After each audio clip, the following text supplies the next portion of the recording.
in violation. Let me help you understand. Before we have a problem, I will take you there. When it comes to my man, please don't be someone. Every day is a holiday, and every day's an anniversary. You should think about the time you waste, cause my last name ain't gon' change. Cause if it is good, got it. If I need to heat it up, I got fire. Make sure I'm the best for it, show it. He's running home to me for it, and he knows whatever he wants that I'm with it. And he knows the perfect place to come get it. And he knows that every woman is in me. Oh, baby, just let me be. I got free. Back up off of me. I got to breathe and just be free.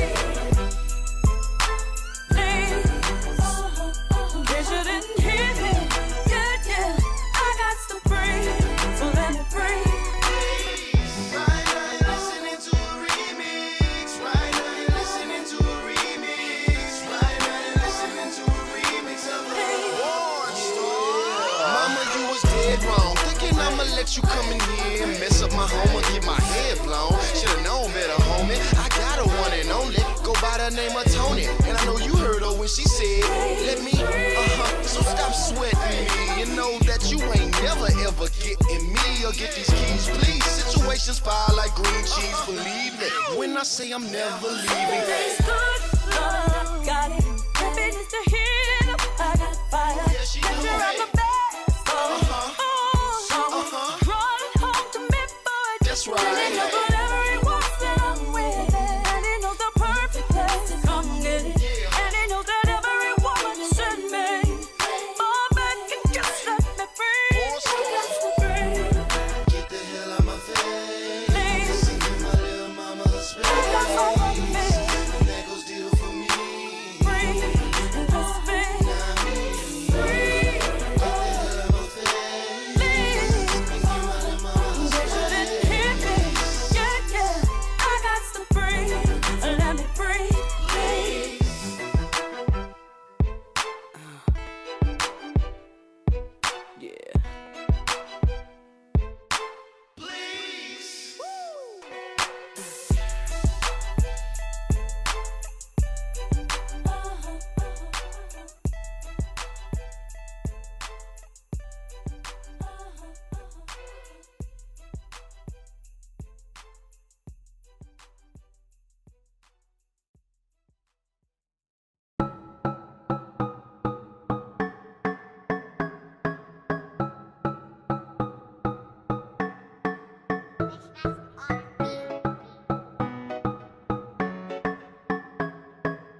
body, soul, and mind. Where cosmos divine in the wound of the queen, making love so supreme, catching dreams of a fiend. Gotta light it, gotta lean, gotta sauce, gotta drip, gotta drown. And it's going down, I don't wanna fall for you. It's something I can't kick it, now I'm struggling. I don't wanna fall for you. I don't wanna fall for you. I don't wanna see you in the morning, 'cause you gon' have me twisted while I'm yawning. I don't wanna fall for you. I don't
Hello, everybody, and welcome to the Toyota Center here in Houston, Texas.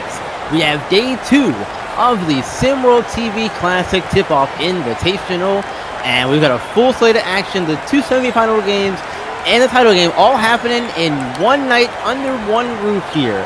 I'm B-Ron, and joining me is Rico for the first game, as the UCLA Bruins, number 10 ranked in the nation, will face the number 2 Alabama Crimson Tide in a rematch from the Quan last season, in which UCLA beat the Crimson Tide 78-55. Rico, pleasure to be here with you, my friend. How are you, and what are you looking for tonight in this game as we get rolling here?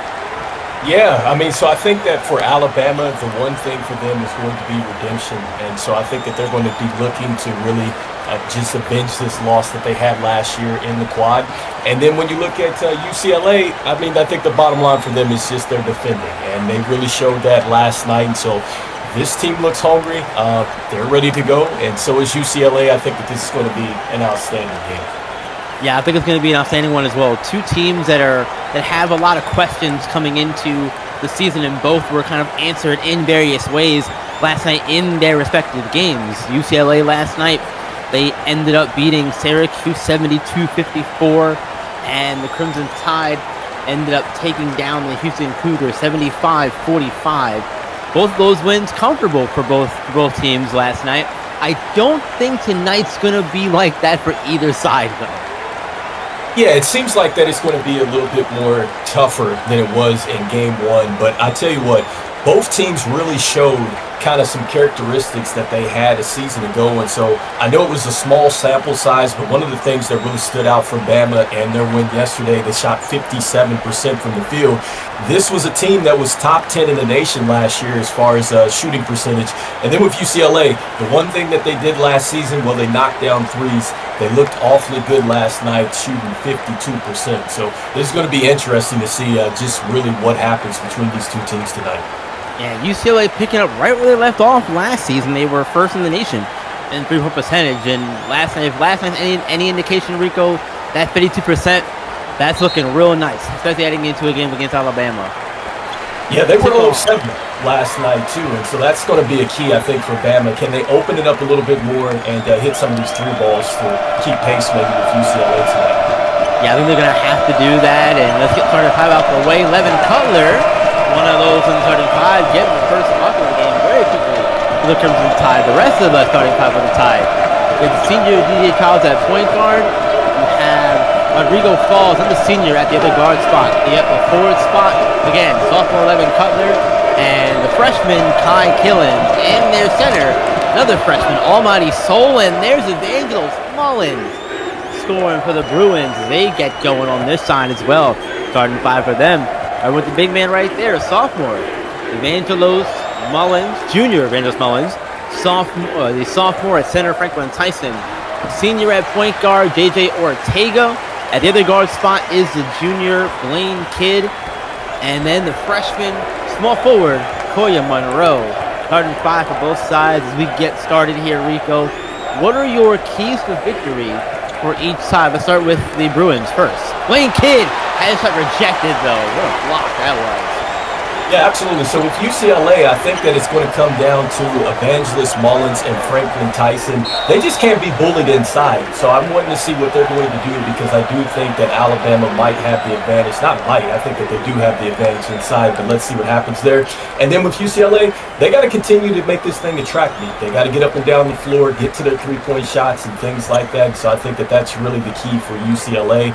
When we're talking about Alabama, I loved what they did in game 1 with their spacing. I liked how they were able to let Cutler kind of go to work there. I thought the spacing was terrific for him to get downhill. And so let's see if we see that great spacing and pace here for Alabama in this one.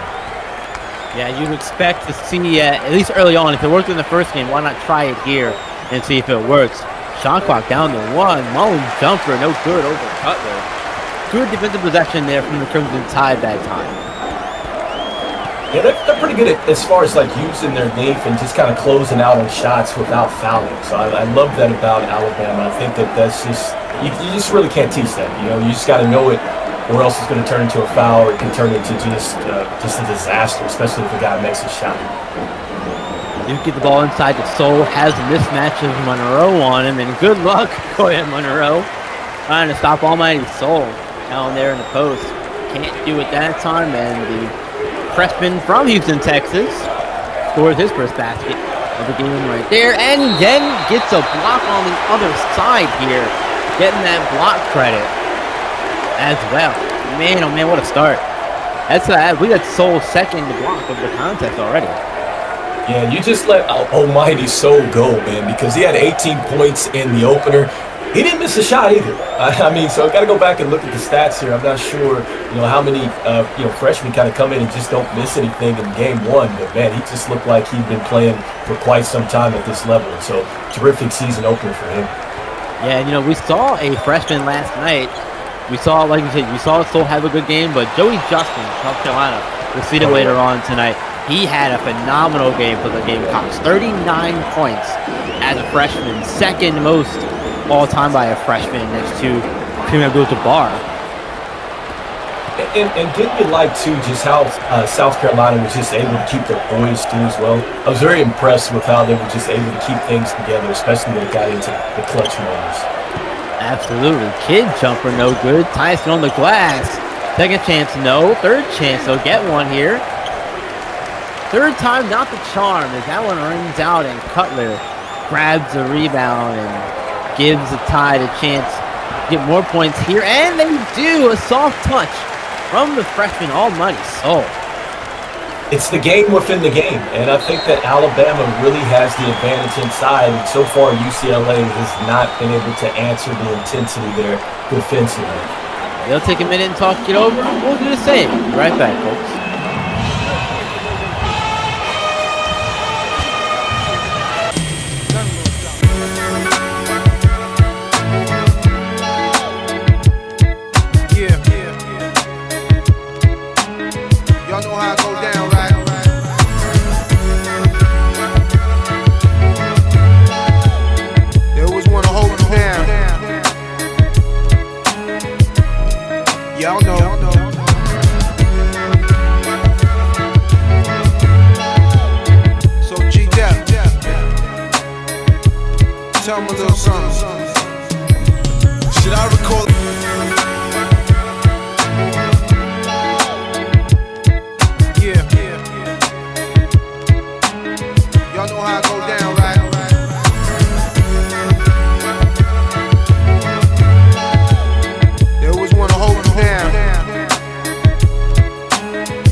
Welcome back, everyone. Alabama up right now, 8-2, over the defending Hoops Area National Champions, and they're looking for vengeance here as they lost their previous meeting last season.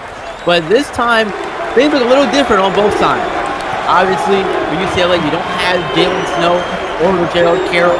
Questions around that, how they look without those two in lineup as they've now moved on to SWBA level.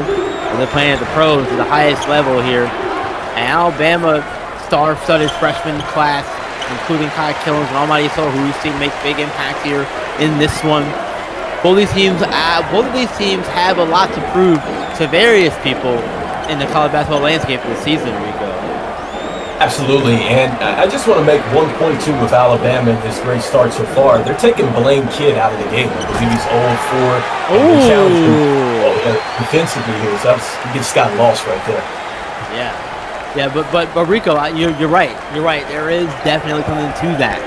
When you take a guy like Blaine Kidd out of the game, like they have done so far, that bodes well for you, and clearly it's doing that here.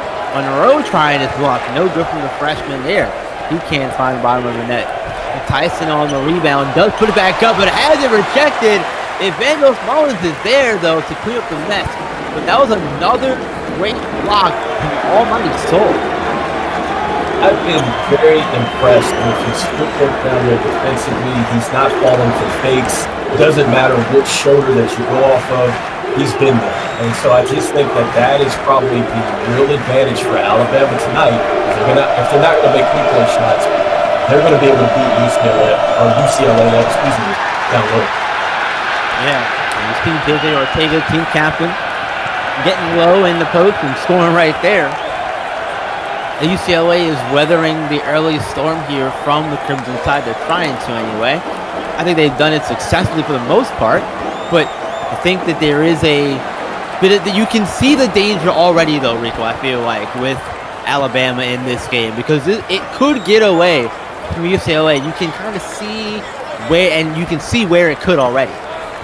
Yeah, because right now Alabama's dictating the pace and they're dictating the way that the game is played. Because the one thing about UCLA, it's a finesse team. And so Alabama, they're willing to get in the mud. And so this is something that UCLA is going to have to do. They're going to have to get some tough buckets, keep this thing gritty, but they still don't want to get too far away from their style. So right now, this is working out perfect for Alabama.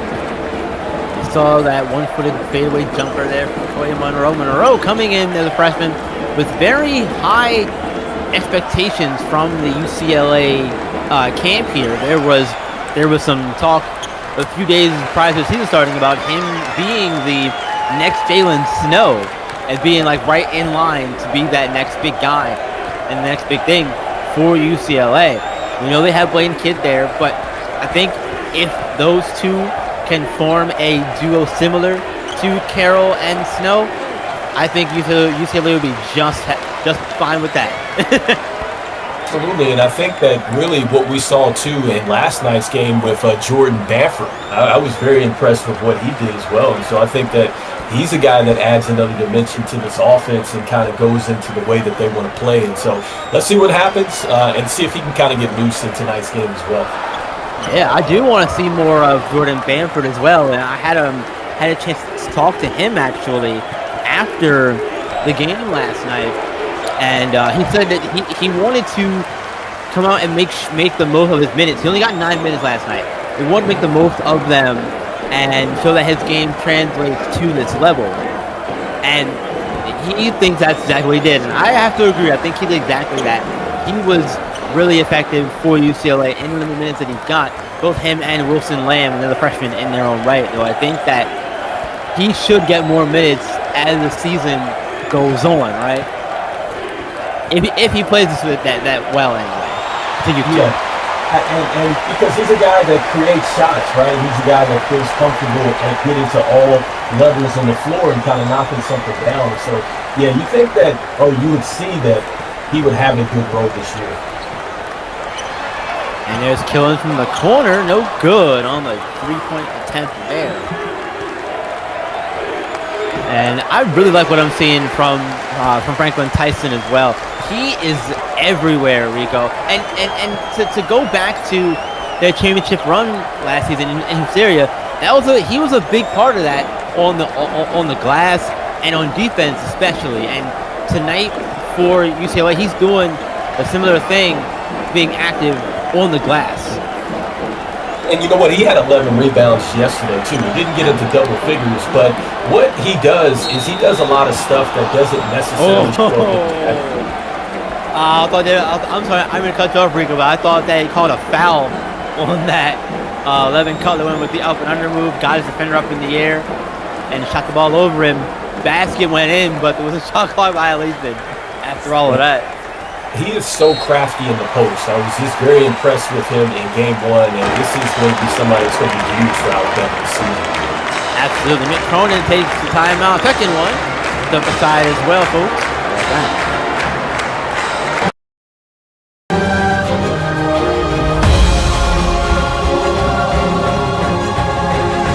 Are you willing to fight for your players?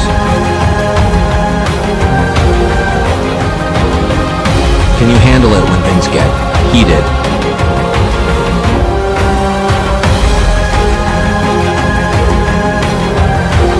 Can you manage your star player's ego?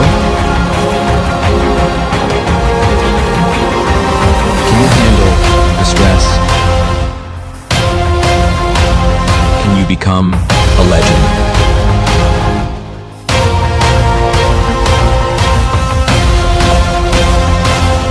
The only place in the world where you can coach live in a virtual world.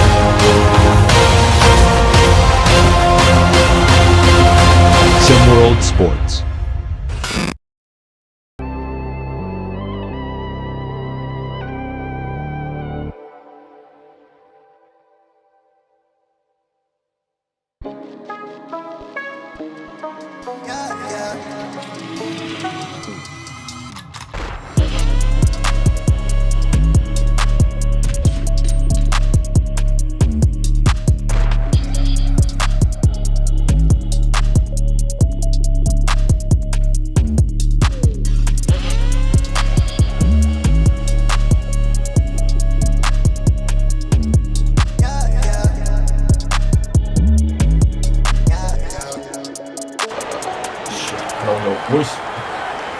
Welcome back, everyone. 12-2, Alabama Crimson Tide out in front over the UCLA Bruins here as we get through we're almost through the first half, or the first 10 minutes of the first half here, Rico. And I am very excited with what we've seen so far, especially from Alabama. But Franklin Tyson, what about him during the break, or before break actually? He's got 7 rebounds already for UCLA, and I think that he's been a big part why they're kind of still looking like they're still in this game right now, right? But they could be a lot worse without him limiting possessions or giving them extra possessions if you're UCLA. Hit the nail right on the head right there, because that's what you're doing. You're just eliminating the extra possessions that Alabama can get. And really, if you're getting offensive rebounds, your chances of scoring again, they go up a lot. So he's done a great job thus far. And defensively, just going ahead and just making sure that UCLA is able to kind of get out and try to run a little bit. So they haven't been able to figure that out, but at least he's cleaning the glass for them. Exactly. Coco Bryce picking up his first foul of the contest. So that's on Edmund Nesbitt. Nesbitt going to go to the free throw line. And Nesbitt is another guy who was all over the place last night in their win against Syracuse. Off the bench, he had 9 points, 2 rebounds, 6 assists, and 3 steals. He is a pest defensively. One of the big reasons why they were so successful last night. An outstanding play at half court where he came down with the trap and got the steal and kicked it ahead to Blaine Kidd for the dunk. And so You're right. I mean, he was incredibly active with his hands there defensively. And really, that's what you love about playing defense. It's just that you can be a terrific on-ball defender. You can be a guy that plays well off-ball. You just understand positions and things like that. So he's going to be huge for this team, because I do think that if UCLA wants to, kind of get back to where they were, they do need a bit of a defensive identity as well. Yeah, and I know it's early in the season. We're only 2 games in now, second game here of the season. But what do you think of UCLA, and do you think that they can get back to that championship run? And there's Nesbitt with the steal. Hang on a second, Rico.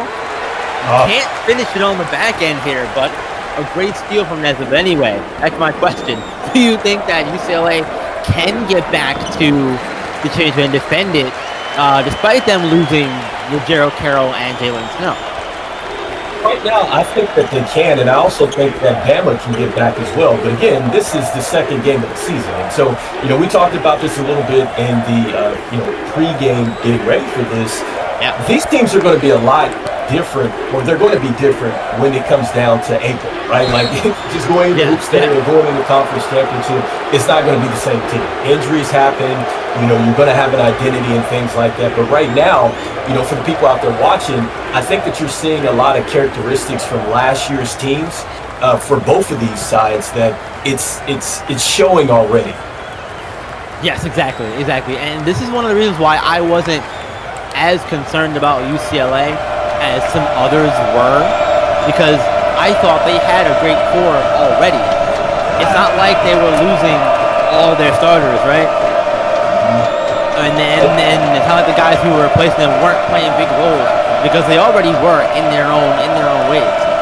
But now you get them another year better, right? And you bring in the freshman guys of Cody Monroe, their big freshman get, but also Bamford and Wilson Lamb as well. Those 3 guys alone, I think that they'll make a big impacts on the program this season. And I don't see a reason right now why UCLA couldn't get back to the quad or even the championship game. I'll put that on the record right now and say that here.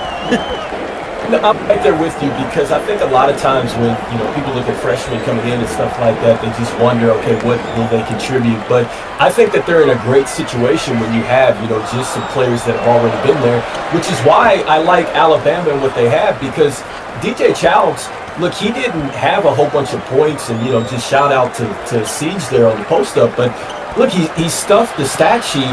And I mean, he was everything for them. He was the floor general. He was the guy giving Gatorade. He was the janitor. Like, he was everything for them. And that meant a lot because, when the team becomes unsettled, they can look to guys who have been there. And DJ Childs and, some of these players here from UCLA that were there a season ago, you need that.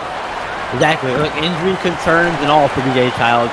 He's overcome a lot. And he's coming into the season as a projected second-round pick heading into the draft. The draft's a long way away.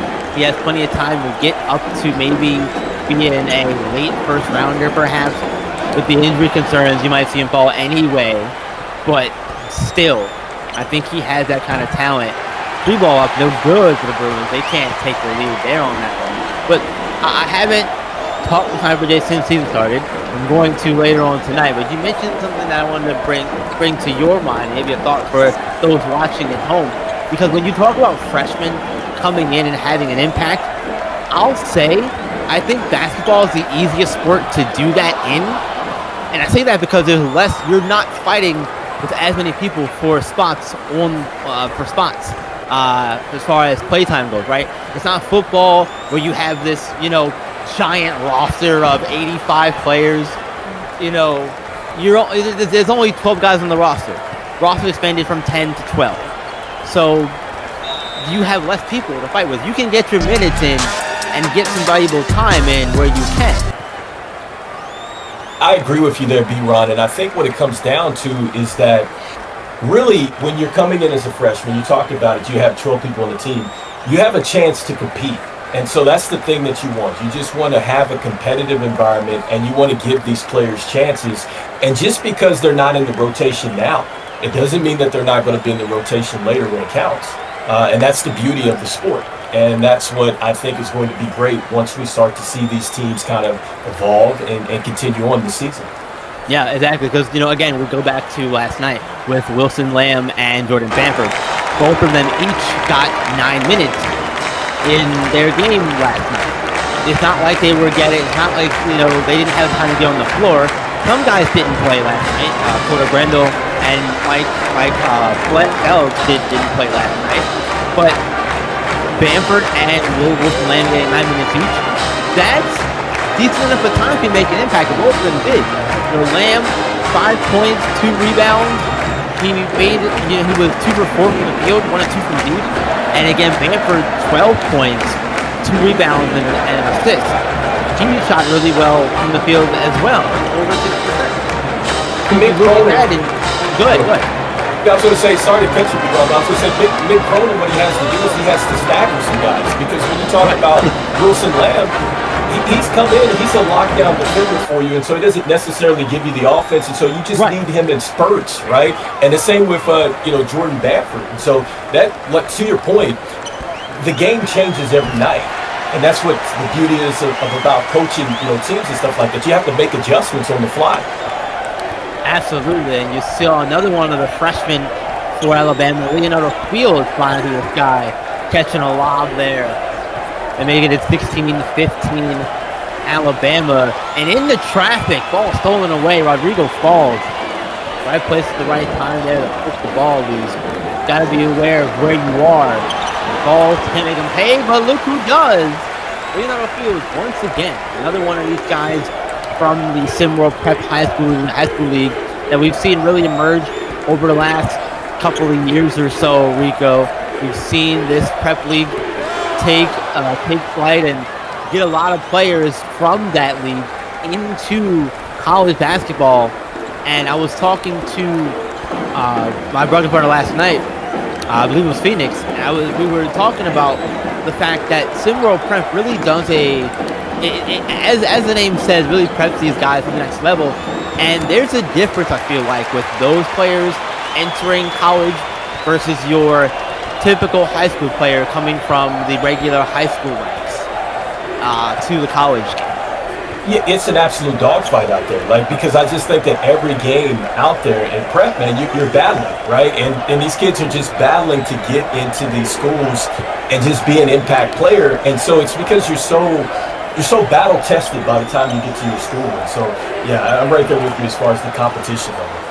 Yeah, it is the best rising prep league in the world, and that's where a lot of the best prep players play at.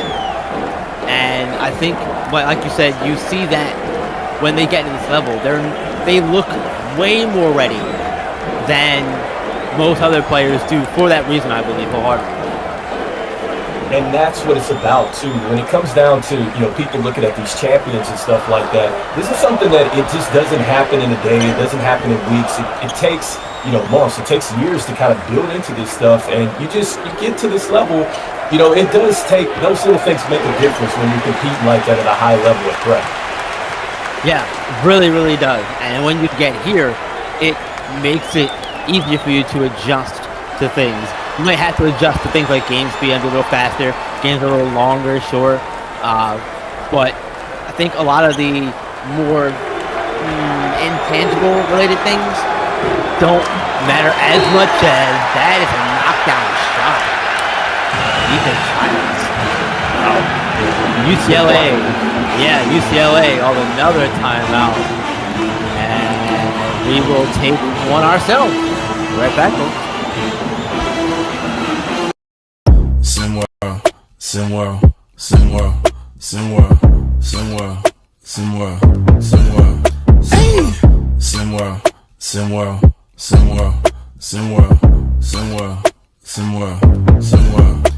it's a place where average Joe can work on his craft and grow. Say you the new magic, yo. Well, why you ain't passing though? Better get you a basket, bro. Cause this ain't no Madden, no. This is real ball life from prep to pro. Mile Park, this ain't no fashion show. It's the opportunity for you to be the one to shoot the three in the clutch. Game on the line. They like, who is he? Must be the 2-3 or 2-4. The one twice. Coach saying do more. Scouts like that boy nice. Drive up the price. Push up the stock. Build up your name. Stir up the pot. Piss off the ops. As a player or a coach, here it is, dog. SimWorld. This is your shot. Yo, yells. SimWorld. You know your boy gotta get some of this, right? SimWorld. Rick Blaze. SimWorld. Ladies love. Let's go. I be on some ballers, trying to get my hands on a scholarship. Pretty young thing already knew my name, said she wanna try out on a scholarship. Hold up, let me PG it. Porn go past, but you know I'm gon' do it. Podcast fast, big Bob on the snacks, and you know I'm in my bag when March can't beat it. Baby, I be trippin' with my foes, tipping, shot out to the ballers. No bull like I'm Pippin. Rick Blaze hit him with the freestyle. SimWorld Hoops, man, them boys wild. SimWorld. SimWorld. SimWorld. SimWorld. SimWorld. SimWorld. SimWorld. SimWorld. SimWorld. SimWorld. SimWorld. SimWorld. SimWorld. SimWorld. And then when their lead expanded, they turned into a highlight machine, except for the problem was there was no film in the camera. Welcome back, everyone. Alabama still on top here. 23-19. UCLA has not been able to get over the hump, really. They've come close a few times, but I think they've had to lead once since the game started. It was for a few moments there. But UCLA tonight not looking great. Testing from beyond the arc, just 33% from there and 28% from the field. A far cry from what you saw last night. For Alabama, meanwhile, they're not making the threes, but that doesn't matter. They're 55% from the field overall. And that's been their bread and butter. Like I said, they were top 10 last year, and they just find ways to get to spots on the floor where they can go ahead and go to work on offense. And so even though UCLA is down, they've been getting steals. The activity's been there. They're getting shots. They just haven't got over the hump. And I like the fact that they're getting gritty and they're staying right here in this, this tough battle, because it's just not the track meet type of game that they want to get into. But this is one of these games that builds character. So let's see if they can hang in. Yeah, we're seeing them hanging right now. They're down 2 after that last basket. Evangelos Mullins, Kai Killins, trying to get Almighty Soul the ball here, unable to get him the ball. There's a screen time reset, looks like. There it is, screen on Kid, killing with it. Jumper for 3. Back rim and out. No good. From 3-point land. Kai Killens excels in the mid-range. 3-point shot really hasn't been his game. And I think that that's something that he could improve upon for sure. But I think trying to find a way to get into the favorable mid-range where you want to be, using their advantage. B-Ron, he's still trying to find his way. So I got a chance to go back and actually look back at it. And, you know, he scored 13 and everything else, so that's a nice play right there. Great pass. It's just a matter of him getting comfortable and just kind of understanding a little bit more, you know, just where his spots can be in this offense and things like that, because it's going to be there. But I do like the fact that he didn't just go out and force the action. So, you know, that last play where he shot the 3 looked like he hesitated a little bit. Not sure he was too comfortable with that. So let's see if he can settle in a little bit and just kind of get to his spots on the field. And look at this. Leonardo Fields forcing Evangelist Mullins to go baseline and force him out of bounds. That was impressive body control from the freshman on the bigger Mullins here. Mullins is listed here 6'7", 237. Fields is 7 feet, 219 pounds. Yeah, he's definitely got the size advantage right there. And I mean, on that last play defensively, he did exactly what you would teach somebody to do. You use the, you know, out of bounds there as an extra defender. So I thought that was a terrific defensive sequence right there from Alabama. But a nice shot right there from DJ Childs and terrific ball movement. Yeah, he's looking a little more comfortable in this one than as his offense comes along this year with the new faces. I think he'll be just fine. There's a great shot there from Blaine Kidd, coming back the other way after the screen. That was really nicely done. Yeah, that's tough. That's really tough. I mean, he was right there in that pocket, that in-between space. He's got a big coming at him. He was able to kind of get the touch to get over him, so that was a terrific finish. Absolutely terrific. And, you know, I had thought that Blaine Kidd was entering his sophomore season. This is his junior season with UCLA. And there's a knockdown shot from Rodrigo Falls. Just that one to go. But with this being Blaine Kidd's junior season here, that's when you start to see guys start to take a big leap in most cases, right?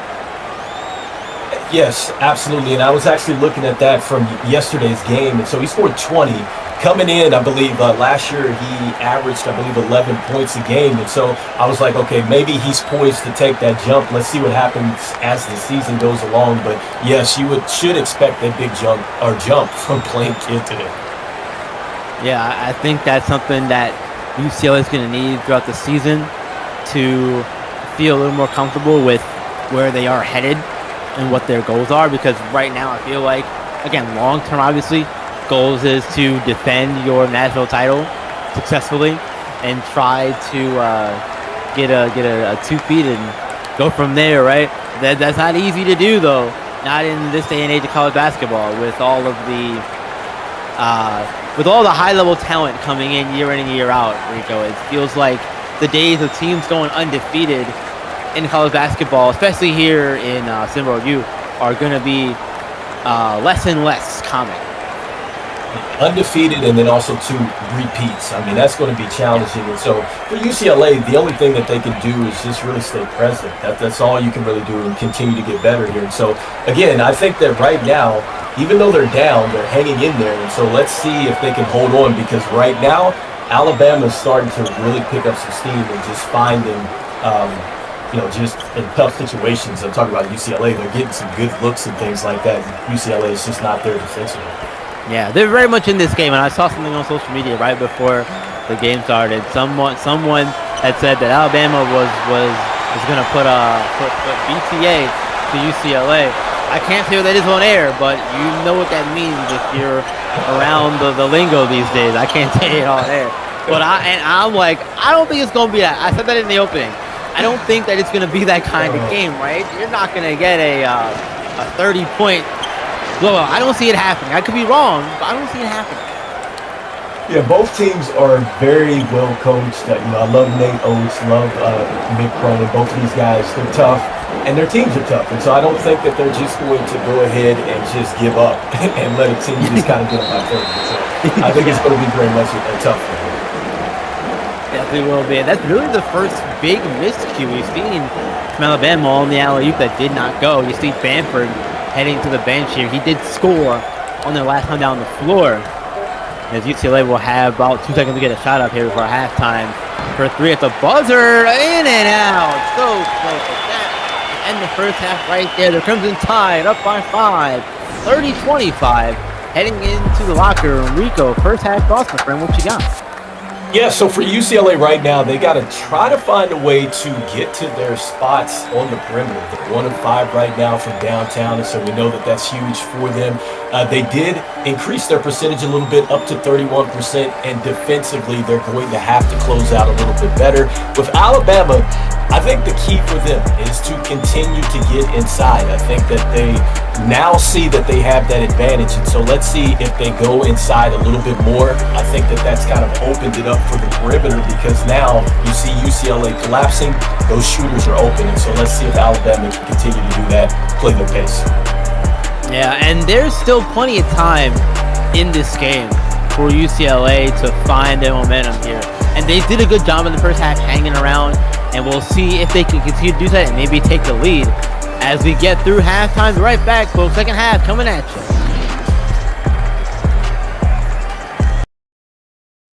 Welcome home. Mom, Dad, this is Cindy. Cindy, yes. So nice to meet both of you. It's nice to meet you finally. Travis has told us so much about you. All good things, I hope. Yes, of course. Lord. Please, Thank welcome. you. Oh, Mom, no. Dad, this is Shannon. Oh, hi. Shannon. And this is Aaron. Hey, cutie. That is Jessica. Jenny, Sarah, Megan, Hi. Nicole, Elizabeth. Acts. Use in moderation.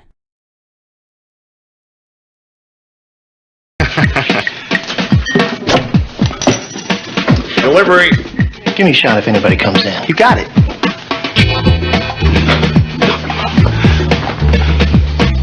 Bud Light, the mother load. Hey, here it comes. Hide.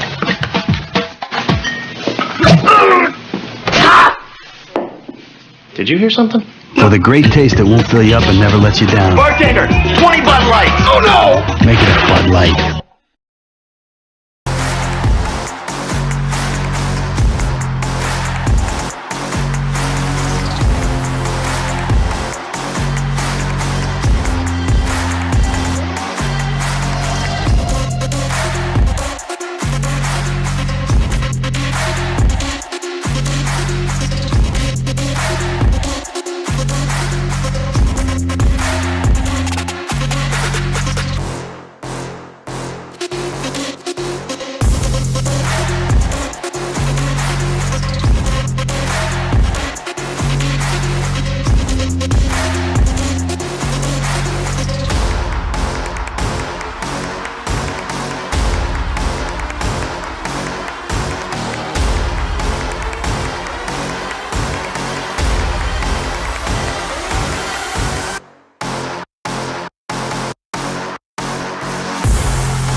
Welcome back, everyone, to the Toyota Center here in Houston, Texas. It's time.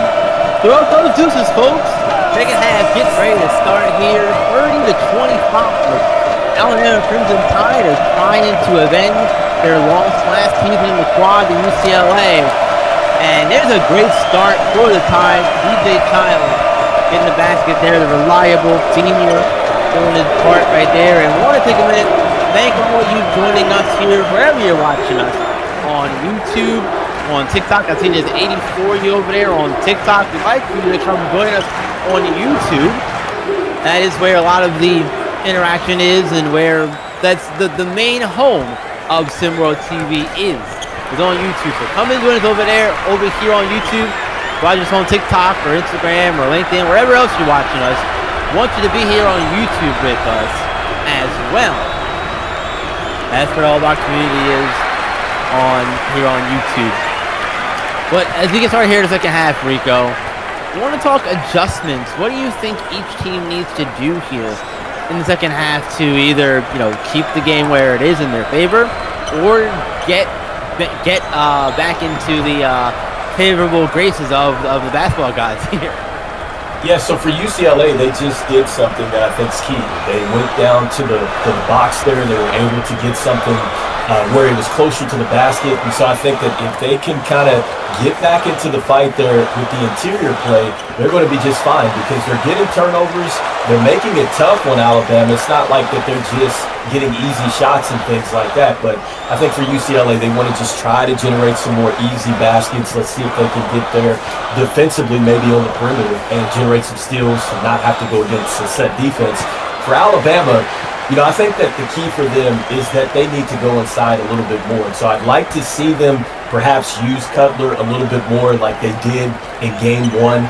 And then I just like what I'm seeing from Almighty Soul right now, because even if he is not scoring the basketball at a high clip, there was a couple plays ago that he looked very good from the top of the hub there, it's just as a passer. And so I think that that's maybe something that could be underrated for him. And so let's see what happens with Alabama in the second half.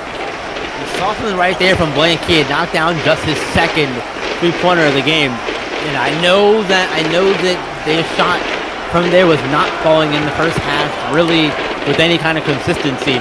So that is a good sign for Blaine Kidd to see that first one go up of the half for him and have that fall down like that.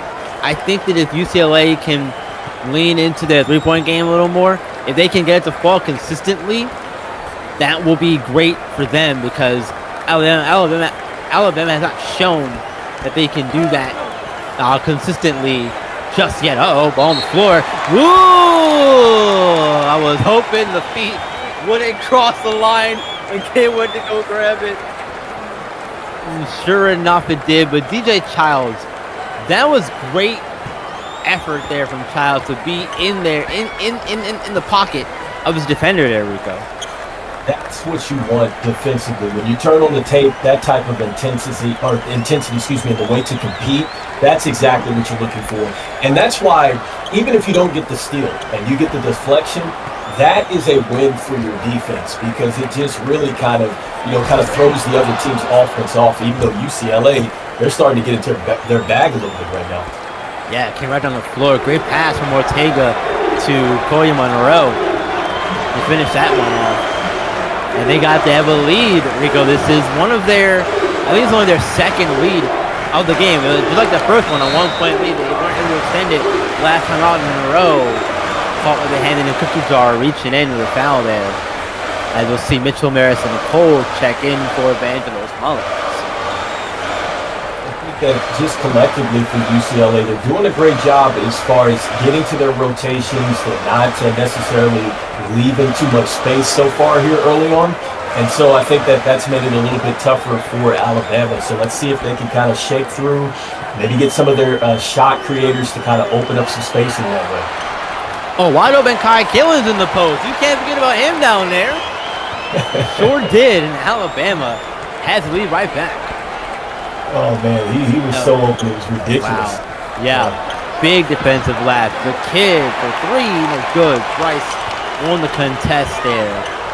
It's enough to get him off his spot there. And going around and scoring, Kadarius Parkett. Getting that one to go right there for Alabama. 38-35. Crimson Tide still out in front here after the very small lead, the 1-point lead that UCLA had. Monroe to Kidd for three. No. Tyson does grab the rebound. My goodness. Franklin Tyson keeping up with himself. He got the rebound, but UCLA letting him down there, not getting the layup. Those are easy ones. And that's the game within the game for UCLA today. It's like they're getting some opportunities. Look at that, it's still there, but they just haven't been able to capitalize on this. Monroe, that one down, tying the ball game up right there.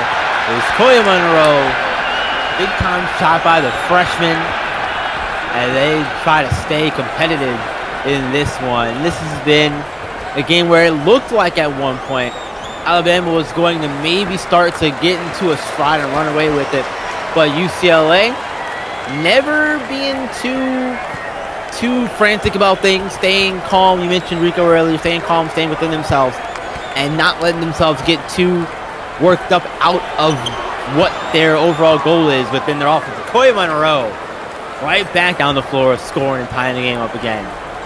And the thing about UCLA, they're like a perimeter-based team. And even though it's been tough outside, they're still starting the offense there. If it's not there, they're doing a great job as far as getting to some spaces.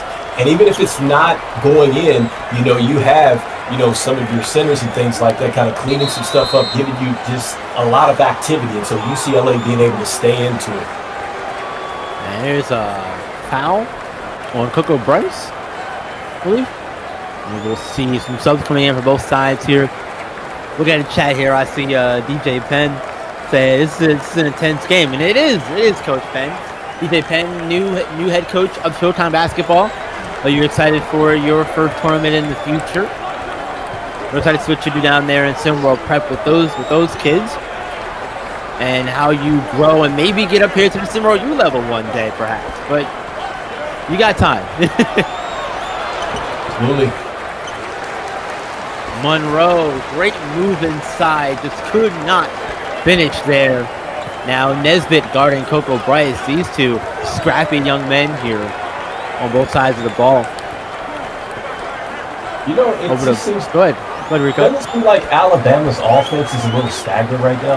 It just doesn't seem like there's too much movement as it was here in game one. Yeah, it does, but man, what a basket. Kadarius Parker, the body control there on display. Got through, I should say, Wilson Lamb there. And was able to score. You see Levin Cutler coming to the bench here, giving the Alabama faithful the Crimson Chaos, as they're called. Some fanfare to cheer about as he heads to the bench. Parkin knocks down the free throw. 3-point lead for the Crimson Tide. Yeah, they've got a huge fan base that traveled here, and so yeah, it's extremely loud at this point in time, and trying to support their team. And so let's see if UCLA can answer once again. Yeah, UCLA's fan base is pretty well traveled here. Well, they made their way. Some of the members of the Den made their ways over to the Toyota Center here in Houston, and that's a leaning three from Bryce. Not the shot you want to take there. Way too quick for the shot. I did not like that shot at all. He wasn't even on balance. No. It's even worse, right? Like, a quick shot's one thing, but an off-balance quick shot's just, I feel like, 10 times worse. Nice post move right there. That's a great move in the post. A good recognition because UCLA had the mismatch down there. That was terrific offense. Yeah, find the mismatch, exploiting it. Koya Monroe, freshman, noticing it as well and having it pay off. Cutting the lead back to 1 here. And look at Nesbitt in the way. Got his body in there. Bumped the ball carrier. Didn't even pick up the foul on that as well. Just got his hand in there, knocked it away. I love what I'm seeing from DeMarco Nesbitt. That's not his name. Edmund Nesbitt. I'm with you. I think that Nesbitt, man, he's one of those guys that you would love to hoop with. Just the way that he's out there with his energy, competing, he's active. Even in that play, he was coming off, I think, was the weak side to come back into the play from behind to knock the ball away. And here he is with his activity, getting the defensive rebound. And you see that he's pushing the pace for UCLA, which is exactly what they want. Right, exactly. Losi picking up his first foul again, Ren Losi. You see head coach McCrone in there, and now finally Alabama and Coach Nate Oates will take a timeout there. We'll step aside ourselves. So 43-42, Alabama out in front.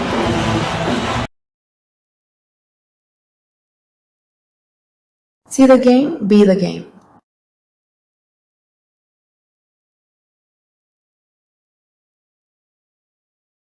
You can see the game, be the game.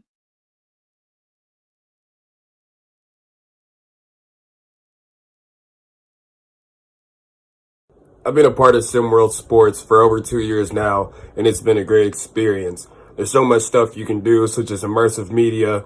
You know, they have great media members, and they have people behind the scenes who do such a great job and put a lot of dedication into rooting this with realism. SimWorld Sports is the only place where you can see the game, be the game.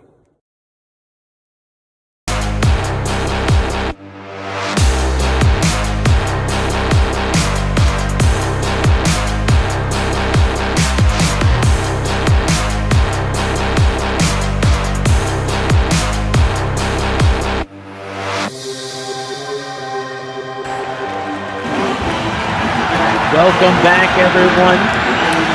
UCLA down by 1 still, 43-42. But Edmund Nesbitt here at the line, chance to tie the game up here with free throws, and want to update on some numbers here around the game here. Cody Monroe, leading scorer for the Bruins, as Nesbitt does tie the game up there. Cody Monroe, leading scorer for the Bruins, 13 points, 4 rebounds, 2 assists. Blaine Kidd behind him, 10 points, 2 assists as well. Nesbitt got his 3rd point there, looking for his 4th of the game with the free throw here. Well, they've been in this game and hanging around for a good chunk of it, as Nesbitt does get the free throw and gives the Bruins a lead once again. But here's the problem with UCLA. They've gotten the lead, but they haven't been able to build on it. Every time they get the lead, they give it right back pretty much. And this is probably, like I said, it's going to be a test for this UCLA team, because it's going to be tight games like this, and you knew something was going to have to give, because I think that both teams coming in, they were at 70 points, I think, coming into this, maybe a little bit over, and so that's kind of what they did last season. Now you see where both teams struggling to score the basketball, and then here comes Alabama knocking down a baby right there. Yeah. Just as quickly as they got the lead, it's right back with Alabama. That's crazy. Inside Domingos. Nice find from Nesbitt. He is really giving them a spark. He's just giving them a huge spark so far. And here's the thing, Rico. Most teams, they only have 1 spark plug, right? UCLA has 2. Right now they have 2. Jordan Bamford and Edmund Nesbitt off the bench. And I like, again, how Mick Cronin kind of spaces those minutes between those two, right? And staggers them in at times. And so we knew that he needed to get something here where they needed to kind of pick it up, and they've done a great job here in this series so far. And here's Aaron Matthews, Alabama here, returning team captain, now a junior for the Crimson Tide, at the line here, looking to give them the lead back. As it's tied up here. Can't get the first one to go, and last season Matthews was a 61% free throw shooter. No, I mean, above 50 is good, but I think we want that to be in the 75% plus range. And I think that what happens too is that he's just not playable in situations, because you got to be able to make those free throws. Right, exactly. When it comes down the stretch, especially in a game like this, Rico, where it feels like you might need those. And then Nesbitt crossing up Bryce, floater alert for 2. Everybody ISO'd out, and Nesbitt made them say, okay, that little ISO game, I like it. Yeah, he's been impressive, and I can't believe he's only 6'1", man. I mean, he plays like he's 6'8" out there, so he's been all over the place at this point in time. Yeah, he's a really scrappy defender, and it's weird because normally that word scrappy is used for defense, right? But in this situation, we can use it for both sides of the floor, right? Just the way he approaches the game, it feels like he's trying to do something different, and he's unpredictable with it every time, it feels like. Yeah, and so I'm not saying that he's this player, but he reminds me of kind of like when you look at a guy like Manu Ginobili, who played back in the day. Okay, yeah. He's a guy that he just found ways to score the basketball. I'm not sure that they necessarily ran plays for him, and it was something that you look at this and you go, all right, that's the way I want to be as a scorer. You just find ways to impact the game as a scorer, and I think that that's kind of what you see with him. And so he's just a guy that he just goes out there and hoops, and you love that. Yeah, you really do. Nesbitt, Manu Ginobili, that's a deep pull. I love that. Man, if you are not familiar with Manu Ginobili's game, definitely go look him up. And look at some what you're seeing from the impact player of the game as well, the freshman for UCLA, Cody Monroe. Mentioned him earlier, leading scorer for the Bruins. 13 points, 4 rebounds, 2 assists. He's having a productive night for the Bruins here, and they're now leading, and now they're looking to keep it that way. And he's done it in a lot of different ways because we know he's definitely an elite scorer. We understand that he can get to, his spots and get to his shots and things like that. And he's so unselfish, too, as well. And so he's just really helped UCLA stay on balance. And this is exactly why you need players that have been there before. And he's definitely one of those players. Yeah, exactly. And, I want to talk about it more with you when we get some downtime. They're not trying to give us anything with that kind of alley-oop right there to the Vandals Mellon. But I want to talk about the Duke South Carolina game coming up after this one, because that's also a situation where we've got really big differences in teams coming into the new season. We're gonna give us some time to talk about it. We have free throws here, thank goodness. I was going to say, because Duke, really, what the surprise was, and I thought that they were actually going to drop that game. And so I got to give, the Mustangs a lot of credit for competing and staying in that game and everything else. But, I thought that they looked pretty good. And I think some would probably argue that maybe they might have one of the best front courts there. I'm not sure about that. I think defensively, those guys really struggle when you get them in the pick and roll situations and stuff like that. We're going to find out today against South Carolina because they are going to have a challenge, for sure. Yes, they will. Riding the high of the Joey Justin's 39-point game in South Carolina. But I think this Duke team is going to be a really good test. You said it again, right? Good test for South Carolina. New head coach Jay Pope coming up from SimWorld Prep, right? They've got some controversy around the team. Ribikire undergoing a now 14-game suspension. It was his first of 15 games was last night. So 14 games left on that suspension. Starting the season, Joey Justin's taking over his spot, and he put himself on the map quickly in that game last night, Rico. Incredible game. I loved his composure, really. And this is really, I want to see what he's going to do now against a team that they talk about all the time in Duke. So if he answers the bell in this one, South Carolina might have some stuff. They just might, man. They just might. I feel like it's a little too early for this kind of stuff, overreaction kind of thing. But I think that is. I think it's fun at the same time to do it. And it's okay. Overreact a little bit every once in a while. As a treat, we go. We go overreact a little bit. Oh man, always got to be true. Always, man. Floater from Kidd, can't get that one. Second one, no good, and there's a foul though on that as well. So now UCLA starting to get to the line here, and you hear some of the boos from the more neutral crowd at the Toyota Center here. There is some crimson here, and some blue and gold in here, but a lot of the more neutral people in here are here to watch basketball, and they are maybe not too pleased with that foul that was just called, but like I always say, man, resting over the whistle, foul's a foul, they gotta call it, man. Yeah, they do, but for the most part, they've been just letting them go ahead and play. Yeah, so I do understand, kind of where the crowd is coming from with that. You just want to continue to keep the game going the way that it's been officiated thus far, but not to take any focus here off Blaine Kidd. I mean, he's quietly putting something together, and it's been a tough night for him. And he's going to be really I think, the guy that leads this team. And so for him to kind of go through, just a tough situation right now where Alabama's throwing just multiple bodies at him defensively, they're putting him into different spots and positions, and they're just really not letting him get comfortable. And so he's just finding a way to have his team settled, and they can depend on him, right now as we get into the clutch moment of this game. Yeah, and these are the kind of games where you see a guy struggle, you see your teammate struggle, and you have other ways to get involved if you're playing kid.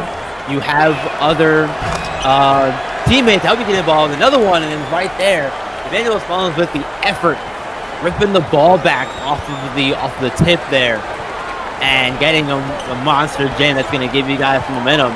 Now a 6-point UCLA lead. They're biggest in the game so far, Rico, and this is a really good sign here when we're almost to that 5-minute mark when things are getting a little tight for Alabama UCLA, but Kai Killings is falling with 3 points there. Yeah, and that was a great shot right there. And to your point, what's happening is when you look at Evangelist Mullins, he's playing very well, and then also too Franklin Tyson quietly has played very well as far as controlling the paint because he's getting the rebounds. And so, that's exactly what UCLA needed to do. They needed to have some type of interior presence, and they're getting it right now. Oh, step back from Kidd. No good. He had fall, stumbling a little bit, but he backed up right into him after the, I don't call it a back step, but you know what I mean. Mm-hmm. Step back, yeah. Step back, yeah. Good time. Did not go his way, but Evangelist Mullins showing himself being active on the glass as well. I'm really liking what I'm seeing from him, and I've liked his game a lot as well from his time with the Best Coast Ballers when he was playing again in SimWorld Prep. You're noticing a theme here, Rico. If you're paying attention there at home as well. Evangelist Mullins catching a lob from Koya Monroe. Man, that was beautiful. He's been doing things like that all game too. And man, I love the way that Monroe has just kind of gone down, and it seems like he's been with this team for quite some time. I mean, he's making play after play after play, and it's either he's scoring or he's just putting the team in a great position. And so, UCLA, they quietly look settled. I mean, there's still a lot of game left, but looking very calm right now. Yeah, no, someone may have to refresh my memory on this. And I'm not a big player comp guy, but what I've seen from Evangelist Mullins so far really reminds me of another guy who played here in LA. The Clippers forward.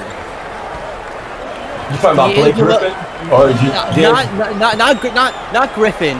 D'Angelo Jordan. D'Angelo Jordan. Yes, Yeah. thank you. Yeah. D'Angelo Jordan. In terms of he's very athletic for a big man, and I feel like that's what Mullins brings too. I like that comparison, and I got a chance to look at D'Angelo Jordan, and then also to Blake Griffin and his rookie, or DeAndre Jordan. What am I talking about? DeAndre Jordan. So DeAndre Jordan and Blake Griffin. So I was with the Clips at the time, so I got a chance to watch a lot of those games up close and personal. And his activity, I mean, that was a big difference. And so I do see what you're talking about with the activity there. It's like if you're running the floor and things like that, the ball will find you, and then also too just hitting the glass and stuff like that. Exactly. Yeah. If I recall, Jordan was one of those guys who was in one of those early dunk contests. One of the ones that kind of got real big at one point. Was he the one where Dwight Howard jumped over the car? Was he in that one too? Well, Blake Griffin jumped over the Kia. So he jumped over the Kia to win the dunk contest. And then with DeAndre, I think he was in a dunk contest. I have to look that up. But, he's definitely one of the better lob threats that there was. Yeah, right. Look, someone in the chat, help me out, right? Help OB Ron out. Was Younger doing it in dunk contest at all? I feel like he was, but who knows? I can't remember. Time is a blur, man. No, it's all good because that's a great question. And you know, speaking of time being a blur, this game's really blurred along too, right? We're now down to 3:22 left in this one, and UCLA has led for quite some time here, and they're on the precipice of closing this one out. And they got to do a few more things. I was going to say, to your point, just to answer the question, DeAndre Drew, the 2017 dunk contest, he was in there, he finished third. And then, to your point, yeah, the time is running down, and I think that UCLA has done a great job, really, and just, they've gotten the lead, and they've got the foot on the pedal, but Alabama's so tough, and they're sticking in there, but UCLA, at some point, they keep getting these turnovers, and if they can continue to get buckets, it's going to be a challenge for Alabama to stay in this one. Yeah, their defense is like it's ramped up pressure here a little bit as well. We saw the interception there from Tyson. Unfortunately, they couldn't score on the back end here as Mullins went for a layup there instead of a dunk. I think he should have done that, but maybe he didn't realize just how wide open he was down there by himself there. He got a little flustered. Yeah. I understand. And Blaine K lurking in the passing lane. Con Killen throwing it away. Mullins throwing it away to Alabama's UCLA on that possession. That's one you can't afford to waste, I feel like. That hurts. Man, how many times has that happened to UCLA today, too? They continue to get some good steals and looks, and then they either bad shot, throw it away, just not capitalizing. And so Alabama has a chance. They got a lot of time. They sure do. 2:23 left. Right back with the conclusion of this one, folks.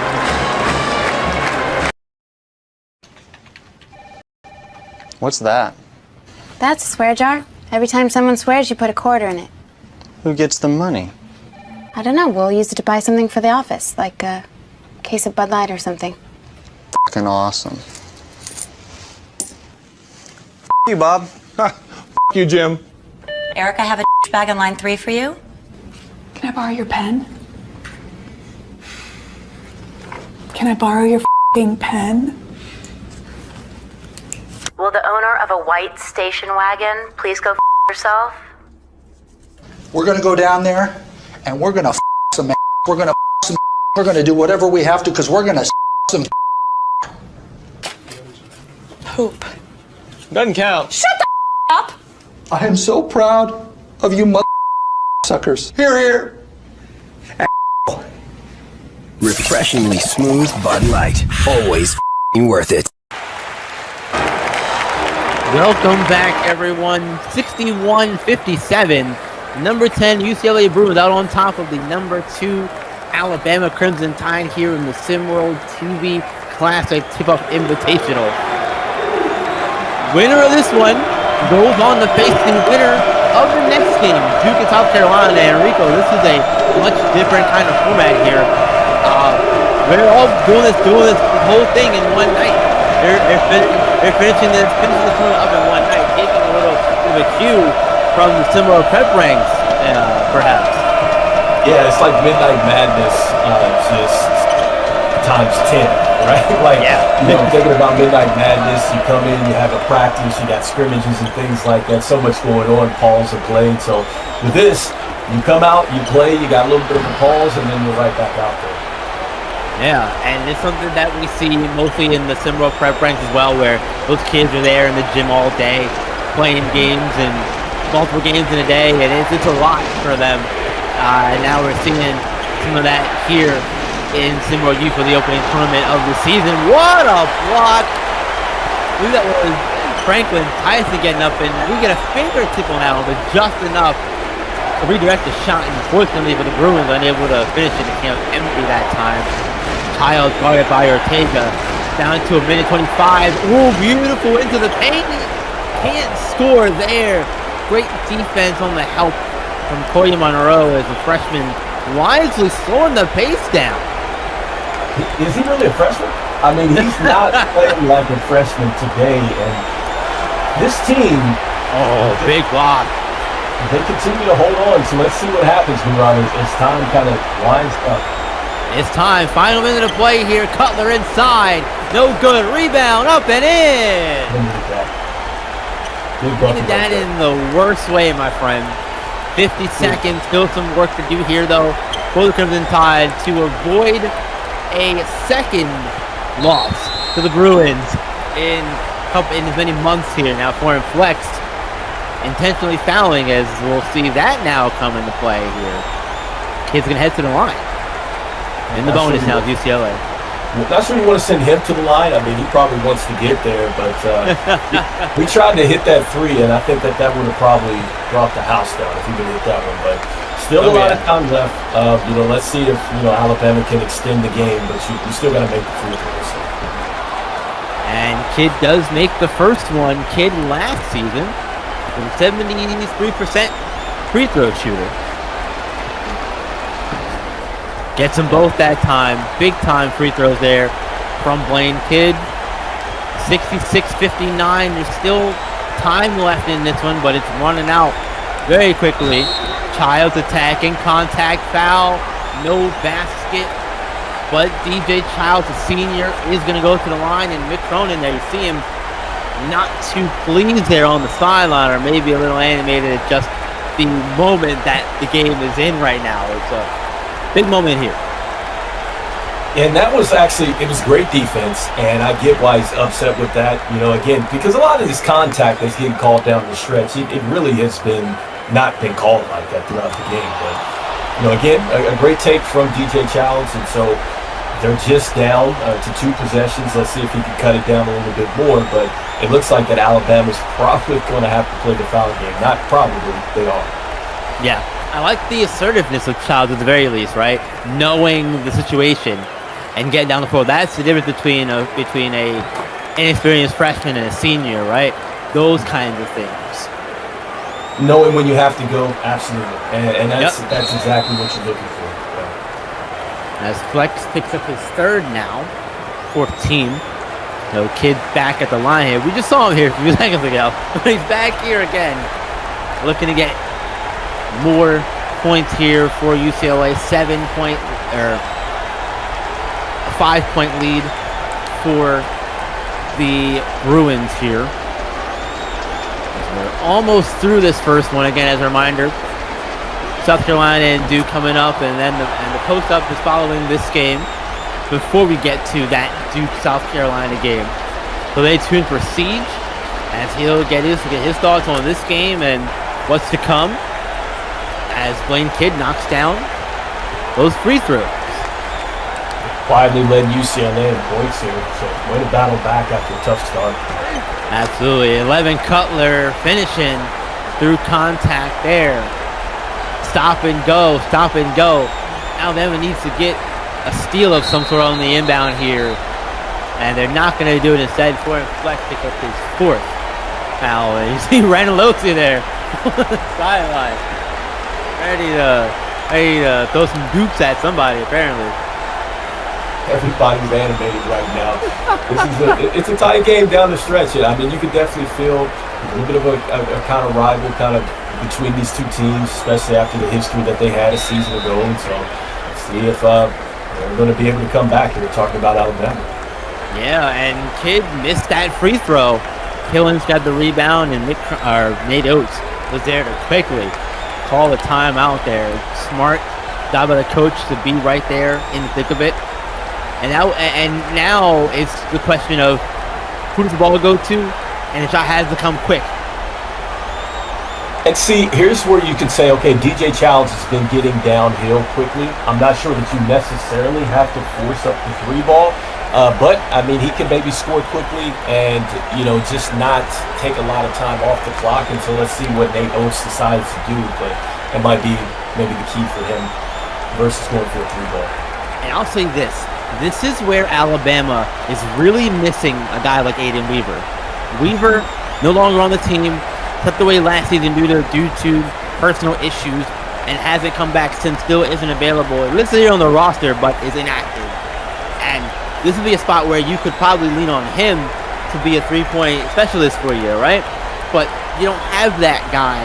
You don't have a Aiden Weaver reliably on the team.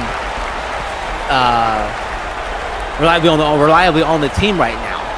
So I'm not one to say force a 3 ball, but with the time left and knowing that UCLA doesn't have a shot clock, I think you should try to get the fastest shot you can.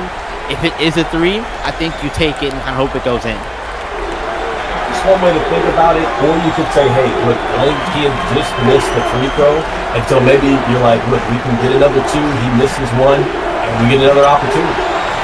Oh, trying to force the pass to DJ Childs instead. Franklin Tyson picks it off, and 19 seconds left. JJ Ortega, the senior, heading to the line here. He's going to help put this one away. Ortega, he's also not a guy you want at the line. Last season, shot 91%, 92% at the line last season for the Bruins. This could be a dagger right here. I mean, and that was a bad pass. And so that was just poor execution out of the timeout. Yeah, not the direction you wanted that to go at all. As that's knocked down, both of them by Ortega. No timeouts for Alabama. That was also part of my reasoning too. As Soul fires and good. It's a deep 2. A 5-point lead here. As Foreign Flex has now picked up his 5th foul. He's out of here. Which means he's out of here. He is done for the game. And I guess that's one way to go out getting a useful foul like that, stopping the clock where it is. The problem, though, Rico, again, is that Alabama now can't advance the ball down the floor. So you'll have to take, 3-5 seconds to get the ball down the floor on a rebound. Tough situation for Alabama. And I mean, it just a sequence of plays down the stretch here, and I mean that inbounds pass, that was just horrible. For them to come up with nothing right there, that was terrible. That definitely hurt. And Kidd knocks down both free throws, 72-65, and it's out of bounds. Ty Killen stepped on the line there as he was trying to grab the ball. Gotta be aware of your feet as a freshman, young man. So, that completely unraveled here. Those 2 turnovers on the spread. Yeah, with that, that's gonna put this one away. UCLA moves to 2-0 over Alabama over the last few months, winning this one. The second game of the season as well, 72-65. They'll face the winner of South Carolina and Duke coming up next. Tulsa coming up next. I'm B-Ron. I'll be back here for the next game. See you in that one. They tune for the post-up as well. Hey, it's Henry Martell, and I just joined SimWorld Hoops. If you like hoops as much as art, then you gotta check them out. It's a Discord server, discord.gg/SimWorld Hoops. It's really the ultimate virtual basketball experience. Like, this isn't your average game. It's like stepping into your own basketball world. And whether you're like a player or a fan, it's time to see the game be the game.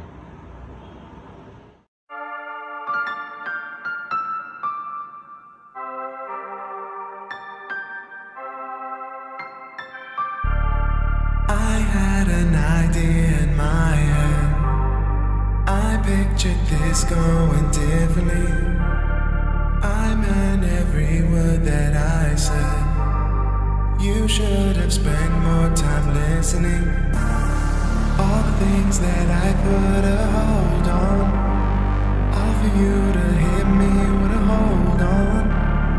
What makes you so ready right now? After I waited on you for so long. Why you wanna be my love? Is it just for show? Why you wanna be my love? My love, my love, love. Why you wanna be my love? Is it just for show?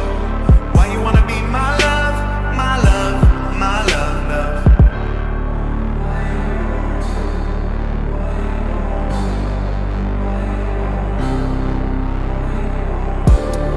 I had an idea in my head.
Welcome back in to your grandma's favorite show. It's the Post Up. We're back 2 nights in a row. You're gonna get multiple 2 nights in a row. What a game! What a rematch! It's some good ball. I think towards the end, you really saw the experience and kind of the elevated play from some of the older guys for this UCLA team. Some mistakes by some freshmen on the Alabama side that ultimately led to a very close loss. Lost nonetheless. All it's going to say is an L. It's not going to say how many points you lost by. I mean, it will, but no one looks at that. Nobody cares. But I think we could be looking at a quad preview here. I mean, these are two teams that can make very deep runs. I will be looking to see if these Alabama freshmen, if they can start playing more composed a little bit. And last game we saw they looked great, very composed. But no one's really impressed with Houston, anyways. Regardless, great fight. Blaine Kidd did it again. Another 20-point game for him. The freshman Koya Monroe got going a little bit better for this UCLA squad. They look very good. I said it on SimWorld today this morning, and I'll say it again. There are not 9 teams better than this UCLA team in the country. There are not. Even if you want to give people credit for the roster they brought in coming in, number 10 is too low for this UCLA defending champion team, and they're just going to prove it throughout this tournament. Whoever wins this next matchup, you're going to have a rough time. You're going to have a rough time against this UCLA squad. I think one of the teams would have an easier time, but we'll get to that if the time comes. Either way, great game for UCLA. We saw some mistakes. Kai Killen's one of the overall top recruits in the country. Some struggles, but you can't expect everyone to immediately kind of be Joey Justins, right? It's just how can you expect that, right? But I mean, great game. We saw him play great in the last one. He'll play great again. Almighty Saul looked fine, but didn't look quite as world beater as he did. These freshmen, they're going to take time to really get acclimated. It's going to happen. There's going to be some ups and downs throughout the beginning of the season. If they can get it all to click and these freshmen be fully acclimated come second half of the season in conference play, as well as the postseason, this team absolutely can be back up as the second best team in the country, the first best team in the country. But for now, UCLA's got them edged out just a little bit. Let's talk about this one we got up next. Duke and South Carolina. Duke with the quote-unquote upset based on the SP Top 25. Not an upset over SMU, but regardless, I won't go back into that. We got a team who's got an insane front court, like overpowering, like honestly overwhelming, like needs to calm down a little bit kind of front court with Victorious Ilgauskas and Andre Ivanov coming off the bench versus South Carolina team who has the hottest guy in SimWorld U right now. I know, and not a lot of teams have been in play so far, but right now he's the hot topic. He's the hottest freshman around. Joey Justins, he's the first key to the game. It's pretty simple. If he can play anywhere near how he played last night, that is going to significantly increase the chances that the Gamecocks pull out this actual legitimate upset over the Duke Blue Devils. Now that one seems simple, but you got to go out there and do it, right? You got to go out there and do it. Joey Justin's going to have to give them that same scoring spark or something similar. Keandre Baldridge is going to struggle. He is going to have a hard time. Now he may be productive. I'm not telling you that he's not going to be, but that's my second key to the game, and it's another obvious one for any ball knowers. But this front court for Duke is imposing. We talked about it a lot yesterday, this morning, tonight. We're going to talk about it. This front court is scary and is going to be all year if they're healthy. South Carolina is not a big team, especially with their 2 freshmen out, Ripakire and Jamie Ramos not playing. Those are 2 6'9" guys who do add to the front court quite a bit. But you're going up against 2 7-footer pluses. Not 7-footers, but 7-footer pluses. And Keandre Baldridge is going to have a long night going up against those guys in the post on both sides of the floor. That's why the third key is South Carolina has to find a way to shoot more efficiently as a team. We saw Charles Pinkard struggle from the field last night. You got to get a guy like him going. South Carolina has to win the perimeter battle on both sides of the floor for them to have a real shot in making this upset. That includes guys, Joey Justins. That includes Isaiah James is going to have to put a couple buckets in. Do what he was doing last night with the facilitating and his defense as always. But we need scoring from a lot of places against this Duke team for us to have a chance if we're South Carolina. And that's just going to be huge. Yes, even if Joey Justins goes for another 39, or let's say he raises the stakes and drops the 40 burger, which I'm sure everyone will be rooting for since he's now America's darling. Even if that happens, that's not a guarantee win against this Duke Blue Devil team. It's going to be a tough matchup for the bigs for South Carolina. It's going to be a long night, and they're going to need help from their perimeter scorers. Charles Pinkard, you are an X factor in this one. He is, I mean, Joey Justins might be, but Charles Pinkard he's the best shooter on this team. He needs to be their premier shooter. For them to win this game, he's got to be putting the ball in the basket. Point blank, he's kind of my biggest X factor for the South Carolina squad tonight. Needs to produce on both ends, but got to shoot the 3 ball well tonight.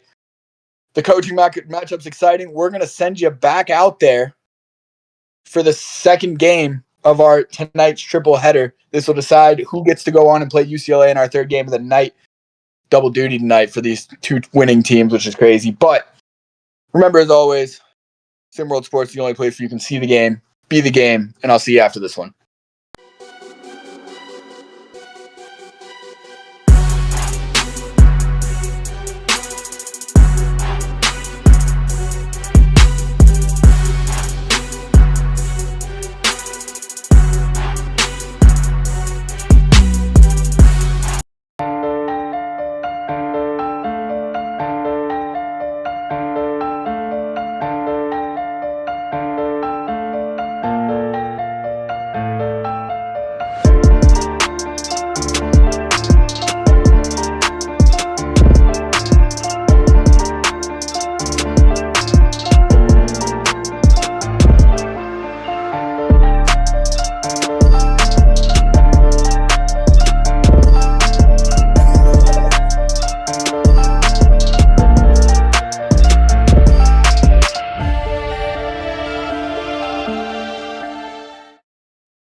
Welcome back to the Toyota Center here in Houston.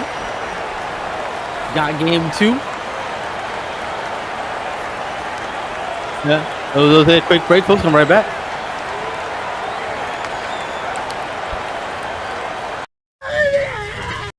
Be careful, my right arm's broken!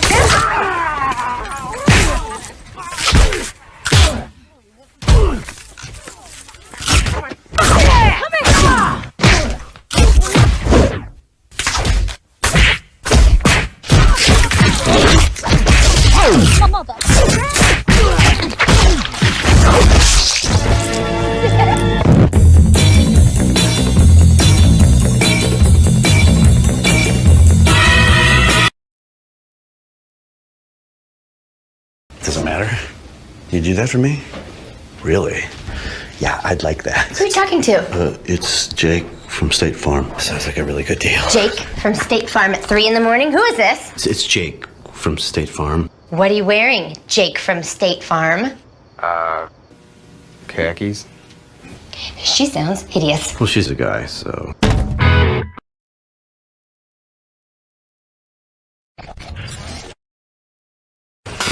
See the game, be the game.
Think about you. Yeah. When do I wanna kiss your lips? I'm never leaving 'cause I need you. Welcome back, everyone, to Houston, Texas Game 2 of the SimWorld TV Classic Tipoff Invitational.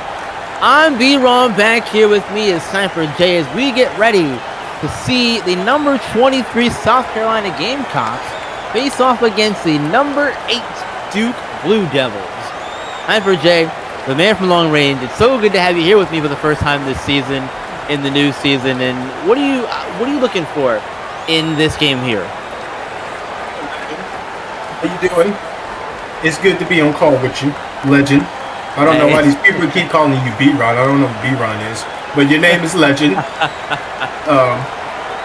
But to answer your question, I'm gonna start off with South Carolina because they have the away uniforms on. Yeah.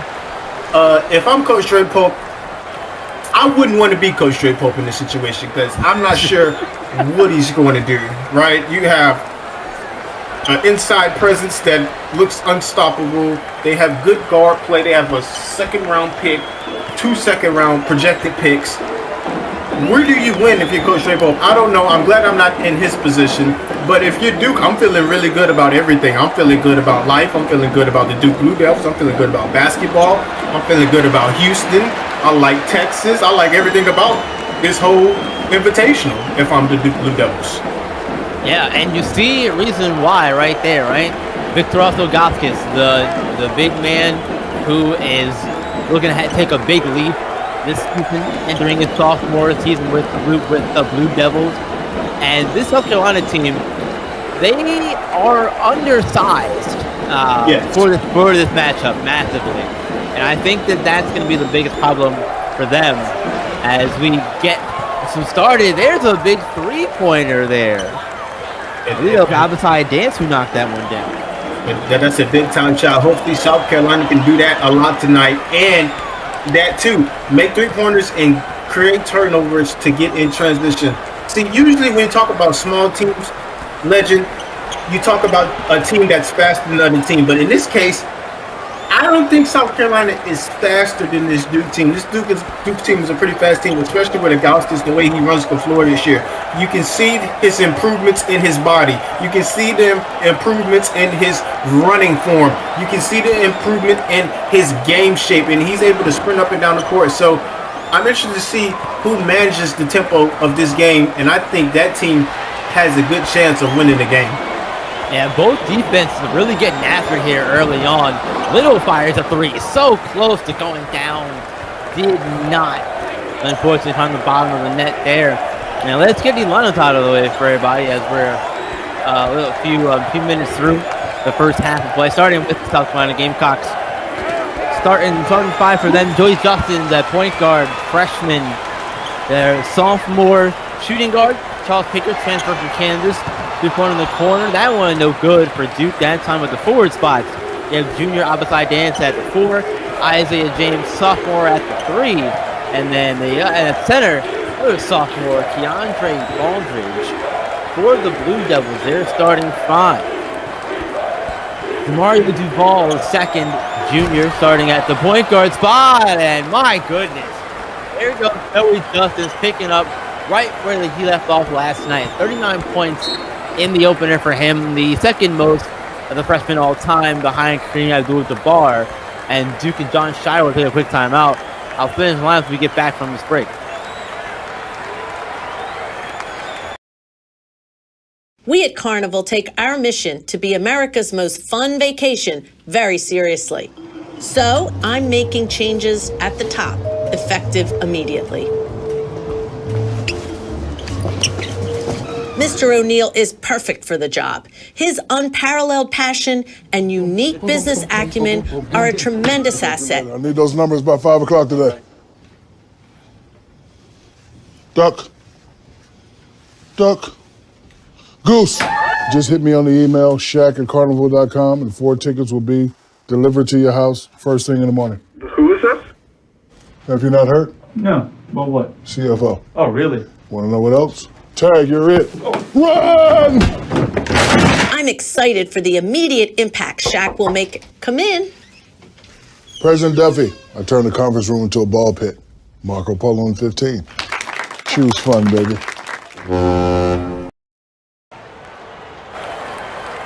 Welcome back, everyone. 9-2, South Carolina out in front. Before we get to our talking points here, Jay, I want to finish the Duke starting in 5, if you don't mind. So, Demario Duval starting at point guard, is a junior. At the other guard spot, you have senior Roderick Little, the two-way defender for the Blue Devils. Small forward, senior Scoochie Nelson. And junior at power forward spot is Aria Ricardo. And the big man in the middle is their center, Victoras Ilgauskas. I mentioned Nelson a minute ago here. And this Scoochie Nelson Joey Justin's matchup is going to be one to keep an eye on. I think you see Little guarding him there, and he gets a steal from him that time. You know what, Legend? I'm going to be honest with you. I see Scoochie Nelson guard him and pick his pocket. I just seen Little guard him. I'm pretty sure we're going to see Duval take his chance at guarding Joey Justice. He's going to see a lot of different people tonight on the offensive end. Joey Justice, this young freshman is. I'm interested to see how he's going to deal with the different looks and manage his scoring outbursts or his scoring mentality throughout this game, because I know Coach Shire is like, no, we're not letting a freshman go get 30 on us. It's just not going to happen. It's the second round of the Invitational, and this freshman needs to play big boy basketball, and that's what the Duke Blue Devils are here to do. Yeah, Duke is one of the stronger teams, and you wouldn't think that by the way some people were talking about Duke heading into the season. They lost Cooper Flag short, and there was a lot of people talking about the sky is falling and that they wouldn't be as good given who they have on the floor with them now with Victoras Ilgauskas and the big freshman Andre Ivanov as well. I thought quite the opposite, actually. I've been saying it since last season, though, that this Duke team was way more than Cooper Flag. But, you know, no, this is me. They're seeing it. They saw it last night as well again in a game against SMU. To be fair, I think that at SMU, if they were to meet again, they'd play competitively. I'm a big believer of SMU as well, though. So take that as you will. Yep. Legend, I think you're 100% right, and I'm going to give you credit. You did say that, and I did not listen. Because Cooper Flag was Duke, and Duke was Cooper Flag.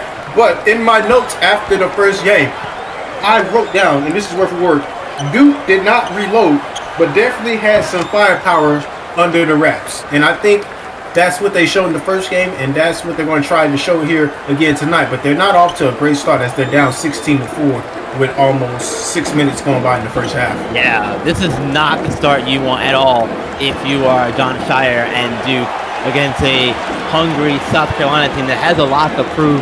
As I mentioned, there's a lot of controversy around this team with head coach Jay Pope, with Ripikire serving the second of a 15-game suspension here in this one. They've got a transfer in Charles Pinkard, who came over from Kansas after really forcing his way out due to his comments after their Hoosteria loss in that game that really rubbed the team the wrong way. And I had said there's no way he goes back to the locker room. He can't face that locker room again.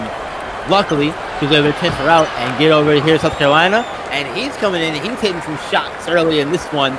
They need to get Charles Pinkard going in this one early and often, and he can't have a night like he did last night, where he was, 3 of 13 from the field or from deep or whatever. It wasn't good. He can't do that. He absolutely cannot. He cannot. But South Carolina out to an early lead here. We'll step aside, folks. Be right back.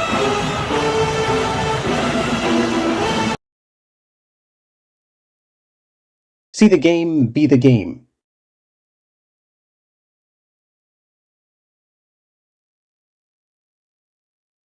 And it's time to see the game, be the game.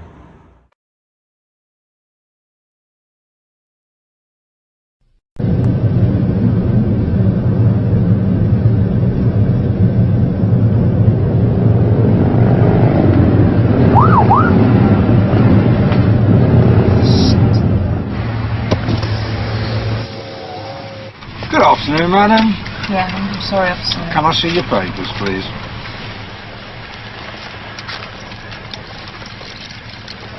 Hello. Mummy in a bit of a hurry, was she?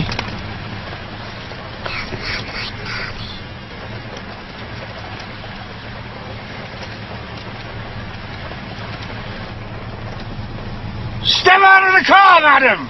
Step out of the vehicle now!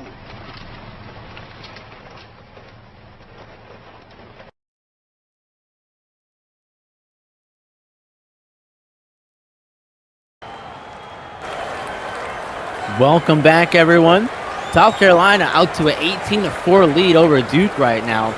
And, Jay, this is a surprising start for South Carolina offensively.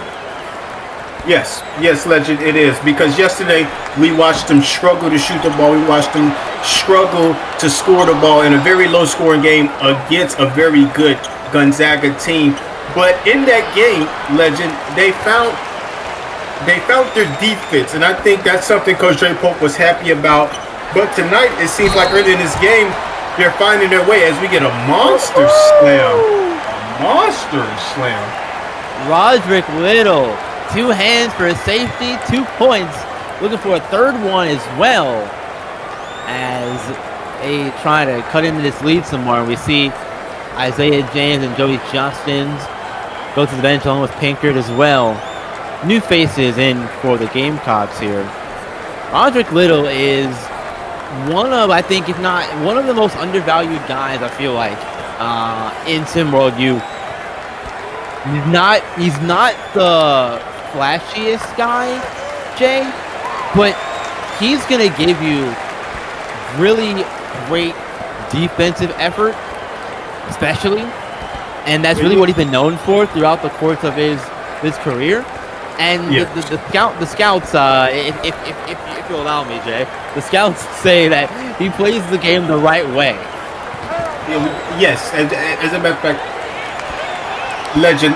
Let me tell you, from a scout's perspective, Roderick Little is like that one tool in the toolbox that you never get rid of. You want to know why? Because it works with everything, and he's able to do a lot of different things on the court, and that's why he's a valuable player. Is it shiny all the time? No. Is it new all the time? No. He can have rust on him, but you're going to take him out the toolbox, and when you need him, he's going to do the job and do it well. He absolutely will. Absolutely. And that's what makes him a really valuable piece for this Duke Blue Devils team. And now South Carolina going inside and scoring that time there. That is another one of the new faces for South Carolina. And you know, they're also missing Jamie Ramos as well. He suffered a career-threatening injury during camp here, unfortunately for the Gamecocks. So they're down 2 of their 12 guys on their roster, with Akiri being out and Ramos also missing significant time as a freshman, no less. So that's really unfortunate for him. Committed to the program and now isn't even able to sit up and play as a freshman. Right, but I think Coach Dre Polk turned all that energy around and put it back into his team for motivation and used that as a stepping stone instead of something that could shake the boat a little bit, because the way they came out against Gonzaga and with the energy and effort, just like this right here on defense, you seen an inspired team, Legend. You seen a team that wanted to be out here. You see the team that want to win for the guys that's not here. And just like it right now, as they are harassing Duke and beating them to every loose ball, you see the energy and effort that Coach Dre Polk is giving to this team, and they're producing it out here in the Toyota Center. Absolutely, absolutely. There are, looks like 2 number 3s on South Carolina's roster. That one is not Isaiah James. The one with the hair is not Isaiah James. That's a good way to let him know. Yeah, right? Whoa! Oh, Daquan Carter. What a pass that was to set him up to the alley-oop, man. South Carolina, look, they come out ready to play here. This one, I love it. To me, it seems like they have a little bit more confidence on the offensive end than they had yesterday. And they seem to have more swagger. They're moving sharper. They're moving with more juju, if you will. Legend. Yeah, no, exactly. I agree. I think there's something to that. And the assist from Ivanov to Sawyer Sutphin there. One of the critiques of Ivanov is that he's not your traditional power kind of big. He's more of a finesse style of big, and any other guy probably would have scored that. Ivanov deciding to pass it out and show that kind of skill that's in his skill set, though. He can do that.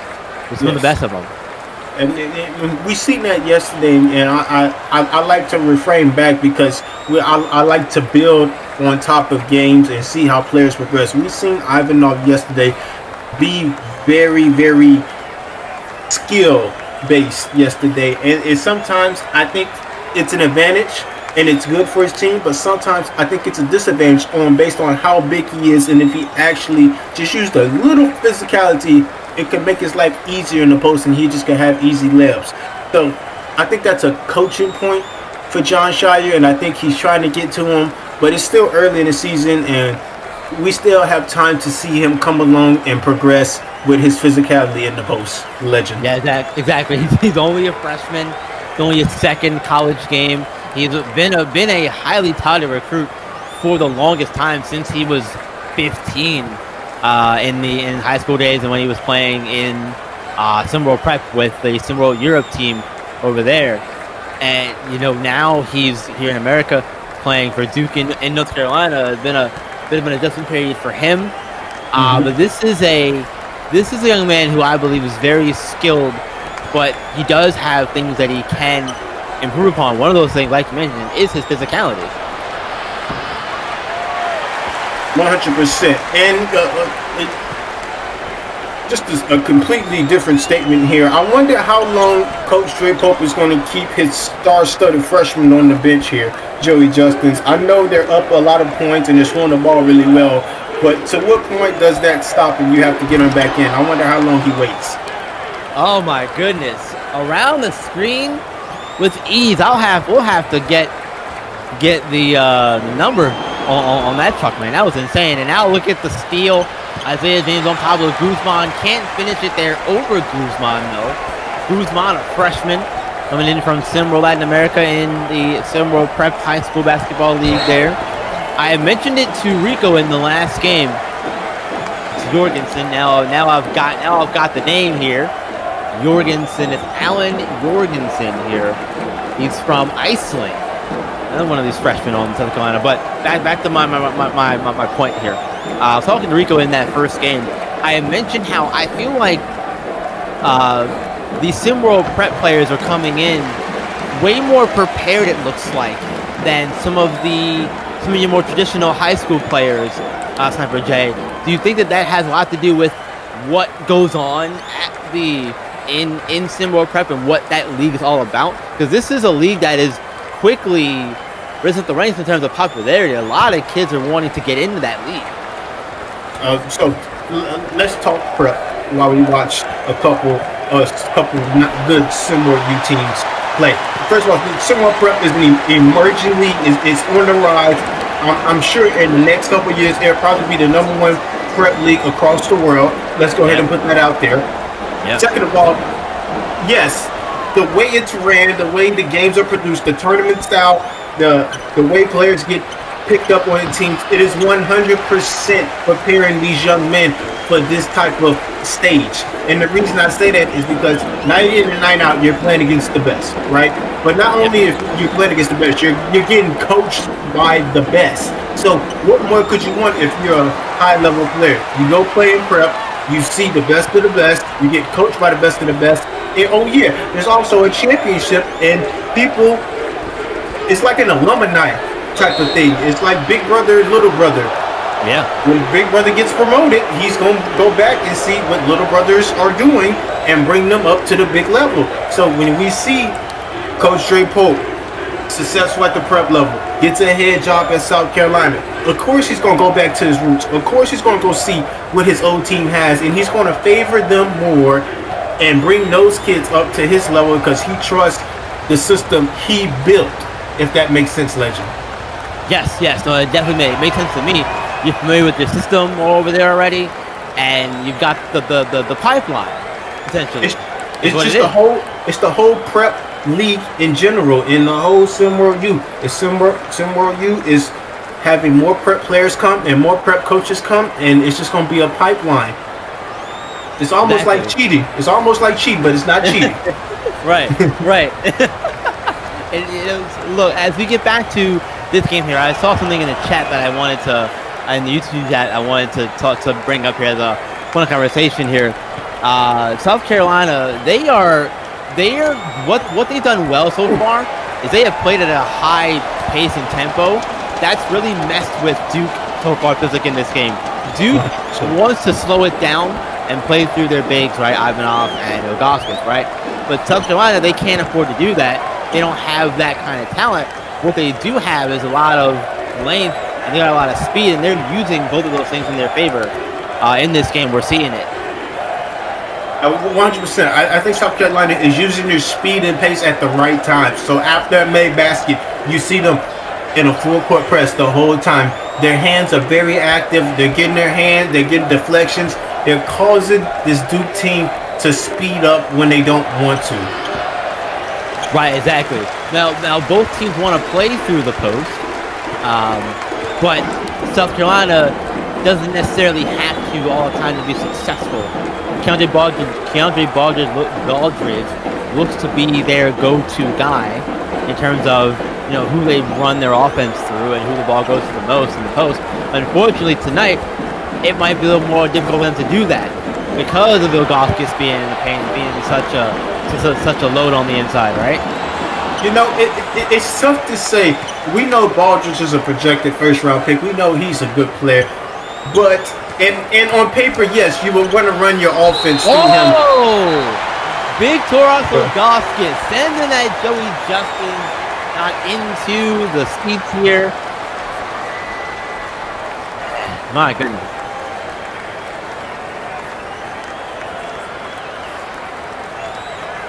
That was the big time block by Gauskas. He's just showing that he can protect the rim at a high level, just like he did yesterday against SMU. Absolutely, and you know, to go back to our previous talking point here, also think too from what we've seen, Isaiah James been all over the floor, right, guarding everybody. It seems like, and that's also been a big part as to why Duke looked a little out of sorts to start this game. They haven't gotten comfortable because Isaiah James is everywhere. It feels like Isaiah James chooses. And this is just my opinion. It seems like he's out there. He said, "Okay, you want to score the ball? I'm going to guard you. Okay, now you're done. I didn't cut your water off. Who's next? Who wants to score now? I'm going to guard you. I'm going to cut your water off." That's the type of mentality that you love to see from a player. He wants to guard the best player. He wants to guard the hot man, and he's been doing that here tonight, and he's been doing it effectively. Legend. Yeah, absolutely. And there's Ogoskis, another basket from on the interior. Now back to a 10-point lead here for the Gamecocks. 5 minutes left in the first half of play here. You see Marion Whitmer comments out there on the floor for the Gamecocks, along with Jorgensen, Justin, Pinkard, and DeQuan Carter as well. Up to Pablo Carter. Back a little here. And Ugoska on the inside. They do get him the ball. Double team comes. Smart double team there. Guzman has it back in his hand. Shot clock down to 5. You got to get a good look here. Guzman trying his luck. Jorgensen has a foul called on him with the shot clock winding down there. So they get bailed out with a foul, and Pablo Guzman gets here to get some points for the Blue Devils. Cut lead 8. It seemed like this game, the last 2 minutes, has changed in the favor of Duke. And we have seen Duke slow the game down on offense, get the ball into the post, run the shot clock down, and get a really good shot. And once they get that shot, it's either a bucket or a very slow rebound, and they're able to get back and set their defense. If Duke is able to set their defense, South Carolina is going to have trouble scoring against a set defense. But if South Carolina is able to play wild defense, run and jump, full court traps, man-to-man full court, they're going to cause ruckus, and that's going to confuse this defense of Duke's, and that's how South Carolina was able to get the league. But right now, Legend, we see Duke with the defense getting set. They're cutting the league down because they're getting good shots and getting their defense set. Yeah, exactly. I think they're getting set. Look who's getting set up in the post. That's right. That's right. Ogoskis on the block here. Double team comes back out. Oh, I think he should have taken that one. Yes, I think we had 2 to bench. I think he should have taken that one regardless. But that just goes to show how unselfish he is. And it was the right pass, but maybe he should just go ahead and slam that one home. Yeah, especially when they're 2 smaller guys. And there's Dance. Getting right 2 place, points right back. Right time. Right place, right time. 1000%. And now you see the Gamecocks putting some pressure on the Blue Devils here, picking up full court. I like that. Do you like that decision? Yes, 100%. And I know Agauskas scored right there, but did you see how fast that possession was for Duke?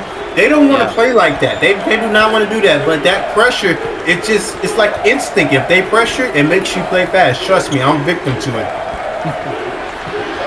I think we all are at times. And there's another steal from Duke. Up the floor, they come quickly. What a block. Get it that time. What a great block. DeQuan got the steal, unable to finish. But DeQuan Carter, got that one. And now Coach Dre Pope is going to take the timeout. We'll step aside here ourselves, folks. 2:36 left in the first half. Right back with the rest of it. Very true.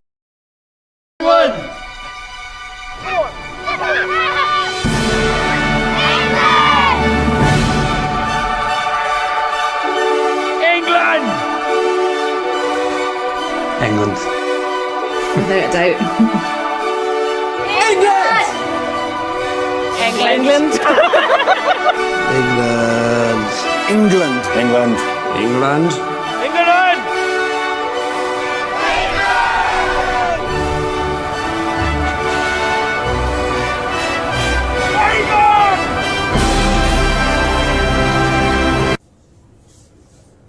Scotland. France. Wales. Wales. Definitely Wales. Scotland.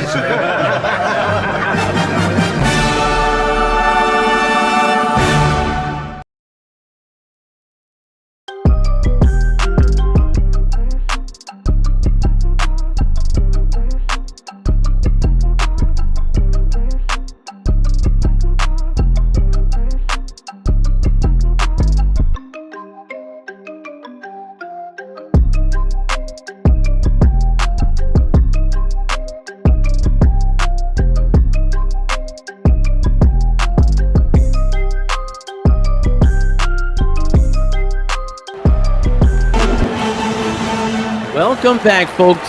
32-24. South Carolina out in front. What started as a large lead for them has dwindled quite a bit. And there's still time for Duke to stay composed in this one. And I think that's a big deal when you have a veteran coach like John Shire on the sideline with you. 100%. Yeah, I have to think that he's telling guys, hey, we don't need to get in a track meet with these guys. We don't need to be running up and down. We need to have a cool, calm pace, and let's get the ball to our big man inside. Fade away from Ivanov, no good, and there's going to be a lot of discussion in the YouTube chat about that kind of shot right there from Andre Ivanov. I know he's a very divisive player amongst the SimWorld Hoops fan base. You know, for that reason right there. I'm not mad at Ivanov. I know he wants to do what he's comfortable with, but sometimes when you have a certain weight advantage, you just have to put it to use. Yeah. And Sampaio gets in shot, not rejected, but a foul. Charles Pedro.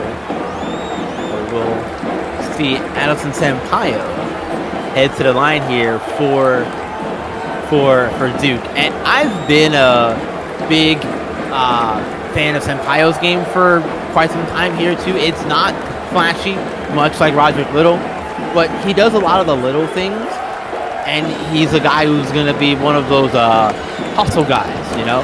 Going to give you a little bit here, a little bit there, and you'll feel that impact, but it's not going to show up in the stat sheet all at all.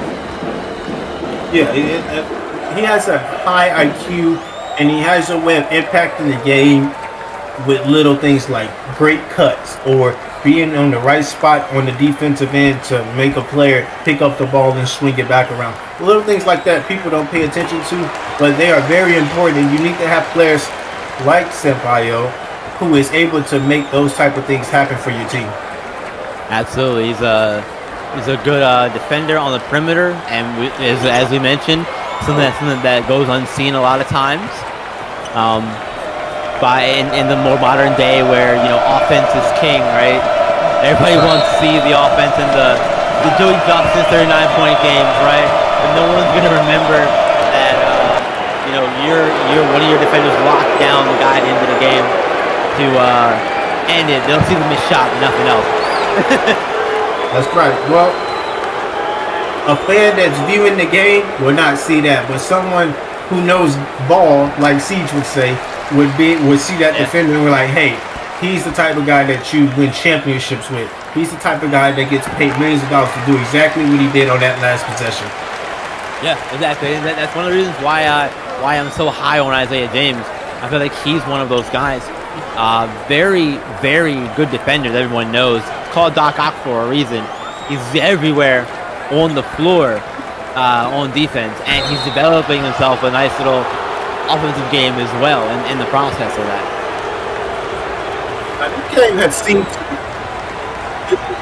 This game has seemed to change, right? It's a 4-point game, it's a low-scoring game, and the refs have kicked it in. It seems like we have a whistle every time down the court. They're tightening things up. I'm not sure if the coaches said something, if the players have been chatting to these refs, but the refs are fixing this. They're really blowing their whistle, making sure these guys know that they can control this game. Right. No, who's in charge, right? Because unlike the last game was very, very free-flowing for the most part. There were a few foul calls here and there, right? But not too many fouls and or stopping play for free throws, that kind of stuff. But this one, like you said, something happened to where in the last few minutes we've seen things change. Now the question becomes, who do you think that change benefits more? Is it Duke or is it South Carolina, or does it not really matter? I think it favors Duke, especially with the refs calling fouls. And the reason I say that is because when the ref calls a foul, that clock stops. When that clock stops, the game stops. And the slower the game is, the better Duke, the more Duke has a better chance to control the tempo. Ivanov to the basket. Wow. Using his body there. We see the physicalness we're looking for, right? Pinker not happy with the foul call, but I know it's smaller defender. I know you're thinking that, right? I can hear you. I know, but he still got the basket through the contact anyway, and they have chipped away at this lead very slowly, and they've done it at their own pace, right?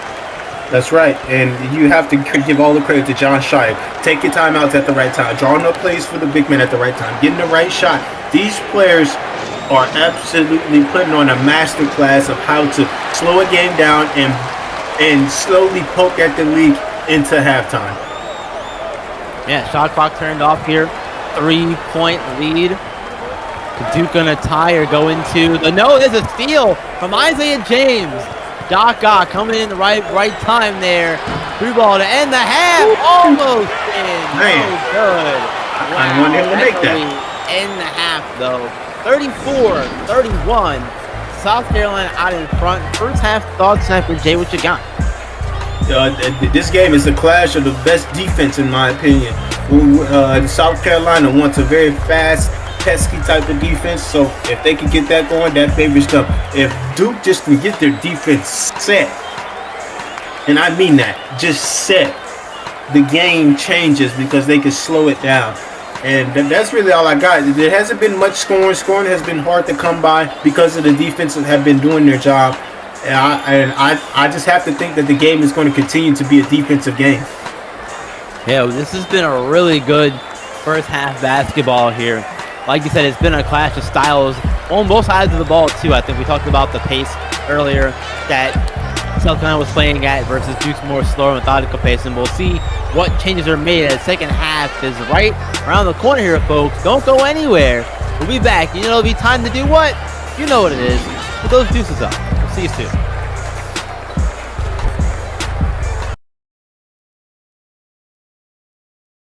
You can see the game, be the game.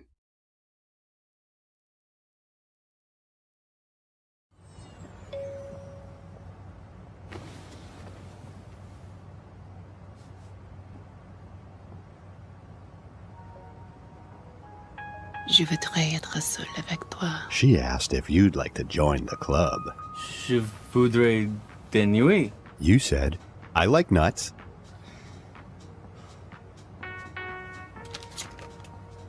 Register today and get a free Berlitz phrasebook. Berlitz, the best way to learn a new language.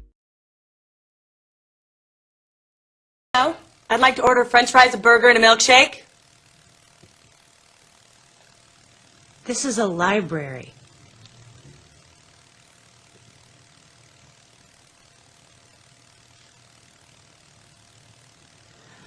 I'd like to order french fries, a burger, and a milkshake.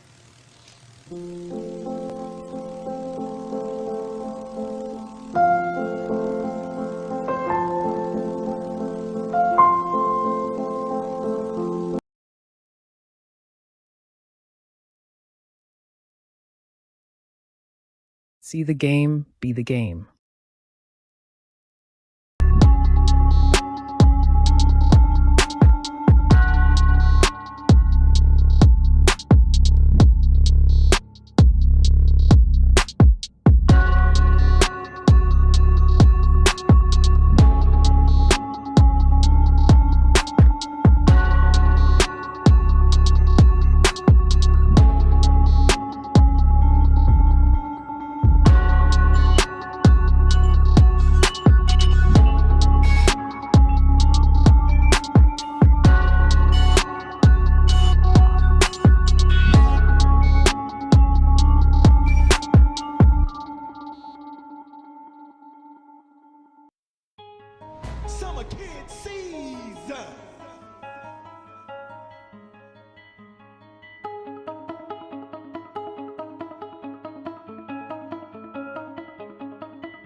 Welcome back, everyone. Second half of game 2 of round 2 of the SimWorld TV Classic Tipoff Invitational. You know what time it is, though, folks. Throw up those deuces. 34-31. South Carolina trying to hold on here in this one. It looked like they were going to run away with it early, but Duke fought back into this one. And look, a lot of that credit, Sniper J, goes to the head coach, Don Shire. And I think this really just shows the difference between a first-year coach like Dre Pope and a coach who's been around a little bit. This is now Shire's fourth season. I'm not going to let you do that. Keep going. It's Shire's fourth season in SimWorld U. Legend, John Shire is a good coach, but I'm not going to let you do that. South Carolina came out blazing hot, and you got to give Coach Dre Pope his flowers. He had his team ready and prepared. John Shire made an adjustment throughout the first half. Yes, he made an adjustment. Was it a really good adjustment? Was it worthy of notoriety? Yes. He's a great coach. He made a great adjustment. And to start the second half, we have seen another adjustment. South Carolina is now in a zone to protect the paint and maybe force Duke to shoot that outside jumper. We're going to see how that works out for Coach Dre Pope. But, Legend, I'm not just going to let you sit here and say, oh, John Shire this, John Shire that. No, we have another coach, and yes, it's his second game as a college coach. And, yes, he's brand new, but he is out here making moves and taking names, okay? And I'm not just going to let anybody walk over him because he's out here trying to make a name for himself, and he's doing a good job so far. The yin to my yang, Sniper J over here. That's right. That's right. Not going to let me not hype up J Pope. I like it. I like it, man. That's why I had you here. That's why I was excited when I looked on the sheet and saw I was calling the game with you. Look, I just like to keep things fair and even. That's all. No, of course. I understand that, my friend. Charles Pickard fires a 3, and he can't get it to go. First half standouts, though, for either side. For South Carolina is Joey Justins, 8 points, 4 rebounds, and assists for him. For the Blue Devils, Victor Otogaskis, 8 points as well for the big man, 2 rebounds, and a block as well. It's been a really fun first half that we saw, though, all the same. Defensive first half as well, Sniper J. 100%. I mean, this is not the way I play the game, but defense has been the key. It's been keeping teams in the game and brought a team back. And I'm not sure if we have great defense in the first 3 minutes of the second half. So let's just say whoever starts to shoot the ball and score might win. Yeah, but no, I mean, look, you're not wrong. That feels like a very John Madden-ish thing to say, you know. But the thing is, you're not wrong. But you're not wrong, right? And look, for those of you who don't know who John Madden is, 1, I guess it means I'm old, but 2, look him up. There you go, legend. Let him know. He's a legend. He's a legend in the coaching world in terms of football, but Madden isn't there a thing, right? Great steal from Baldridge there. I'm through the first couple of games here, Jay. I really like what I'm seeing from guys lurking the passing lanes like that. You saw Baldridge do it there and get the steal, and now it's a chance to maybe just score in the post over Ogaskis. Gonna face him up now. Yeah, back around to the corner here. Over to Pinkard. Like to dance. Shot clock down to 3. And right, stolen back by Roger Little. Trying to get the ball back to Joey Justins. Foul, no basket there as Dance picks up his first on the day. Chance to tie the game up here with his free throws from Aria Ricardo. Ricardo was junior from Greensboro, North Carolina. Last season, he shot 61% from the free throw line. Now, Legend, I know you said you like how guys have been anticipating and jumping the passing lanes, but I don't know. Maybe I should say it like this. The object of the game is not to pass the ball to other teams. It's kind of right. There it is. it seems like these guys are not seeing the defenders, or I'm not sure. But these are things that can be fixed in every system and everything. Like, I think the lob should have been thrown to Agauskas. I'm not sure why you're throwing a cross-court pass across the middle of the court anyway against any defense on South Carolina's behalf. But these are things that can be fixed, and if they fix them soon, it could lead to more scoring opportunities for each team. Yeah, no, look, I agree with what you're saying. It's not smart to do kind of. You see it there again. You see what I'm saying? It's not rocket science. Again, yes, it's right. It's not rock. I tried rocket science. Okay, basketball's not it. Basketball's not it. Look, we'll stick to basketball, right? So the rocket science. Hey, there's a reason why my name is Sniper instead of Doctor.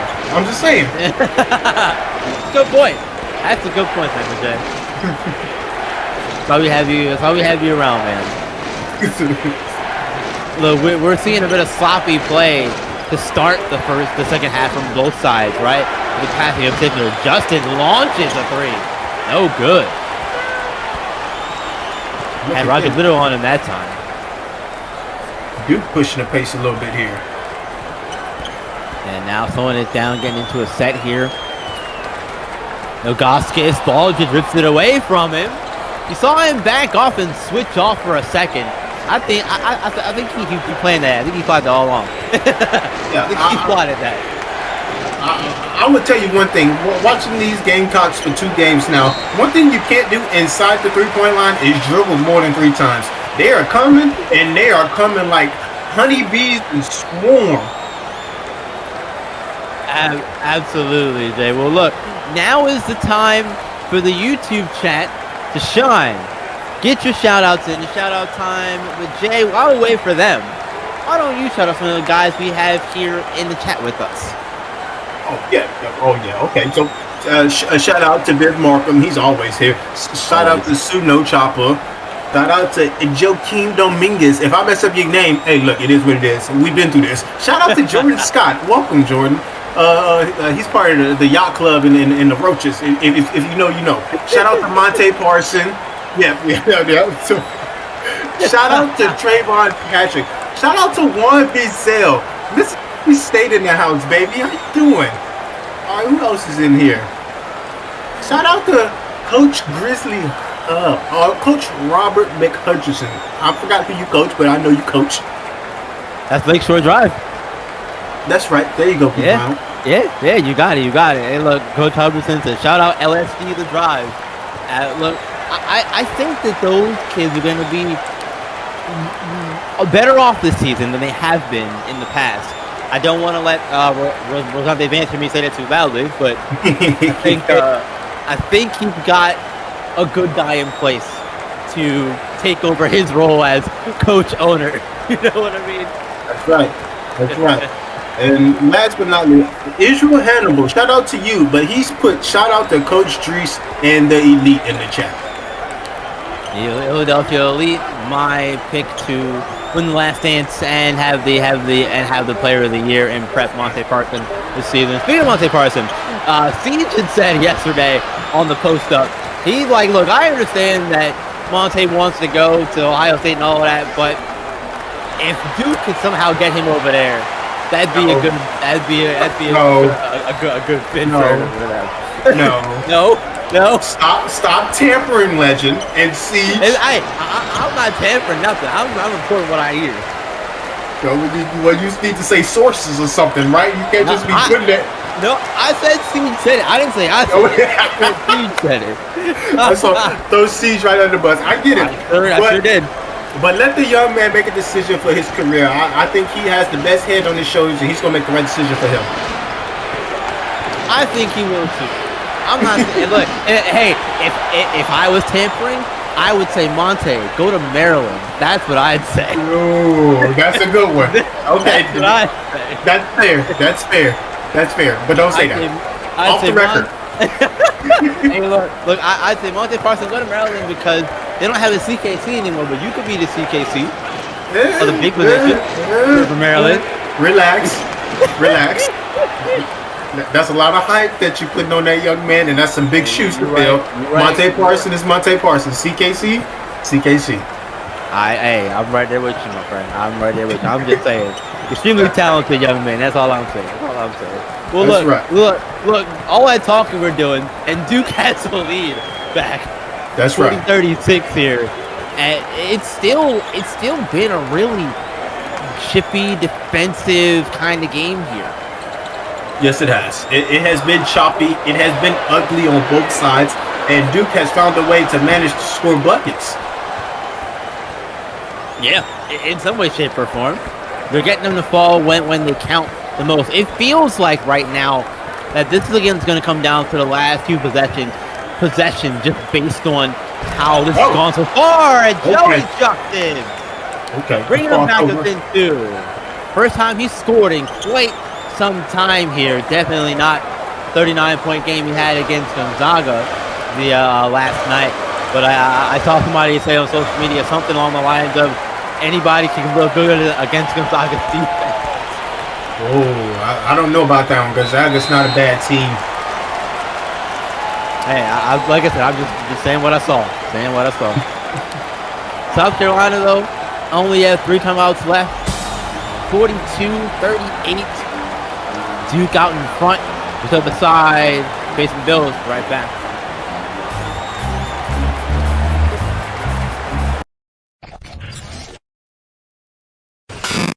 SimWorld Sports, where you can see the game, be the game.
What's up, everyone? This is Big Bob.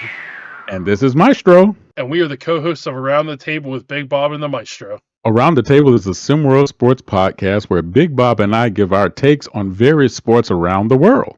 Make sure to tune in every Tuesday at 4 p.m. Eastern Time to hear our takes. And don't forget to join in the conversation with us on Discord at discord.gg/SimWorld Hoops. And make sure to follow us on Twitter and YouTube, or I guess I should say X, and YouTube at SimWorld 4K. And as always, see the game, be the game.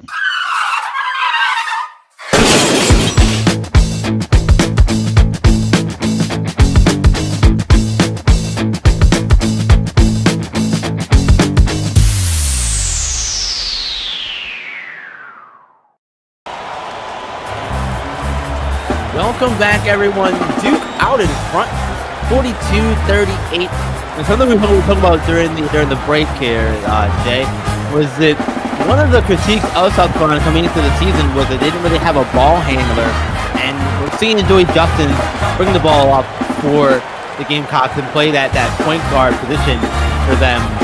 And I think that with this being a game going up against a guy like Roderick Little on defense, that's been one of the big challenges in this game for the Gamecocks. I agree with you, Legend, but I think Joey Justice is a reliable ball handler. I think he's still young. He is a freshman. It's only his second game on this type of stage. And going against someone like Little or like Nelson, the whole game has brought some wear and tear onto him. He's tired out there, and that's why we're not seeing the scoring output that we've seen against Gonzaga, is because defense and physicality is being put onto him by these Duke Blue Devil defenders. Yeah, and he's not able to get into the spacing that he had in the first game. And there's Pablo Guzman. The big defensive stop there. As that freshman for Duke brings the ball up for the Blue Devils here. And he gets into a corner and Jorgensen knocks the ball away from him. So mistakes by some freshmen. Last few possessions here as we're almost through the first 10 minutes. Fade away jumper, good. 2-point ball game for Blue Devils as the Gamecocks make it a 2-point game there. Yep, and I think we're just going to have a seesaw rock battle for the rest of the game. It's going to be 2 to 4 points at most. And it's really going to come down to the team, I'd say, who can score. Because both teams are excellent defensive teams, and they're getting their hands on the ball and they're creating turnovers. So whoever can score late in this game, I think has a good chance of taking it. Oh boy, Isaiah James came a little limp there at the end. Maybe like a hand, he was holding his hand, or leg came a little limp or something, one of the two, but it didn't look good. Hopefully he's all right after that. It looked a little funky, didn't it? Yeah, it looked like he grabbed his hand. It could have been a jammed finger, or maybe he hit his funny bone or something in his hand, but he's out there, he's still playing. Things you love to see from a South Carolina Gamecock. Absolutely, yeah. Look, the game didn't stop for him. They'll keep playing until play stops, and then he might get it looked at or something. But right now, he seems to be doing as okay as he can. Now guarding Sampaio is James. Looking back around, does the dupe to Guzman. Guzman, a little too fast around that corner. Stepped on the line. And James gonna head to the bench now. Maybe get that hand looked at. With the fingers looked at by the Gamecock training staff. They're already down Ripikere and Dane Ramos. Can't afford to lose a guy like Isaiah James, especially not his defense. A sweet move there from the Gamecocks. The pick and roll worked perfectly. The guard got wide open for the easy deuce. And John Shire gonna take a timeout here. 2-point lead here for Duke. As we're now under 10 minutes, 9:54 left in the second half of play here. And we've seen throughout this game, really, that the defenses have come to play. And it's a really nice change of pace for a lot of people who, again, we talk about the offenses in basketball, modern day basketball, right? But defense is a always important side of the ball. And if you're a more of a traditionalist, a purist when it comes to any kind of sport, you love these kinds of games. Yes, you do. And you're also outdated and shouldn't be watching the game. what are we talking about, Legend, man? We want to see scoring. I understand South Carolina's going to pick up full court. But I understand they got Agauskas in the middle. But, man, 44 to 46 on a SimWorld TV nationally televised game. Man, I mean, it's a good game. I'm really enjoying calling the game, but the scoring gets me excited. I like scoring. Man, somewhere, our CEO yells is kicking himself. He doesn't know why, but somewhere he's doing it. Roderick Little tonight, though, 9 points for Duke, 3-9 from the field, but he's doing a lot of his damage on the defense side of the ball, and really not even numbers wise. Let's look at the numbers here. Little, he's got 2 steals, he's got a block, but he's doing a lot of his stuff just by being in rotating, staying with his defenders, and being around and being in the way. And that's what he's known for. And that's a good way to do it. Just being in that vicinity of the basketball will get you a lot of places that you wouldn't think that it would get you, as we see a bucket go in. And that right there, I believe that was Roderick Little, actually, who got that one to fall. That's a tough shot to take right there. It looked a little LeBron-esque in terms of just the one move, and that's it. You got the one move, the jab step, the heavy dribble, whatever it is that she can shoot, it's gonna go in. I'm not saying he's LeBron. I'm saying the move was LeBron-esque. You're right when I say that. Yeah, we got you, legend. There's no next LeBron. There's only one, right? Only one. There's only one, and we're trying to get rid of him. No fit. He's on his way out, man. He's on his way out. We're trying to get rid of him. Yeah, Pinker, though. Those are the kind of shots that if you're Charles Pinker, you can't afford to miss. Those things can keep you off the floor for a significant amount of time.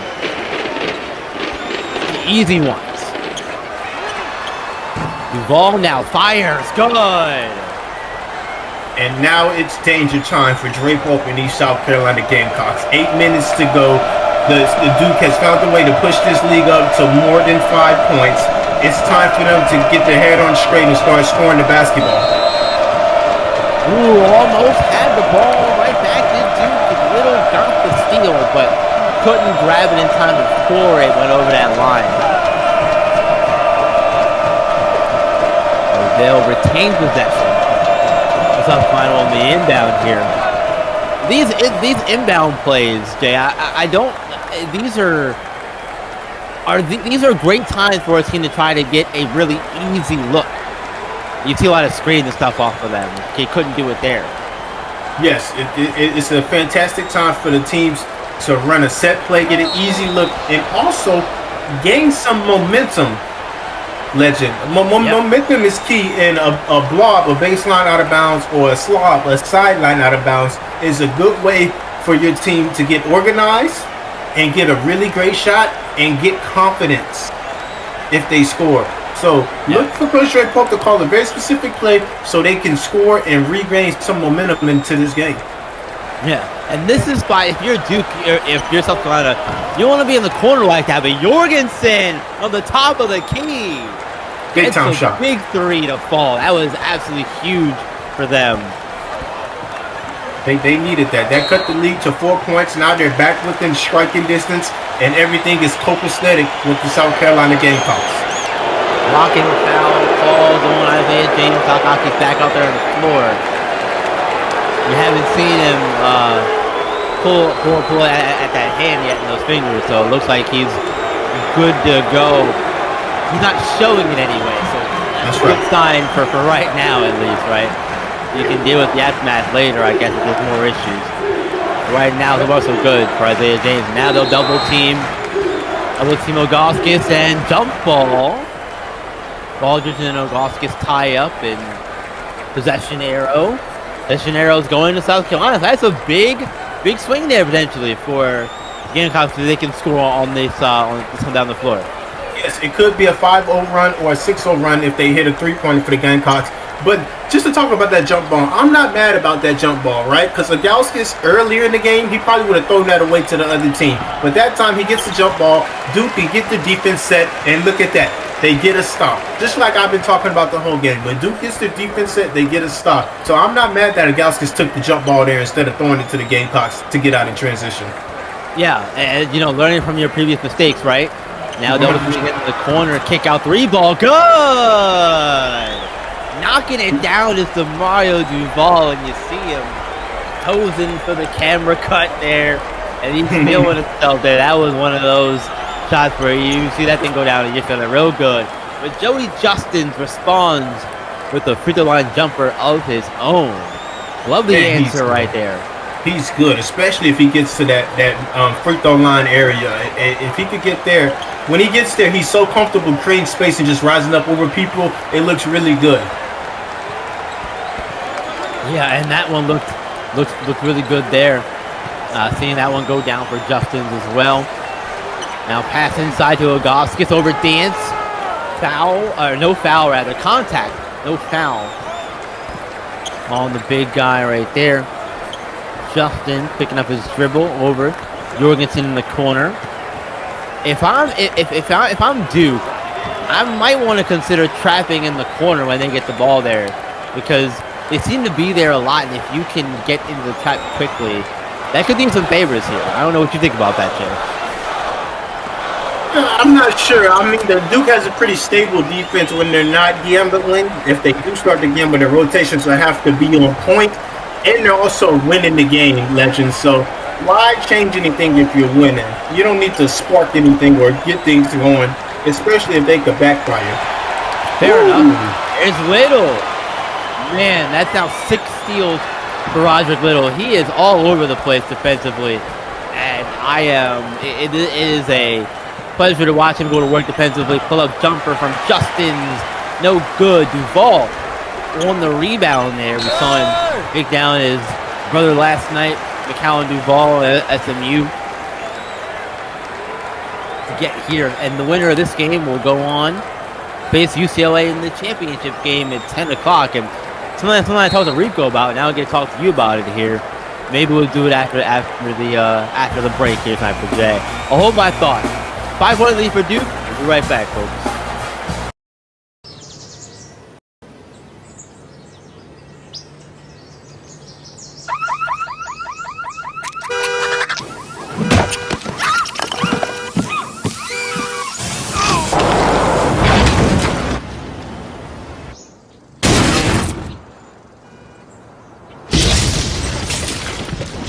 Life comes at you fast. Be ready with Nationwide. Investments, retirement, insurance.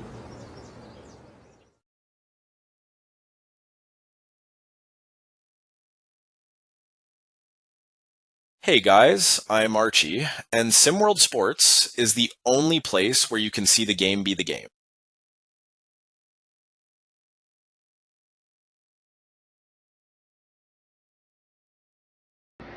Hey there, it's Emmy Award-winning broadcaster Samuel Goldberg. SimWorld Sports, the only place where you get professional sports broadcasters like myself to create even bigger moments for you. SimWorld Sports. See the game, be the game.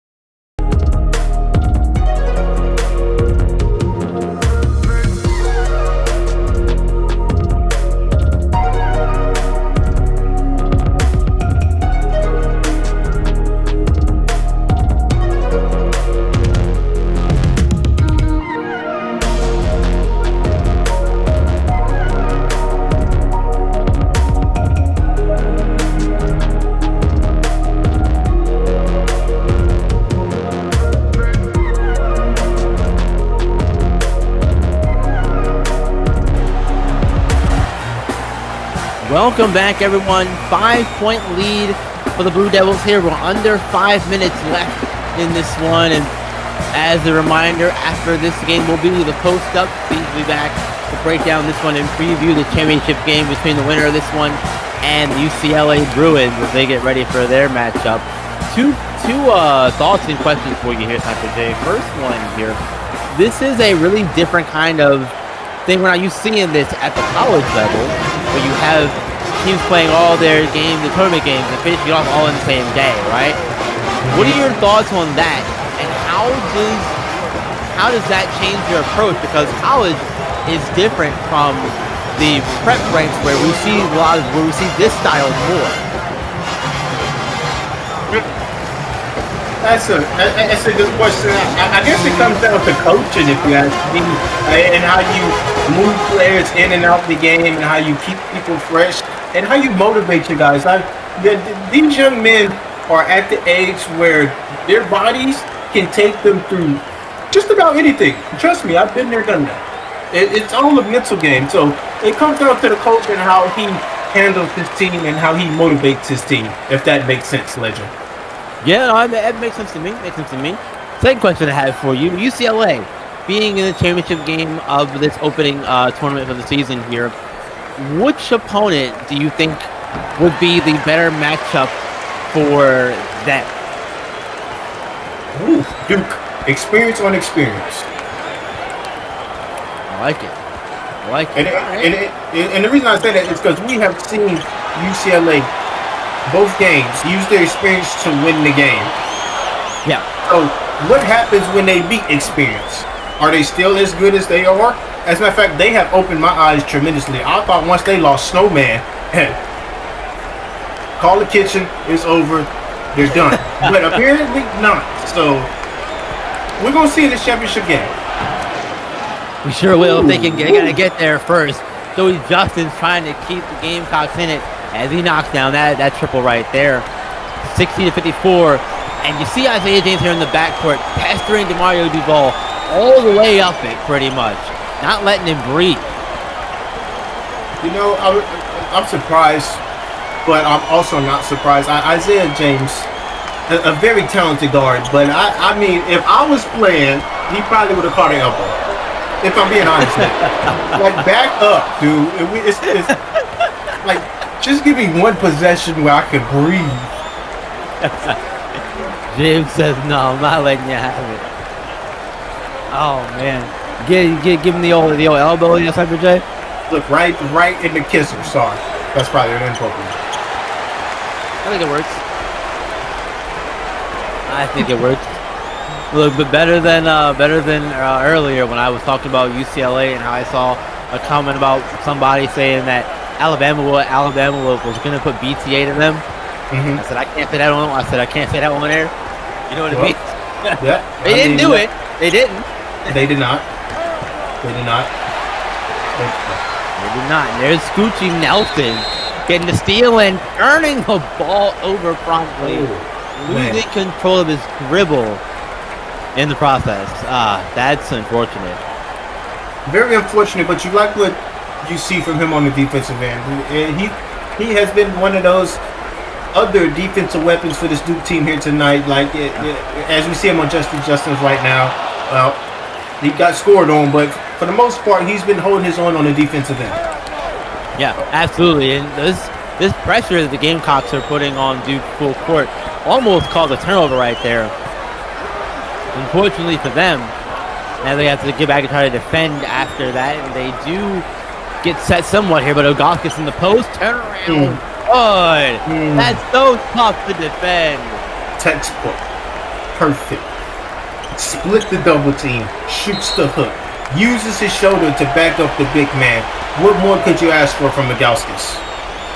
That was great, and great work on the defensive end as well. Roderick Little giving it back to Isaiah James there, forcing him out of bounds and giving the ball back to Duke. Man, this defensive intensity has really picked up here in the last few minutes. Isaiah James coming down and double team back out to Duval. No good on the three-point shot. You see Isaiah James grabbing the rebound there.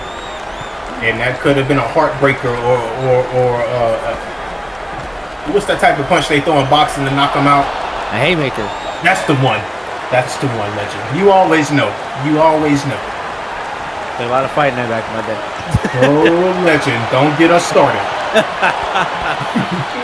A lot of fighting night, man. Well, look, Duke coming down here trying to fight for their right to keep the night going here, as they want to get that championship game against UCLA or UCLA, as I call it. UCLA. Never heard that before. Pass inside to Ogoskis, double team.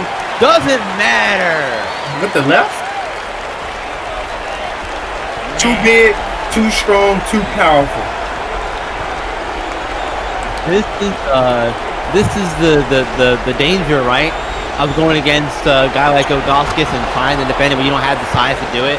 Abasai Dance able to get that one to go. 4-point lead here for Duke.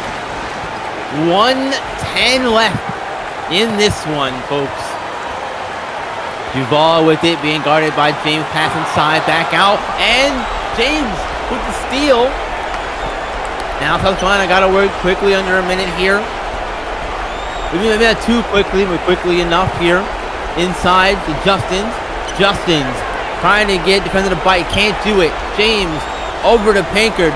Pinkard inside to Justin's. Foul on Ogoskis. And we'll see Joey Justin head to the free throw line. That's Ogoskis' first foul of the game, too.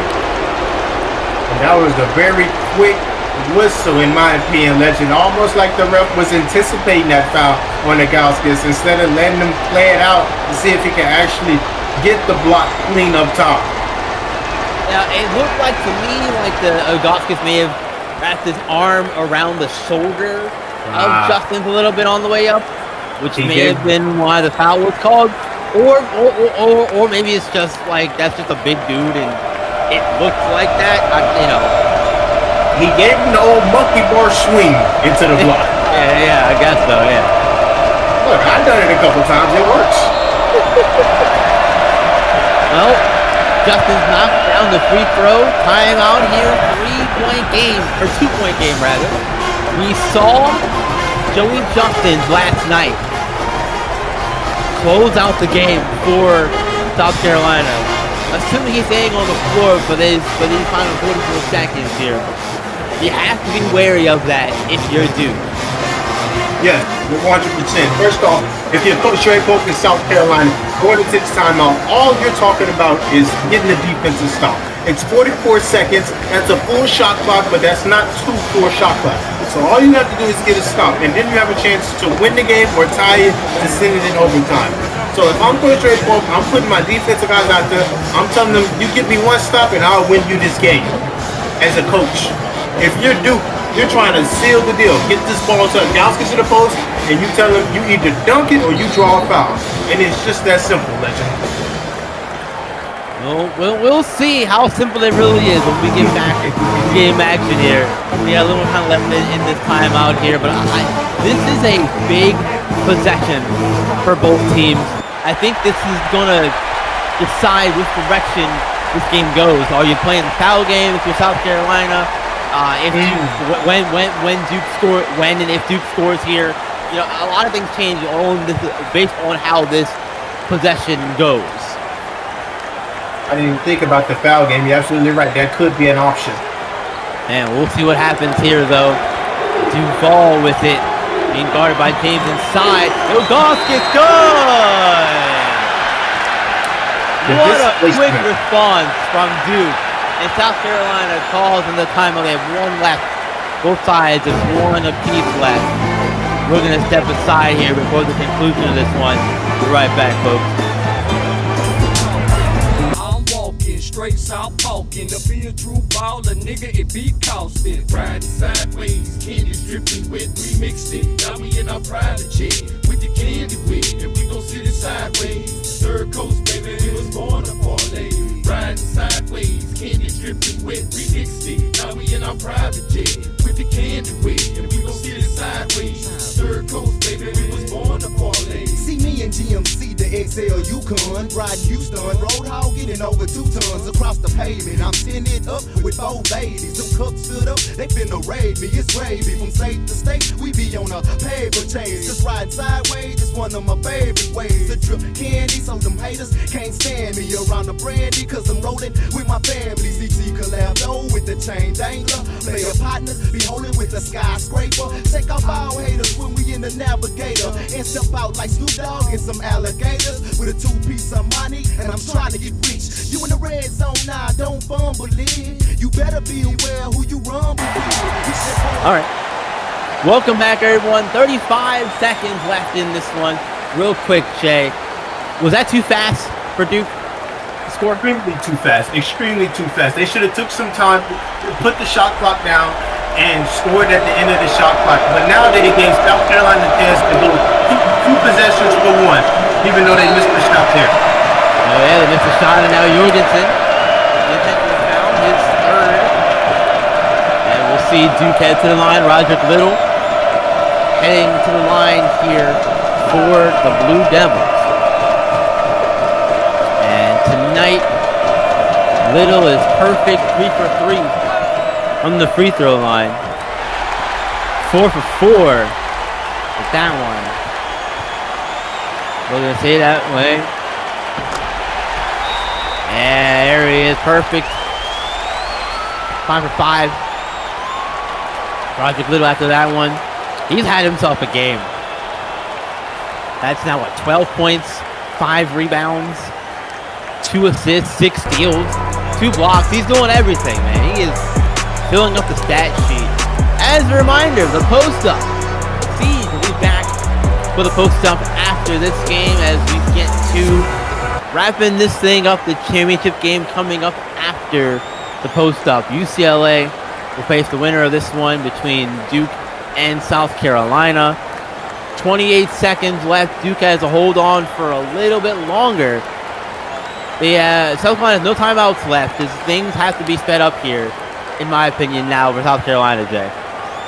Things have to be sped up and things have to fall perfectly to South Carolina. They have to make a three-pointer. They have to foul. Duke has to miss 2 free throws, and then they have to have enough time to get the ball up and score that second three-quarter just to send it into overtime. So a lot of odds against South Carolina. It's not impossible, but it's also not likely. Yeah, and this is one of those things where where the sport is very tough when you get in these situations, right? It's not like football or baseball where one big play like that can kind of change the course of the game in this kind of moment, right? Right. You have to get a stop and a possession, and there's so many variables have to go right your way. And that's why basketball is the best.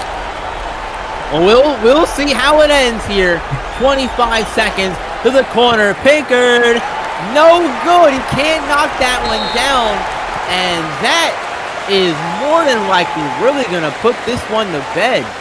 Charles Pinkard, again, coming up empty in a clutch moment here. That's disappointing for South Carolina, and I'm sure Pinkard has got to be beside himself on that one.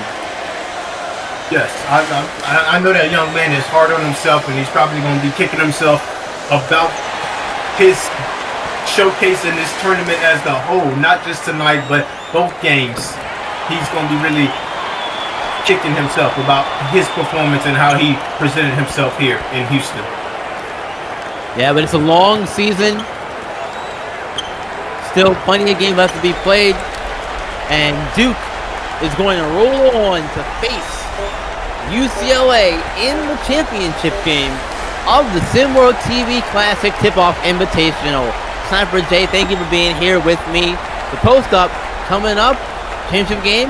After that, we'll see you in that one. JJP and Rick Blaze on the call for the championship game, and Siege in the post-up coming up shortly. Do you have the mind of a coach?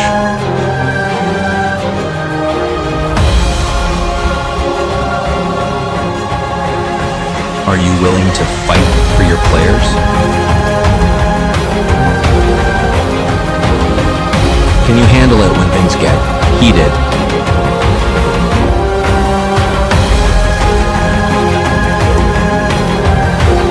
Can you manage your star player's ego? Can you handle the stress? Can you become a legend?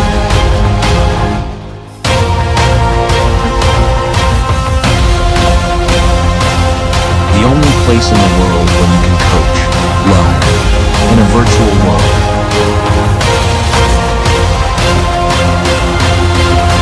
SimWorld Sports.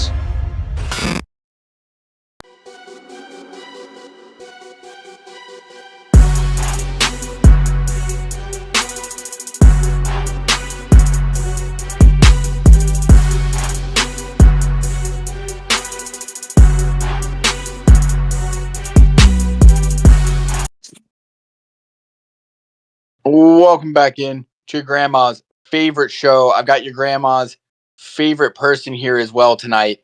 We got Yells on the post up tonight. Yells, how we feeling? Mic issues already. Good night of hoops. I'm feeling good, man. Glad to be here with you on the post up. Yeah, what a time. I'm glad to have a friend here again to keep me from rambling the whole time. I'll ask it simple because I think a lot of people, you saw the first, 10 minutes of that game, and you're thinking to yourself, holy shite, this South Carolina team is they're the world beaters. And then we came back to reality. Take me through your thoughts through the course of that one. I'm going to sound like a cynic, but I also stick to my guns. Watched this come out, and I said, man, is South Carolina just better than what I thought they were? Are they a better shooting team than I thought they were? Let me go backwards. Excellent defensive team. They came out and they showed that from the start. But then I had to say to myself, are they a much better shooting team than I thought they were all off season? Are they a much better ball handling team than I thought they were? Do they have more players that can put the ball on the floor and score than I thought they did? Because that's what it looked like to start the game. But the law of averages came around, and as this game continued, they showed to be, in the words of the great Dennis Green, they are who we thought they were. That's what I think that I saw throughout the course of that game. And like Maestro says, and by the way, Big Vic Ilgauskas is a big man, and he accounts for a lot that you have to do defensively once he gets going. Absolutely. I mean, we could talk about Vic all day. He's going to be a star this year. Looks like he's picked up his offensive game quite a bit as well. They're going to give him a lot more opportunities there. But let's talk about Roderick Little. He met that South Carolina perimeter defense. He got 6 steals himself. He said, I can play this game too. And to me, what we saw was a team that is young with a new coach. They're excited. They came out with a big win yesterday. And they came out hot. They came out riding that momentum. And like you said, the law of averages came around. And I said it on the post up before this game, but it's going to be a long night. And this is no slight South Carolina. They are who we thought they were, and they're a good team. This is a good team. This is a good Gamecocks team. There's nowhere to go for them but up. But ultimately, you ran into the Duke Blue Devils. You ran into a Blue Blood. You ran into a team that is deep, that has SWU players up and down this roster, and a team who just stayed more composed throughout the course of the game. They were more level-headed the whole game. They didn't come out hot, but they were level-headed.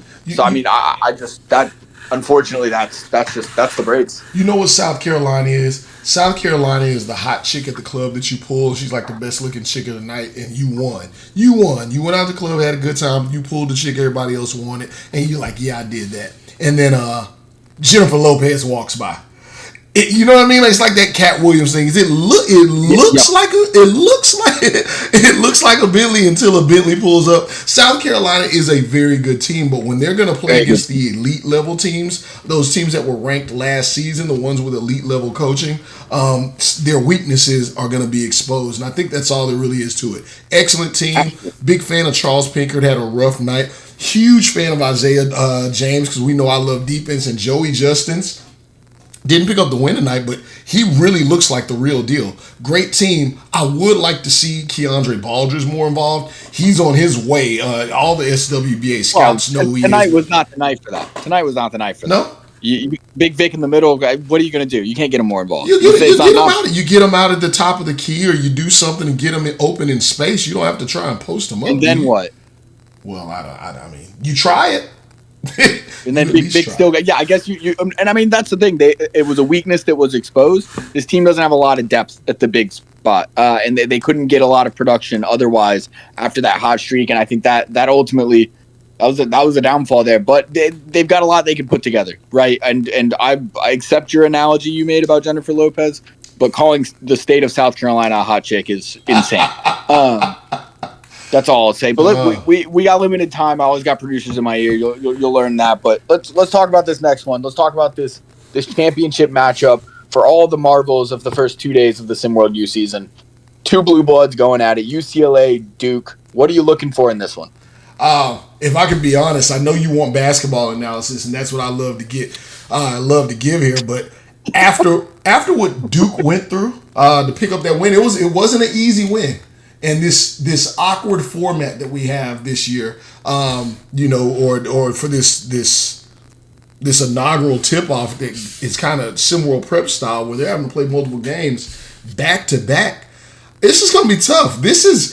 I just want to see if Duke can keep up the energy. They're going to be playing a high-octane offense, or playing against a high-octane offense in Cronin's UCLA Bruins with Blaine Kidd, Koya Monroe, and just a team that runs up and down the court, Evangelos Mullins. After what they just went through in a dogfight, will they have the legs to compete is what I'm looking for. Absolutely, and that's going to be a factor. That's something you talk about a lot when you're on the prep circuit doing analysis and things like that, and we don't often see it in SimWorld U. This tip-off invitational is very different. It's weird. I still think it's weird. It's weird, and I hope they don't get too attached to it. But regardless, it'll be interesting to see, and regardless, I've got to go with what I know, and that's ball. And talking ball, yes, you got a high-octane offense against what we just saw on a Duke team that can come back from a deficit with the way that they play, with the composure, with the slew of guards, with the bigs they have. They can stay in a game. They can stay composed. They're going to play their game throughout. And I think that unless UCLA has one of those games where they're shooting above 50% from the three as a team, which don't get me wrong, this UCLA team is 100% capable of that. As I said this morning on SimWorld today, they absolutely could do that time and time again, to be honest. But that's what they're going to need, because this Duke team is going to wear them down. They've got a little bit more size in the middle. They're a little bit more well-equipped to match up with this Duke front court, but that Duke front court it's just Victorious Ilgauskas is going to wear you down. He's going to eat up a lot of that glass. They need to shoot a high percentage because they're not going to get the offensive rebound opportunities that they would get against 99% of the teams in the country, because you got Big Vic in there. And when Big Vic's tired, guess what? You got a 7'3" Russian who gets in there and is just going to beat you up in the paint. It's going to be a battle, and I think the pace of this game is going to dictate the outcome. Yeah, it's going to be a battle, and I think you said it right. I'm looking to see if Duke has the legs, but on the other end, does UCLA have the manpower to just put up with Big Vic leaning on them? It's going to be an interesting matchup. It's going to be an exciting matchup to see Franklin Tyson go to work down low. The kid is a lot stronger than he looks. Then you bring Mitchell Marison Cole off the bench. So Mick Cronin has tools at his disposal, and that's what made them national champions last year. It was not all Snowman. It was not all Snowman. Chill, even though that's one of my favorite rappers of all time. Jeezy, shout out Jeezy. But it's gonna be a battle. I'm excited, and I'm just glad that SimWorld Hoops, SimWorld U is back. You and me both. We're gonna go ahead and send it on. No, Siege, before you get out of here, SimWorld today. You've been on there with Marsh. What's it like? What's it like on that show with them? How do y'all operate? I just got to know. It's good. It's good. It's good. It's friendly. It's like you go and you do your job, and you know, little chat before, little chat after, just about ongoings, and you know, is B-Ron related to T. Higgins and things like that. I'm not so sure. I heard Waldo was spotted in. You know, we just talk about current events, things like that. Bob got nominated for an Emmy. Maestro's up for a Nobel. We talk about our coworkers. Shout out Maestro. Like it's a Maestro's up for another Nobel in a fourth different category. It's honestly insane. It's Nobel Peace, Nobel the literature one. I know he won. He's got one for picking up women. It's actually I didn't know they had one for that, but he's got one in it. He's got a Nobel Prize for picking up women. It's really impressive. So yeah, you know, it's a good time. Marshall, he's a good guy. But if you got nothing else for me, well, we would love to have you back on the Post Up. Thanks for being on this edition of the Post Up. We're hoping to have you on time and time again after this. We're going to throw it back out there for this battle of the Blue Bloods, battle of the Giants, to call themselves the SimWorld Classic. We need a sponsor for this tournament, Invitational. Coming up next, we got the man, the myth, the legend, the hottest man in the game, Rick Blaze, and JJ MVP on the call. We're going to send it out there to him. Remember, as always, SimWorld Sports is the only place where you can see the game, be the game.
so cool. Stepping out like two blue suede shoes. The perfect news reads we never go lose. DJ spinning on the ones and twos. Finally hitting, we done paid our dues. I know y'all been waiting on an original sound in the time we put it down. We're out of H-Town, we're bringing y'all the heat. So you might as well stand up, clap your hands and stomp your feet. Cause there's no way you can give us, no way you can give us, no way you can give us, no way you can give us,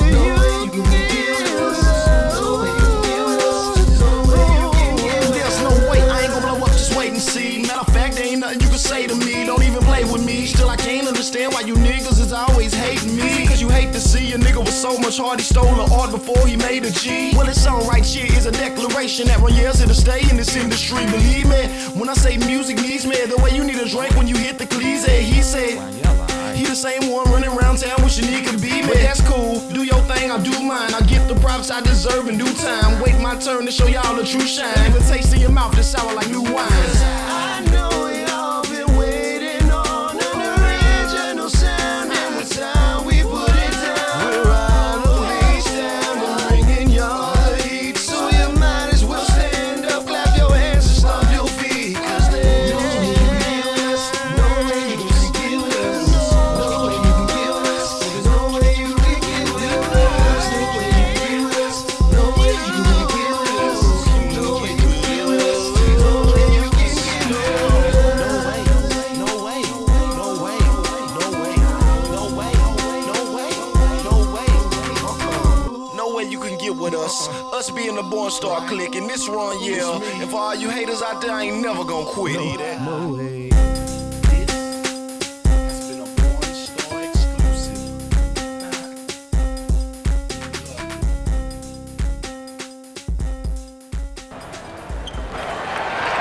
Two nights of battles in Houston have whittled 8 contenders down to just 2. Every possession, every rebound, every shot earned the hard way. Now, under the bright lights of the Toyota Center, 2 programs stand on the edge of a trophy. They've grinded through the gauntlet, and tonight, only one will rise as the Tipoff Invitational champion. I'm JJP, alongside my broadcast partner, Rick Blaze. Good to be back with you, Rick. What excites you about this upcoming matchup between the number 10 UCLA Bruins and number 8 Duke Blue Devils? Well, look, you get to see the champs, which is UCLA, and then you get to see the Duke Blue Devils, who Siege is really high on. I don't feel the same. So we're going to see what happens today against UCLA. Oh, yeah, should be a good one. UCLA's lineup is as follows, are led by Coach Mick Cronin. They have Ortega, Kidd, Monroe, Mullins, and Tyson. And their opponents, the Duke Blue Devils, led by Coach John Shire. They have Duval, Little, Nelson, Ricardo, and Ilgauskas. And so, ready for tip-off here between Ilgauskas and Tyson. Duke in their whites, UCLA in their Bruin blue as the Blue Devils win the tip-off. And so for Coach John Shire, in just 3 seasons, he stacked up a 47-24 record, already bagged a conference title, runs a post-oriented offense leaning on Duke's tradition of big men and versatile wings. And on defense, he'll run a half-court press. Hey, you know, and we want to see one thing UCLA brings to the table is their athleticism, their team athleticism. As you see, Mullins with the rebound here. And we're going to see how that matches up with Duke's defensive prowess. Right now, you're going to have the hands full of Blaine Kidd tonight. He misses the first one. But Ilgauskas, who got the rebounds, coming off a really big win and a really big showing that last game. Now for UCLA's head coach, Mick Cronin, who run the man-to-man defense, but Scoochie Nelson is left open in the corner. They allow him to shoot. Shooting not necessarily Scoochie's strength, so maybe a strategy they employ throughout. Yeah, that's why I allow him to shoot, because he can't shoot. At least he hasn't shown that so far. Franklin Tyson trying to take advantage of a size mismatch, but misses. Scoochie Nelson there with the rebound. Mick Cronin with 4 conference championships and the defending national champion. You see his perimeter-oriented offense after Duke handles the ball here as Demario Duval able to beat his brother McCallum Duval last night. They feed Ricardo Little, or Roderick Little. 3 points is the Duke lead. And there's nothing little about this game either. Blue collar Rod. He's gritty, hard-working, all-effort player. Was nicely open. Good play call from John Shire as they're back on offense after the miss. Gucci Nelson driving the ball down the court. And Nelson, he hesitated. Didn't want to shoot it. And Duke retains the ball. 14 seconds on the shot clock. Only up 3-0 over the Bruins. And now Nelson, a second try. He'll miss. And Koya Monroe looks like he was fouled by Nelson. Nelson made a lemony snicket series of mistakes in that sequence. They missed a shot, got the foul. That's 2 no-nos. 3 strikes. Not out of the game, but will have more opportunities to make up for it. As Ilgauskas, first block of the night on Franklin Tyson. That's a matchup to look out for. As Ilgauskas was able to efficiently... Oh, there's a nice shot by Duval the second. The bank is open real late. 5-0 is what UCLA's down. The 17:36 mark here in the first half. We'll be back after a short... We'll actually stay on the broadcast because we do want to shout out who is in our chat on this late night. Happy Tuesday night of opening week college hoops. Joaquin Dominguez, shout out to you. Juan Vazali, Israel Hannibal, Ravon Patrick, Biff Markham. Appreciate you being here. Absolutely. Robert McHubbardson as well. My late owls. All my late owls. Jordan Scott, it's the night owl period. You never know what's going to happen. You may see never know. You may see some sicko action on the floor here. We do want to point out, Rick Blaze, that Duke barely got any rest after they were able to advance in this tournament. Well, you rest when you're dead. I mean, I guess many coaches share the same sentiment in the history of college hoops. Maybe John Shire believes the same way. He may also be irritated at the fact that UCLA has a little bit of a rest advantage. But they are down 5-0 at the moment. It sounds like you already giving them an excuse. 3 minutes into the first half already. Like, hey, you sign up to play this game of basketball, and rest or no rest, you put your 5 guys out on the court. You put them out on the court, I assume you ready to play basketball. Absolutely. So UCLA looking for their first points. It's a catch and shoot scored by Koya Monroe for 3. That's a big shot. Koya Monroe, West Palm Beach, Florida. And he's been lauded for his ability to score both on and off the ball. Now, I thought you were going to say on and off the court. I was going to say, that's my kind of guy. I mean, a lot of hoopers will try to brag that in their particular bios, but as of right now, that's not Koya Monroe's game off the court, unless comes up with a quote later on this season. Missed there, Duke with the rebound. Blue Devils number 8 team in the nation. Scoochie Nelson, there you go.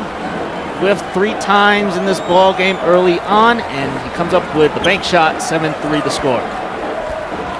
I'm almost willing to believe Scoochie's first real in the government name is probably something like Purvis or something. Only people with names like Purvis use the nickname Scoochie instead. His name is probably Purvis Nelson.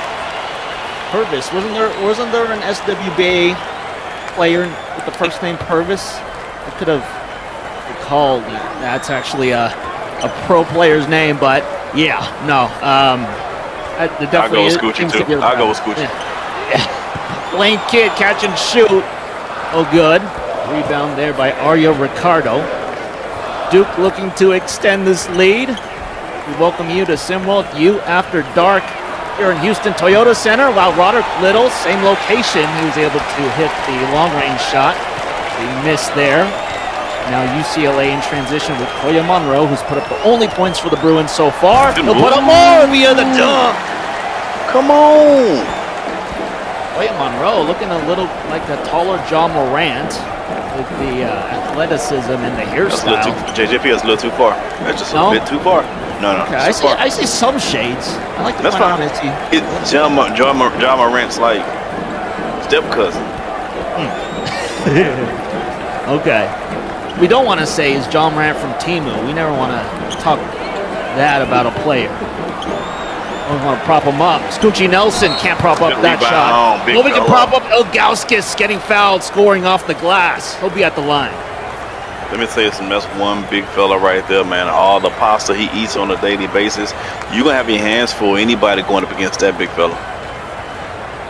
Victorious Ilgauskas, sophomore. 7'2" is his height. His weight, 265.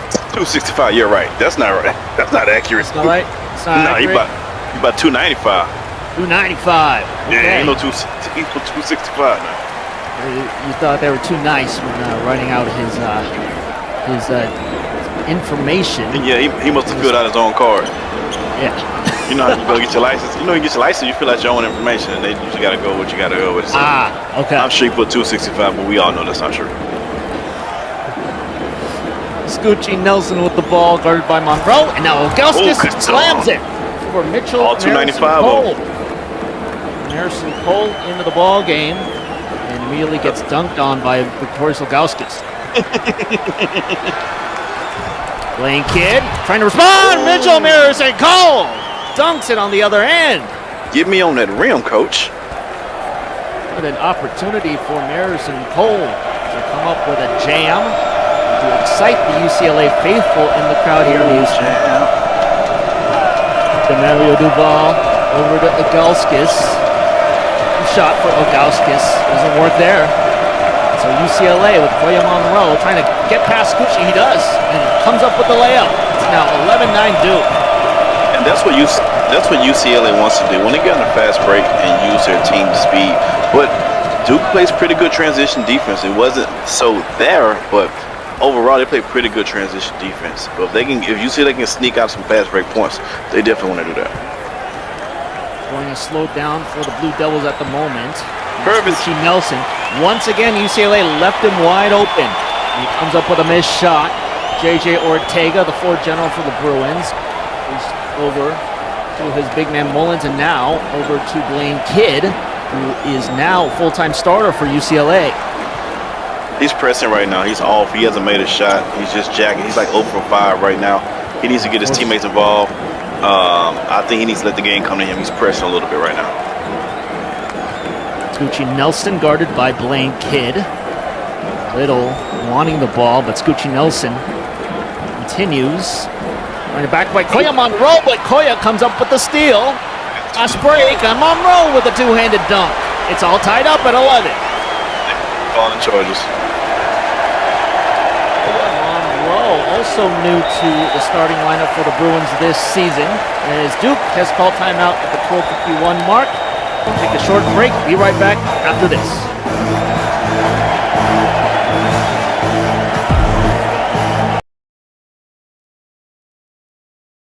Hey SimWorld, Coach Barry of the Arizona Scorchers. SimWorld has been an amazing opportunity for me as a coach, being able to build and mold my team to my liking and my vision, as well as growing and bonding with the players who come and play here in Arizona. SimWorld also allows me an opportunity to take ownership of something and see a product grow from the downside to the upside. Remember, SimWorld Sports, the only place where you can see the game, be the game.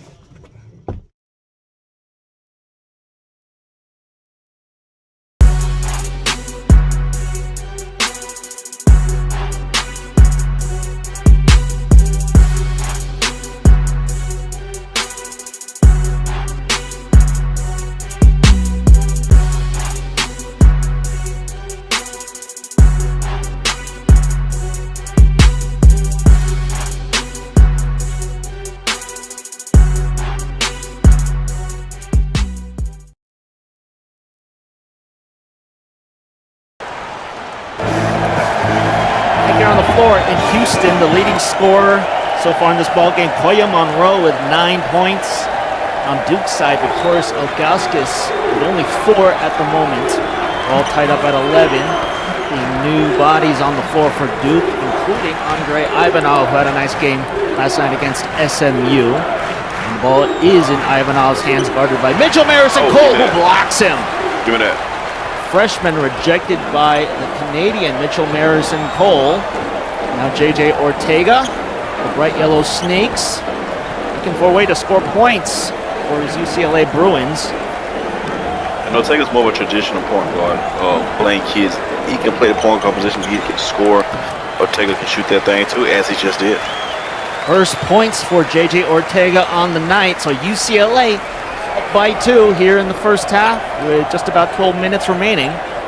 As we see DeMario Duval still on the floor for Duke, as well as Roderick Little. Little and Duval sharing the ball. Duval trying to shake J.J. Ortega out of his yellow sneakers, but we see a foul by Wilson Lamb. Reaching, that's his first. I don't mind the aggressiveness early, but you know you want to make sure you don't want to send Duke to the penalty too soon. But I don't mind. That wasn't a bad aggressive defensive stand. Well, Wilson Lamb is a freshman from San Gabriel, California, and missed there by Sampaio. That was some great play calls that they just couldn't make. Sampaio with some good minutes last night for the Blue Devils, as Marison Cole able to catch the ball and slams it. Duke, John Shire has to take a timeout after that slam dunk. So some of the second team out. Probably you will see a replacement of all the starters after this timeout has concluded. UCLA up 4, Rick Blaze. What do you think Duke has to come up with strategy-wise in order to tie up the ball game and take the lead? Well, I think their strategy is just fine. Duke has gotten any shot that they want. They've made every shot that they haven't made them all, but they've gotten any shot that they want. So I think it's just a matter of settling in, run your offense, and you'll be just fine. I think UCLA has kind of gotten a boost. Their offense was a little bit sluggish in the first couple of minutes, so hopefully the second string, led by J.J. Ortega, can kind of pick that up. A little bit more on Mick Cronin, UCLA coach, known for his fiery sideline presence, but also is meticulous in the preparation. JJP, I have a question actually really quick. What percentage do you give UCLA for repeating as champs this season? As champs? Yeah, out of 100%, what percent do you give UCLA their percentages to repeat in your opinion? I say 5% based on the sheer number of teams in the nation. What do you think, Rick Blaze? I was going to say 10 with JJP, but apparently you don't. You give no damn. 5%. 5%. That's equal. That's almost like no percent. If someone tells me I get a 5% discount, I don't need that discount. I just pay the full price. Yeah, I mean, we're seeing some younger guys getting reps here for the Bruins, so I wouldn't say a total rebuild year, but more of a development year for UCLA. They can go far in Hoopsteria. They can make it to the quad. They keep locking in. Okay, so you got them. That's good enough to be good enough to go into the quad. All right. Right. Okay. Especially if they beat Duke tonight. That would be. Wait, so you said they can go to the quad, but they got a 5% of winning it out. There's only 3 other teams ahead of them. JJP, your math not math. At best, they make it. At best. Okay. Bruins have slowed down a little bit in the production as we see Jordan Bamford on the court. Floater for Bamford is through. UCLA now at 17 points on the night. That's who UCLA needs to have a big game to get this win tonight. Jordan Bamford, and I think you got to get Blaine Kidd to step up too. He's been struggling, but those two guys got to be heard from offensively tonight.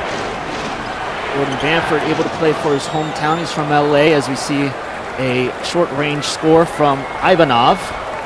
Jordan Bamford built on next-level shot creation and the ability to make contested shots. And now Wilson Lamb rejected. Ball still with UCLA. 9:29 on its first half clock. Wilson Lamb. Oh, blocked again. You get no lamb chops tonight. Nope. Not on that possession. Now Duke down by 2. Wilson Sampaio over to Sawyer Sutphin. That's the guard combo for their second team, Sampaio and Sutphin. Going to be real productive for John Shire this season. Ivanov jumper, no good, and Wilson Lamb comes up with the rebound. And exhibiting some speed, nice assist. Mitchell Marison's Cole comes up with the layup. for the record, JTP, I really don't have a disdain like for guys with two last names, but that was a really good shot by the guy with two last names. See Harrison Cole coming up with the score necessitates a timeout. We'll be back with more after this.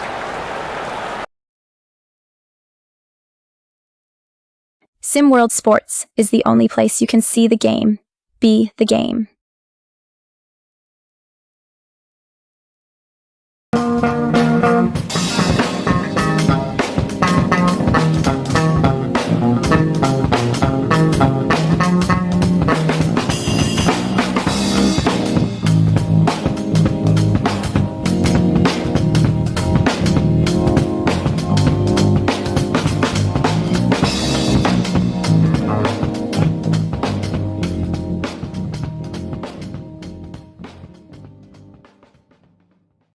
You start at ground zero,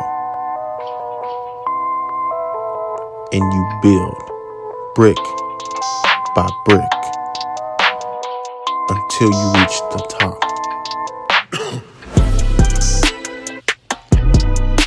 SimWorld Sports. See the game, be the game.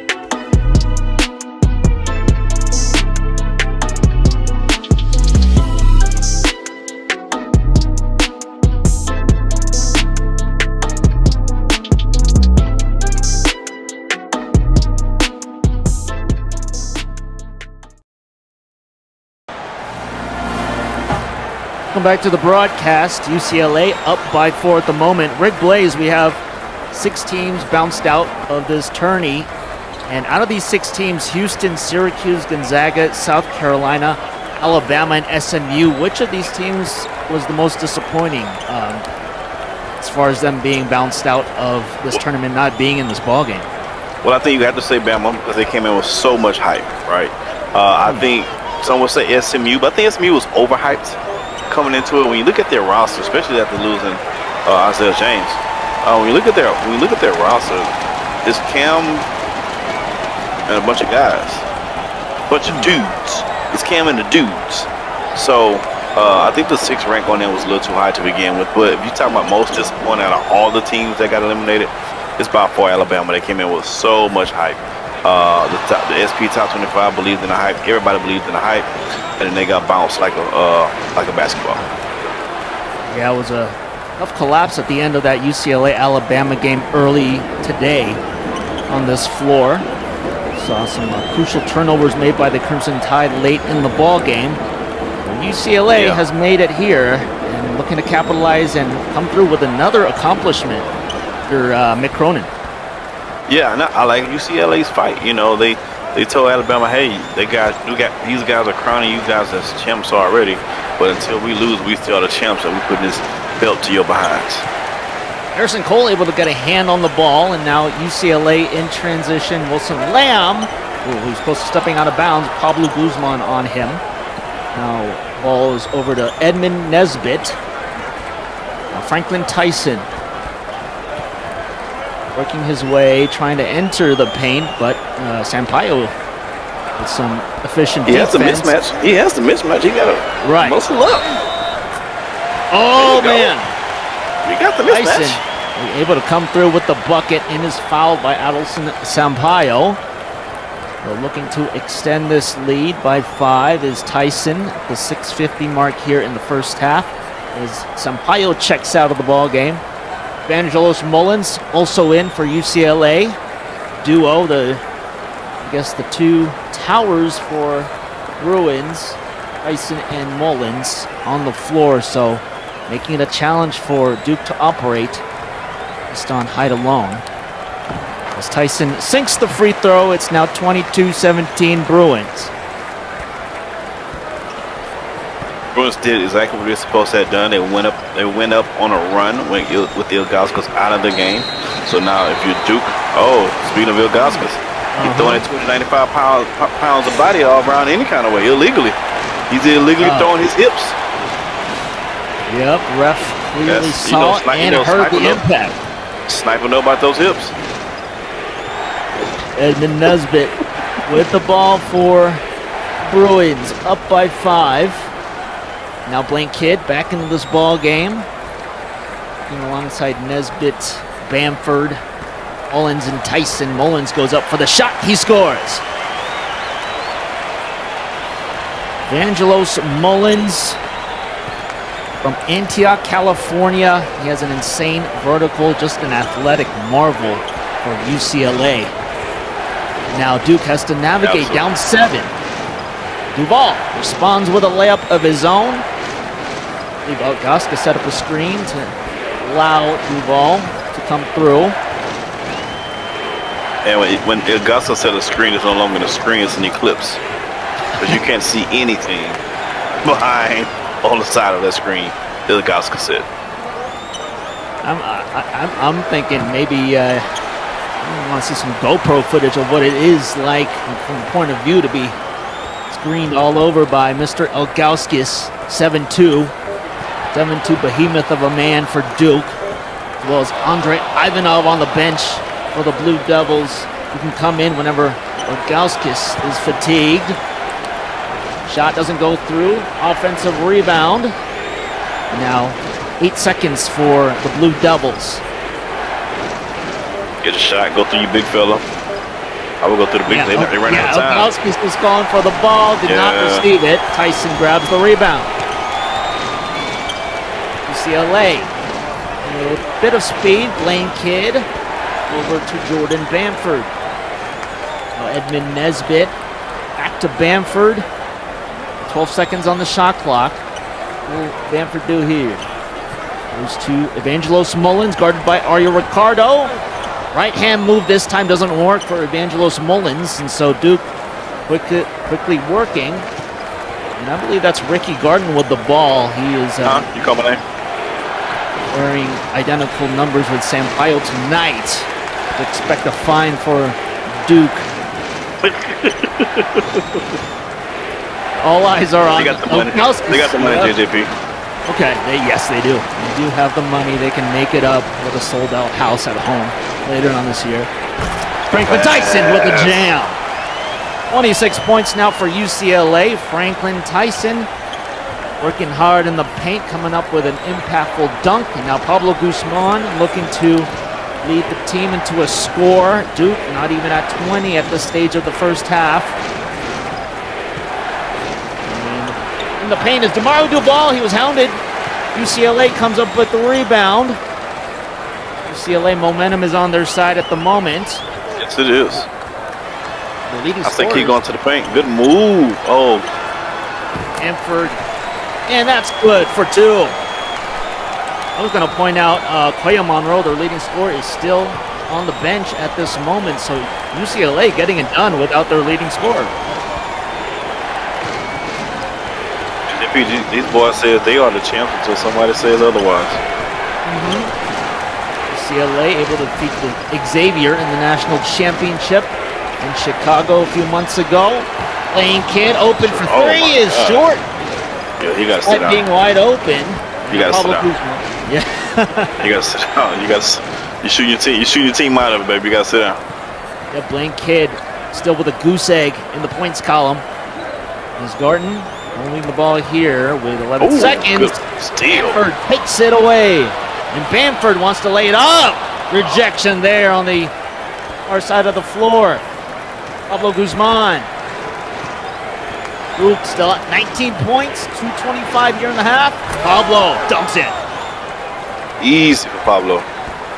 Who can score in bunches too now? Pablo Guzman now at 4 points in this ball game. UCLA calls a timeout.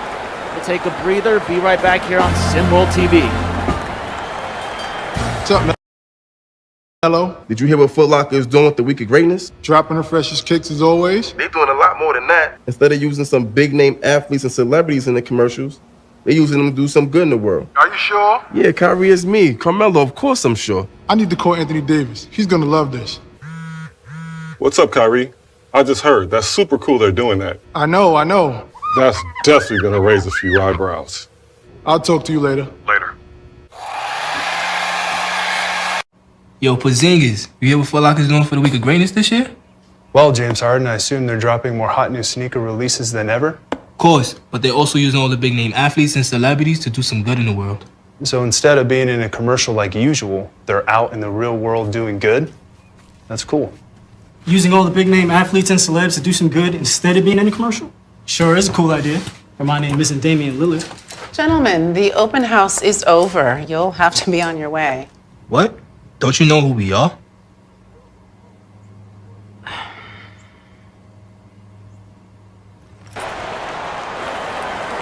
Recap the day's action thus far. UCLA was able to defeat Alabama 72-65, and Duke was able to defeat South Carolina 70-62. And Rick Blaze, got a question for you here. Which matters more in the early part of the season? Finding your starting five or finding your closing five? Yeah, you should have found your starting five before the season started. If you're still talking about finding your starting five, you're in last place. I think most important is starting your closers. And and the season is early, and a lot of guys like South Carolina is going with a lot of freshmen starting. So you're not quite sure how they're going to react in the crunch time of games. So a lot of that remains to be seen. So I think as it progresses, as we progress along, teams like that, they'll have more of a better grasp on who's closing it out for them. But you shouldn't be having no qualms about who's starting your game. Absolutely. As we see Blaine Kidd put up his first point for the ball game. He dunks it, found an opening. So Blaine Kidd, UCLA up by 9. He needed that one. Now Scoochie Nelson back in this ball game, guarded by Blaine Kidd. As we're near the 120 mark here in the first half to Mario Duval. Ball up against Samai Domingos, gives it to Ivanov, and Ivanov doubled. And Scoochie Nelson open, hits the three. Good shot, Purvis. Scoochie Main able to finally hit an open long range shot. Did you say Scoochie Main? Did you say Scoochie Main? You have his nickname, I have my nickname. I like Scoochie Main better. I'm sorry. You won. We'll put Purvis to the side. Scoochie Main is. Well, I'm low-key hoping he scores more three-pointers. Scoochie Main is classic. Burr. Blaine Kidd spinning against Scoochie. And scores over Scoochie. Not the main there. As he gives up the bucket to Blaine Kidd. Blaine Kidd now at 4 points. So 32-24, 43 seconds. Ivanov at the top of the key. Scoochie Nelson bounced it to Duval, and Ivanov had a window. Goes for the jumper instead. Misses, and Nesbitt comes up with a rebound. They want to slow it down here. Blaine Kidd looking to take charge here. Bad shot, bad possession. That was terrible. Scoochie Nelson with the shot clock off. And a foul is called on Domingos. This will send Sawyer Sutphin to the line. And Blaine Kidd knows better. He has to make a better decision than that. Why? There's 28 seconds left. Milk the clock, get a good shot. Duke should not be coming down the court with 16 seconds left to get themselves a good shot. That's terrible clock and management position by Blaine Kidd. He's not having a good first half for sure. You can check confidence box in his name, but yeah, not really executing on his decisions, as there's a missed free throw by Sutphin. Koya Monroe checking in for the final seconds. It's no Scoochie Main, that's for sure. Sawyer Sutphin, junior, 6'7", 190 pounds, looking to cut this lead to 7 points, bending the free throw attempt. And that one goes through. So shot clock turned off. Bruins. Nesbitt leading the charge. Guarded by Roderick Little. 6 seconds now. Go to J.J. Ortega, who catches and shoots off the front rim. Get it up. Last second heave off the front rim as well. And a half. The score is Duke 25, UCLA 32. What are your thoughts on this first half so far, Rick Blaze, between these two blue bloods? Good first half by UCLA, who came out slow earlier. I think the second team came in and gave them a boost. And if you're Duke, they kind of slowed down. So I think their second team came in kind of not gave them the same boost. So you're looking for both teams to kind of get their second units to really step it up and for their stars to be stars in the second half. Looking at the field goal percentages, Duke struggling 33% from the field, while UCLA is scoring 40% from the field. And 3 points wise, haven't seen much. Duke actually has more 3-pointers so far in this ball game. The leading scorers on each side, Scoochie Nelson with 5 and Koya Monroe with 9. We'll be back with more action here in Houston after the break.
Here we go with half number 2 in our nightcap, and the winner is the champion of the SimWorld Tipoff Invitational. Real quick to recap half number 1, Koya Monroe set the tone, 11 points, and for Duke, Mario Duvall led Duke with scoring, as you see. He's still in the game?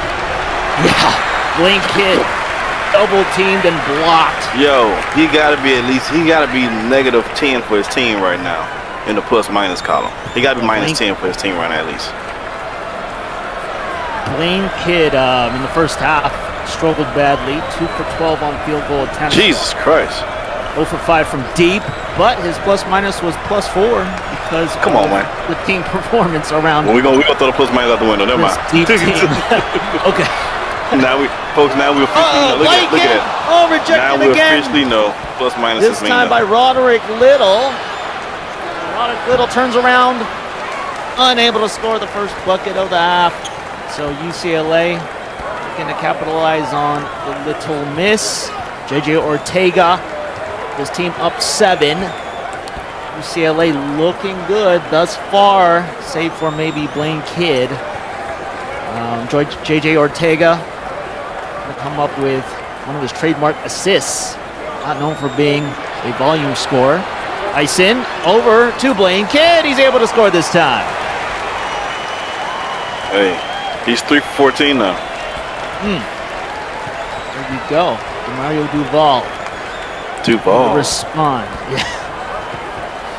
50% shooting in the first half for Duvall. And now all movement cross court with Elgaska setting the screen. It's a 3 attempt for Duvall off the back iron.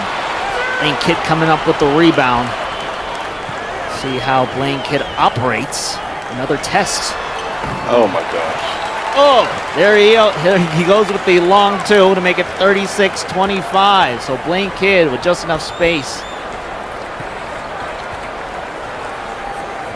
Duke on the far side. Scoochie Nelson. Now to Duvall. Oh, That one is through for 3. Oh, in his face. In his face, indeed, Demario Scoochie, Duval. Assisted by Scoochie. Duval last season averaged 11.2 points per game. But he's known for his defensive struggles. We'll see how fare against Ortega. As the ball's being passed around the perimeter. JJ Ortega, 2-point try. Tyson is there with the putback. Good putback. Lead is at double digits for UCLA as Don Shire even more frustrated. And now we may be seeing signs of Duke fatigue. Oh, come on. Stop it. Stop it, JJ. That's the forbidden word for tonight, fatigue. That's forbidden word any night. Any night. Okay. I dare you to go home and tell your lady you're fatigued.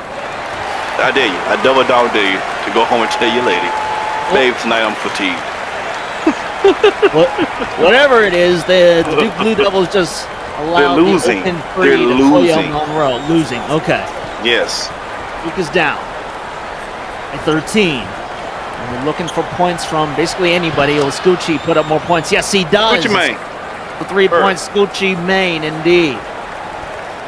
It's now 41-31 UCLA, the defending champions. And I love the fight by UCLA. They're showing these teams, hey man, y'all been writing us off this whole season, the whole off season. Matter of fact, we came in ranked number 10, battling the top 10. We showing y'all we come to fight, man. We're not just giving up the championship. You got to take it from us, and I respect that by the Bruins. As you see, Roderick Little score for Duke. Just wanted to point out in the bracket, UCLA in their first 2 games of this tournament, they were able to put up 72 points in each game. So they're on pace to put up another 72 burger as long as they're clean on the ball handling. But yeah, looking good at the moment with the point totals. Miller shouldn't be at the top of the key, that's for sure. I don't know what he's doing. I don't know what he's doing up there. Yeah. Continuing the passing game are the Bruins as Ortega. Yep, that was very likely to be a miss as Tyson also commits the foul. So he got to take acting classes too. There's no way he moved 295 pounds in the stands like that. Well, officials called the foul. Oh my God. Is Duke looking to make work here and cut the lead, turn it to a single-digit ball game. Oh, shake here by Roderick Little. That is a contender for SimWorld Top 10 Play of the Week. Roderick Little. Oh, that's nice, T. UCLA briefly shaken up. It's like a minor earthquake in SoCal, but we'll see if they can put up points. Nope, it's a turnover officially. It's Sampaio's turnover on Koya Monroe. And Sampaio now far side of the court. 43-35 the score here in Houston. It's a big possession for Blue. They can get within striking distance with a good offensive shot here. Mario Ricardo, he's off the glass and is able to cut the lead to 6.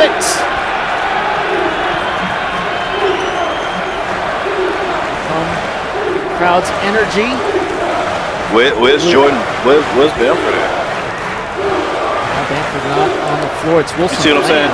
You gotta get your guys to come in and your playmakers to come in and make plays. Koya Monroe contested heavily there. Misses, and Roderick Little now operating. Duke down 6 at the moment. Sampaio bounce pass over to, looks like Ivanov. And Andre Ivanov gets it to work over Marison Cole. I love Ivanov as an option to go to on the second team. That's a really strong second team option to go to. Might be the best second team option, offensive option in all of SimWorld U. Ivanov now at 6 points in this contest. And is Koya Monroe losing the ball once again? So his struggles continue as far as trying to not give up turnovers that easily. Ivanov able to score over number 8 for points. 8, and this necessitates a timeout for UCLA. Duke has cut the lead swiftly here in the second half. We'll be back with this. If he dies, he dies. SimWorld, SimWorld, SimWorld, SimWorld, SimWorld, SimWorld, SimWorld, SimWorld, SimWorld, SimWorld, SimWorld, SimWorld, SimWorld, SimWorld. It's a place where average Joe can work on his craft and grow. Say you the new magic, yo. Well, why you ain't passing though? Better get you a basket, bro. Cause this ain't no Madden, no. This is real ball life from prep to pro. Come on, Park, this ain't no fashion show. It's the opportunity for you to be the one to shoot the three in the clutch. Game on the line. They like, who is he? Must be the 2-3 or 2-4. The one twice. Coach saying do more. Scouts like that boy nice. So drive up the price. Push up the stock. Build up your name. Stir up the pot. Piss off the eye. As a player or a coach, here it is, dog. SimWorld. This is your shot.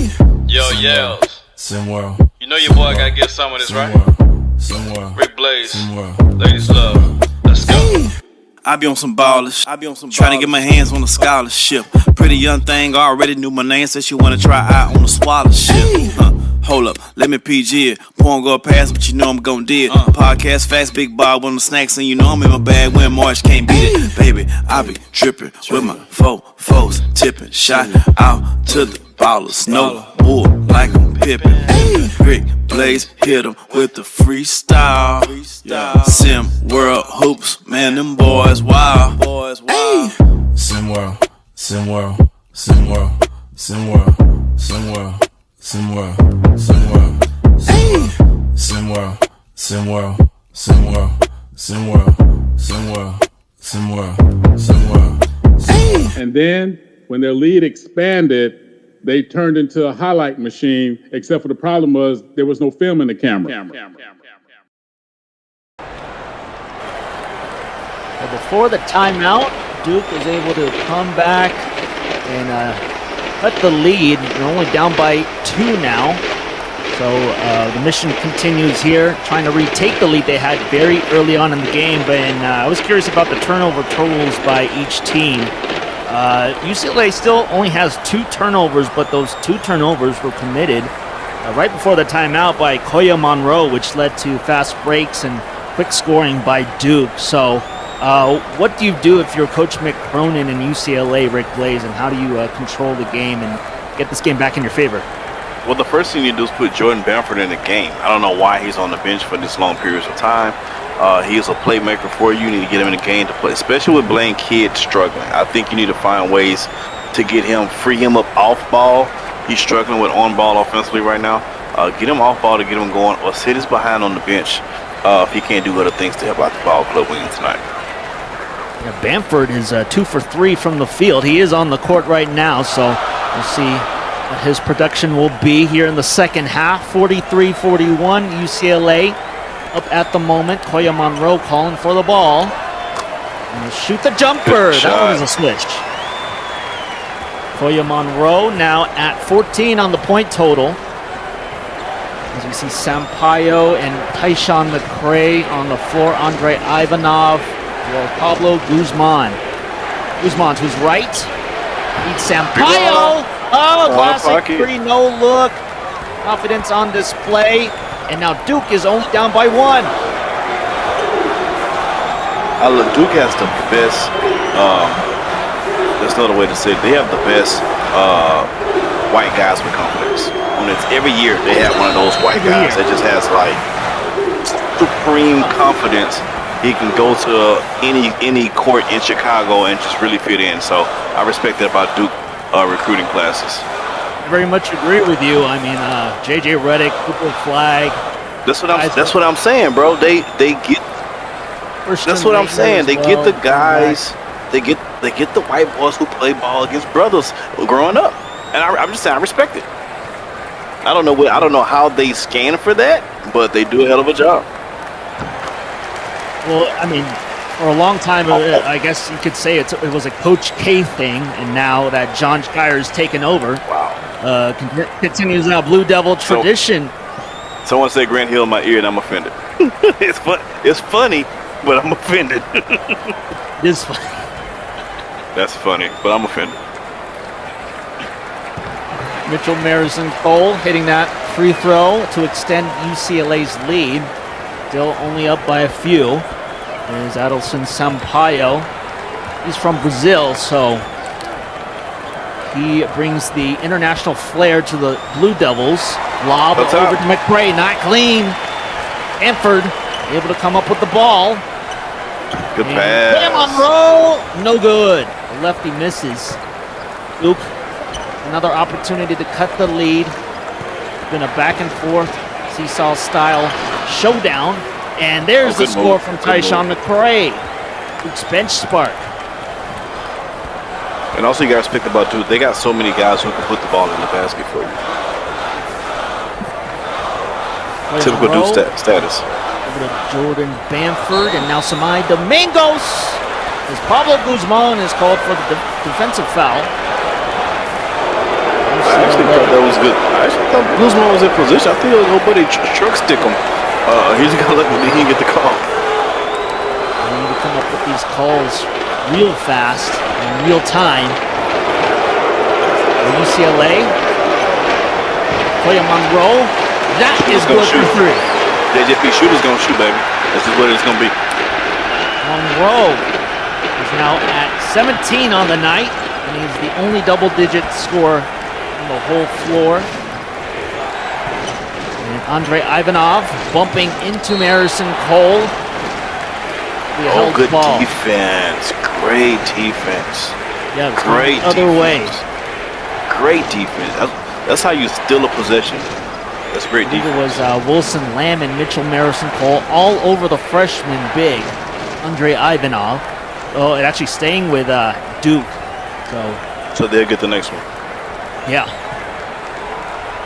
Bounding here is Tyshawn McRae. 50-46 our score. Approaching the 11-minute mark here in the second half. Winner wins the championship of this SimWorld U Tipoff Invitational. Pablo Guzman up against Koya Monroe. Guzman does not come through. And the rebound goes to Monroe. You gotta get a good shot here for UCLA. Most or all of their second team out on the floor, as well as Duke. Tamai Domingos.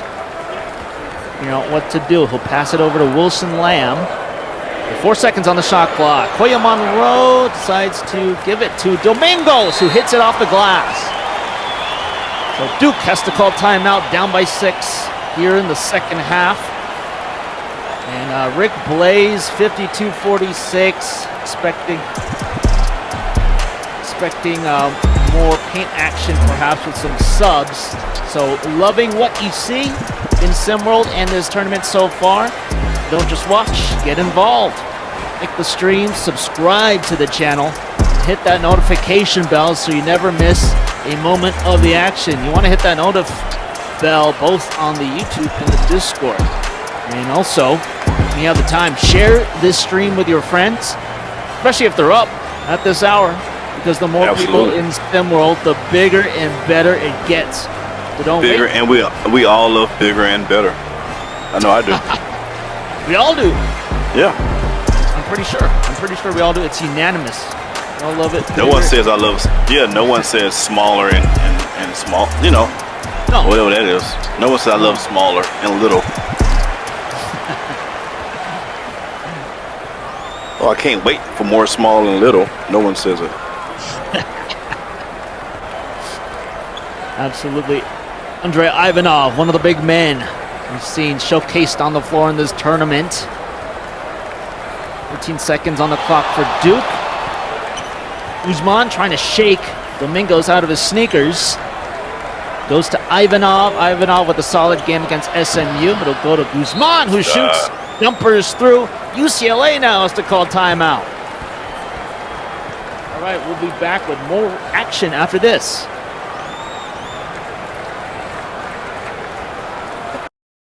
Joined SimWorld Hoops. If you love hoops as much as you love art, you've got to check out SimWorld Hoops at discord.gg/SimWorld Hoops. It is the ultimate virtual basketball experience. It's not like a regular game. It's like stepping into your own world. Whether you play or you're just a fan, it's time to see the game, be the game. Don't forget to check me out on social media at It's Jasmine Wesley.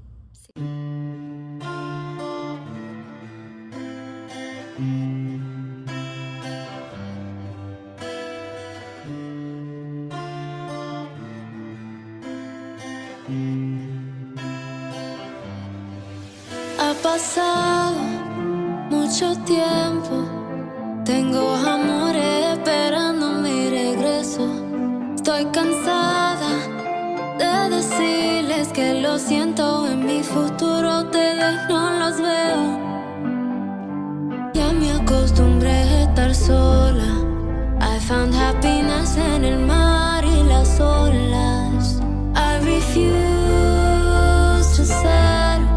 Even if it meant that I'd be alone forever. Pero tú me enseñaste que el sexo no debe ser la única pasión en una relación, que soy linda con make-up on, también natural como soy, como soy.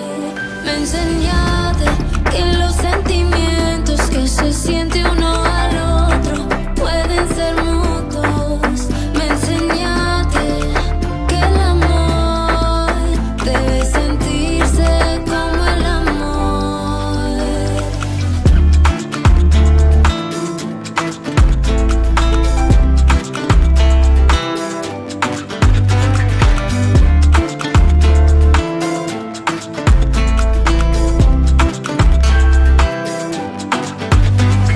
Disculpa, baby, espero que yo no te ofendo.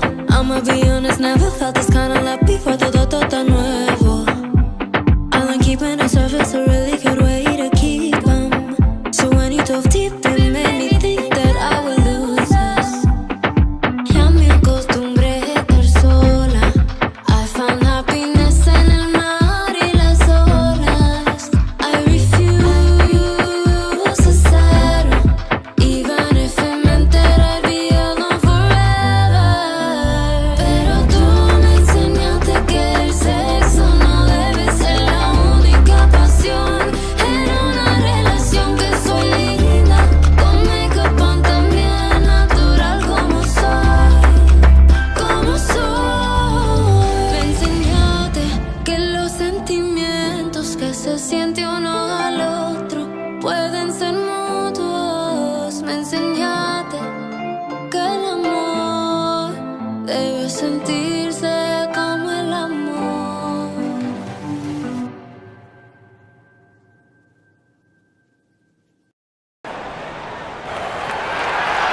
All right, so we know UCLA was able to cut the nets down to win the national championship last May against Xavier. As you see some highlights from Koya Monroe, new starter to the Bruins ball club.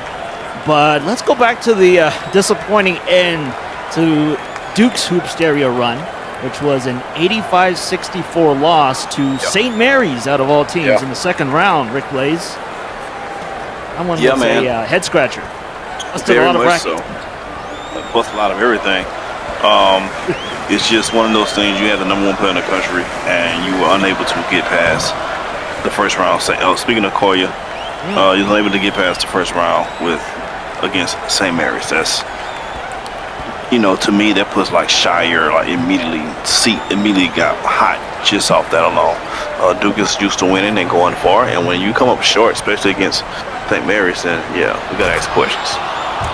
Mario Duval giving a little hope to Duke as they're only down 5 here at the 9:20 mark in the second half. Koya Monroe has been on a run here scoring-wise and remains the top scorer in this ball game. Jules Mullins back on the floor. He's been a little up and down, but it's been more up than down, so I'm not mad at that. The freshman's playing well. And Nesbitt feeding Blaine Kidd, and Elgask is able to catch up to Blaine Kidd. What was he waiting on? I don't even know. He's hearing footsteps before the guy even comes. I guess it's that. I thought he didn't have like the clean handle on the. He probably felt that. He probably seen the whole shadow come over. That's 290 breathing down your neck, man. Things like that only happen in my nightmares, but we saw it there on display. Blaine Kidd, cold feet, and a nice alley-oop though to his teammate Franklin Tyson. So UCLA up 7 at the moment. Good play call. Franklin Tyson, currently for UCLA, at 9 points. Ball still. They amped. UCLA they getting amped up now. On the defensive side, you know, you got to be careful. If you do, they may try to run away with this for the last 18. So it looks like all starters on the floor with Bruins, save for Edmund Nesbitt. JJ Ortega still on the bench. Little feeding Scoochie Nelson. Nelson on the near side. Low pass to Roderick Little. Now Scoochie Nelson. It's not Scoochie being there. He misses short. And so Blaine Kidd. He was more like OJ the Juice Man on that one. Nesbitt bumping there, and Evangelos Mullins figuring out a path as he's against Ricardo. Mullins trying to showcase the upper body strength, but loses against Aria Ricardo. Duke in transition. And story of the game, trying to cut the lead throughout, as they did start off the game with a nice sized lead. Duke finding themselves playing catch-up. Once Duke puts up buckets, UCLA is usually able to respond, so that's how you see. And you know, I noticed that in the last game. I noticed that in the game they played against SMU. They had the lead in the first half. In the second half, they ended up winning the game because they had a big enough lead. But in the second half, the defensive wasn't as intense as was the second half and got SMU back in the game. Yeah, SMU definitely made it interesting towards the end. They definitely did not make it a definite decision on whether or not they would come through with a blowout. As there's a missed free throw. Koya Monroe with the ball for the Bruins. Monroe and squad looking to leave Houston with the trophy. Koya! Ooh! They call a foul on Ricardo. I don't know. First. Was that a foul, JJ?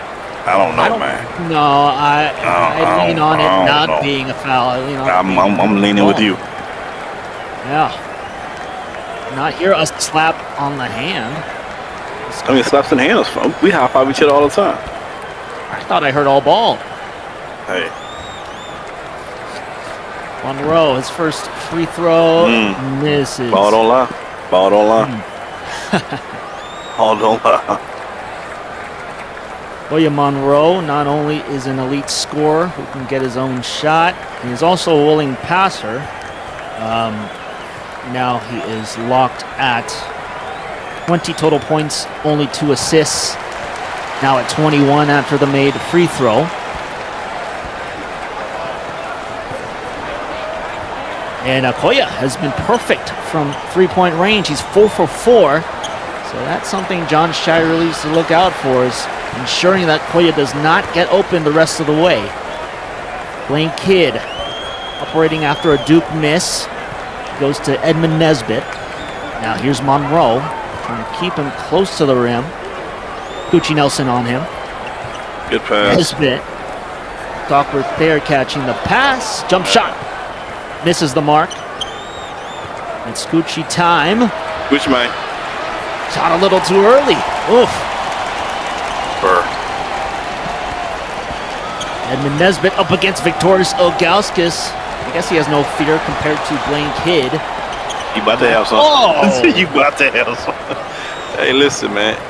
I can drive a car with my feet. That don't make it a smart thing to do. Right. You want to play smart, especially when you're going up against ball club and defense like the Blue Devils. This Kidd unable to score over Duval. A bit of a scoring drought.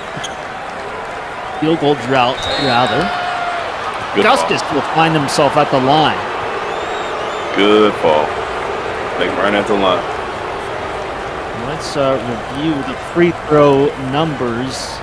4 points for Ilgauskas, which is a stark contrast to his game last night against SMU. Ilgauskas has only been to the line for 1 attempt so far. And that's the point that I'm making with Duke. And this is why I'm not as high as some people is on Duke. One, I really like Ilgauskas' game. But you got to understand, Ilgauskas most of the time for most of the games it's not going to be going against a defender his size or even close to his size. So there's only going to be a few times in the season that you will see a team that really gets to challenge how good he really is. Because most people, he's just bigger and stronger than all of them. So it's like me playing against a fourth grader. Like, I'm just going to just dog him out no matter what happens.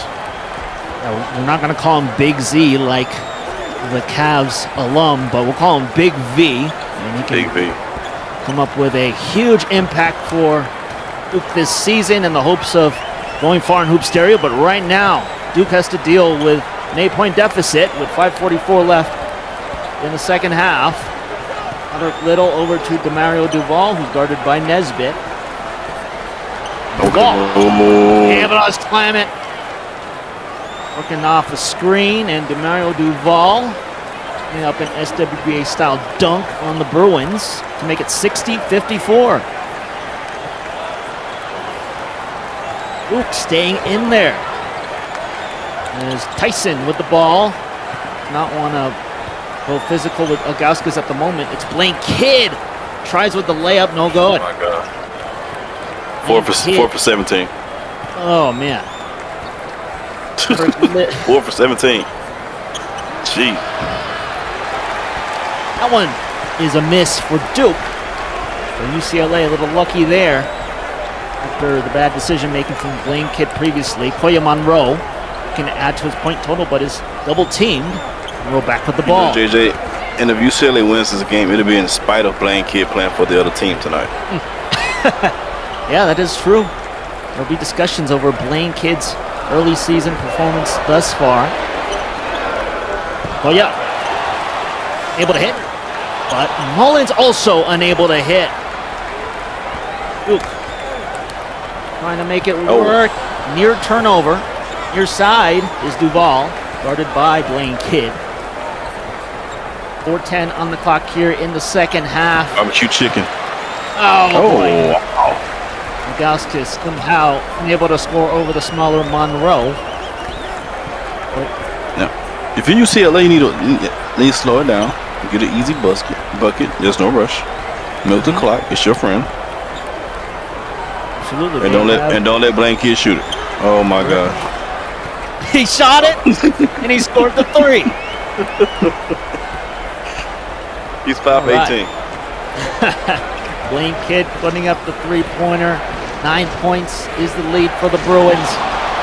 Tight defense on Duke right now as Ricardo can't shoot three, so he opts to go for Demario Duval's attempt.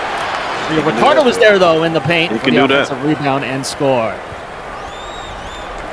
Now, if you're Duke, you got to pitch a shutout defensively. You can't go basket for basket with these guys because you're down.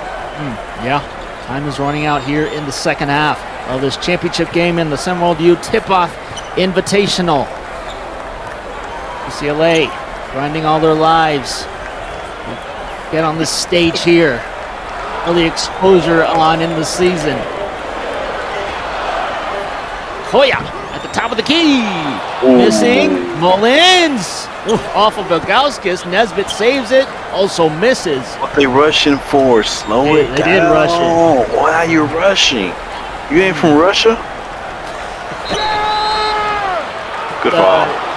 Good foul. Foul there by Mullins. That's a good foul. Speaking of Russia, Duke has Ivanov, who is from Perm, Russia, but not on the court at the moment. It's all up to Ilgauskas to manage the paint defensively. As we see Ario Ricardo at the line. Haven't talked much about Mr. Ricardo, junior forward, 6'8", 228 pounds. Reliable around the rim. Last season shot 48% from the field. As a player focused on the long-term vision of being a franchise piece for this school.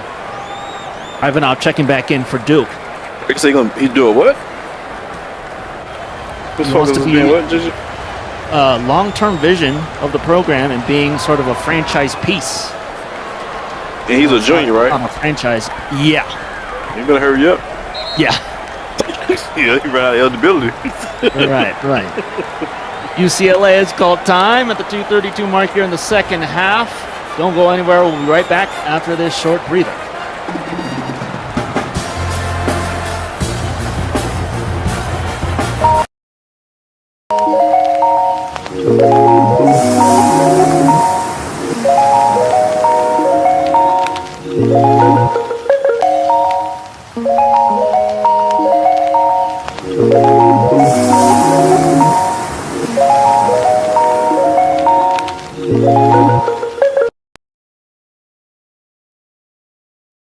See the game, be the game.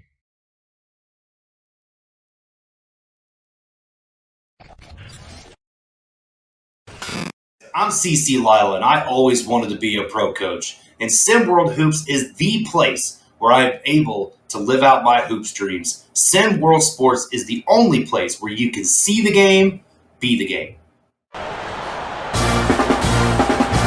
All right, so Biff Markin brought up a good point in the chat of UCLA not having J.J. Ortega out for this stage of the ball game here in the second half. We'll locate him and see if he's going to get valuable minutes. I don't see Mr. Ortega. It's Edmund Nesbitt. Yeah, Nesbitt gaining those minutes.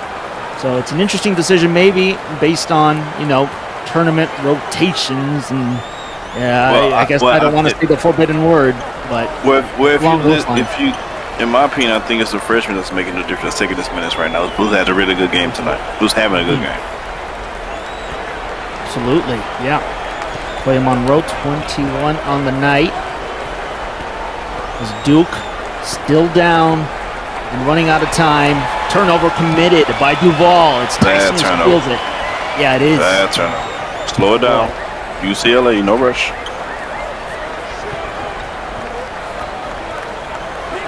UCLA picking up what they left off after winning in the Natty in Chicago. But they missed there. Luke has to pick up the pace. And there you go. That's what they needed. Roderick Little, blue-collar rod, comes up with the score on a dunk. 60 points now for Duke. And it's a big test for them defensively. I don't like the fact that Nesbitt is controlling the point guard ball with the game on the line. I think you need to go with what got you here, and I think Bamford should be in the game. Yeah, it's a really interesting choice by Nick Cronin. Good pass. No, I wouldn't say that's a little high. Almost lost by Mr. Blaine Kidd. But Blaine Kidd got past Little. Draws the foul. So could have been ugly there on that possession for the Bruins, but turned it into 2 free throws for Blaine Kidd. He's fouled for 20, JP. 5 for 20. 5 for 20. Oof. The man is aggressive. That is in a scouting report. He's shown the ability to score. Yeah. No doubt. Let me say, I'm on him tough right now, but he's a good player. He's just not having a good night tonight, and I think he could have done different things. Although his team is winning, I think he could have done other things to keep his team playing winning basketball. Again, if they win tonight, and I think that they are, it'll be despite him shooting such a poor percentage. Yeah, a lot of good lessons to learn from this championship game alone for Blaine Kidd. Projected second-round draft pick. He puts up the free throw, 67-60 for UCLA. Just about a minute left here in the second half. Duke has to score as quick as they can. Gotta get him up. At the lead. Zidalkauskas who will score. He misses. Tyson with some tight defense. Would have forced the miss. J.J. Ortega back in the ball game. Great defense. Now Ortega can definitely slow things down. Gives it to Monroe. Monroe is double teamed. Not a surprise. Mullins in charge of the ball. Clock winding down, and Monroe throws it right to Duval. Mario Duval to Scoochie Nelson. 6-second difference between game clock and shot clock. And they gotta shoot it. What are they doing? They gotta shoot it. They gotta shoot it. Duval at space. He hits the 3. Now 4 points. Here's the lead for UCLA. They're going to be aggressive here on the inbound defense.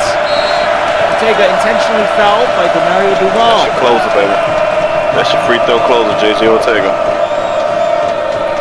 Ortega at the line, currently at 4 points. And get that to 6 if he hits these free throws.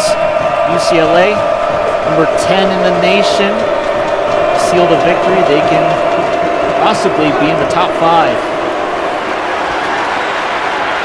Free throw good for JJ.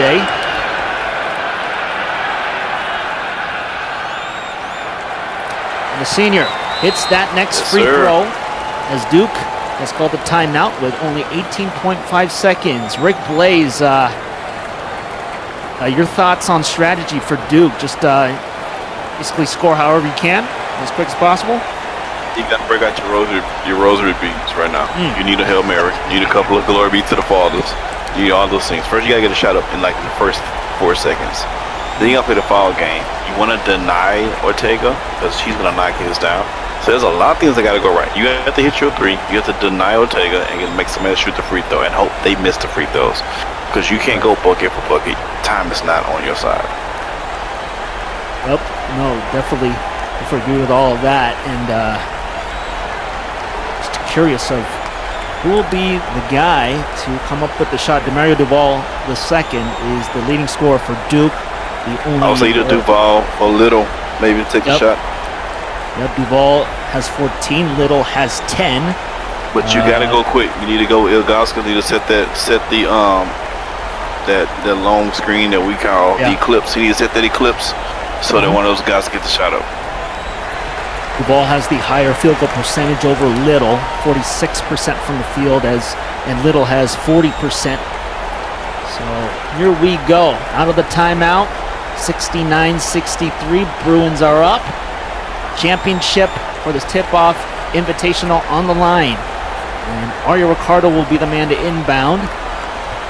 Here we go, the closing 5, as we talked about, Rick Blaze. And, awful moments. A near disaster. That was almost a great defensive play. Wow. Yeah.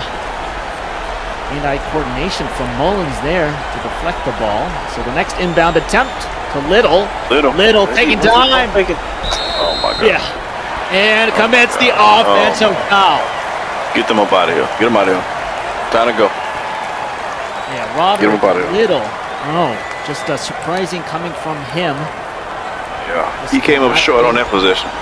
Yeah, he certainly did. And Ortega is the man that is fouled. Definitely not the guy you want to foul, but just the game happens like that. JJ back for 2, and this should pretty much seal it, even if he just makes 1 out of 2. He's making both. He's not wearing bright yellow Big Bird shoes for nothing. He's making both these free throws. JJ Ortega, 2 for 2 at the line tonight. 1 and 1 is through. 70 total points for UCLA. The bench of UCLA can smell the victory coming, as we'll have one last timeout called by John Shire.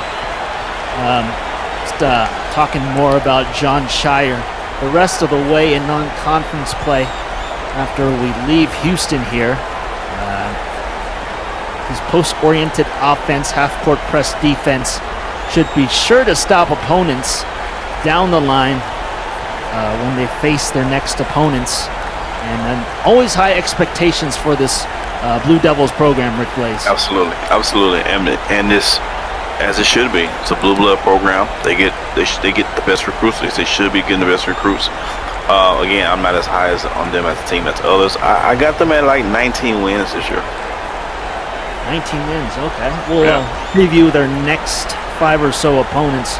They got TCU next, followed by Arkansas, then Nevada, and then broadcast here on SimWorld TV on October 24. That is their next SimWorld TV game against Kansas. And then they face Princeton after that. So those are their 5 next opponents. That Arkansas game was a trap game. I'm telling you now, that is a trap game. If you do. See about that, SimWorld TV. It should be very much something that crowd is real rowdy about and raucous about. And as for UCLA, their next opponents, Iowa, Mississippi State, Tennessee, which will be broadcast on SimWorld TV October 22, and UConn and Georgia Tech. Seeing some of the second team here for these final seconds Sampaio off the front rim. That'll do it here in Houston. UCLA are the champions of the SimWorld U Tipoff Invitational. They win this one 71-63 over Duke. On behalf of myself, JJP, and Rick Blaze, we thank you for watching. And don't forget, SimWorld Sports is the only place where you can see the game, be the game. Good night, everybody. Yes, sir. This has been a presentation of SimWorld Sports.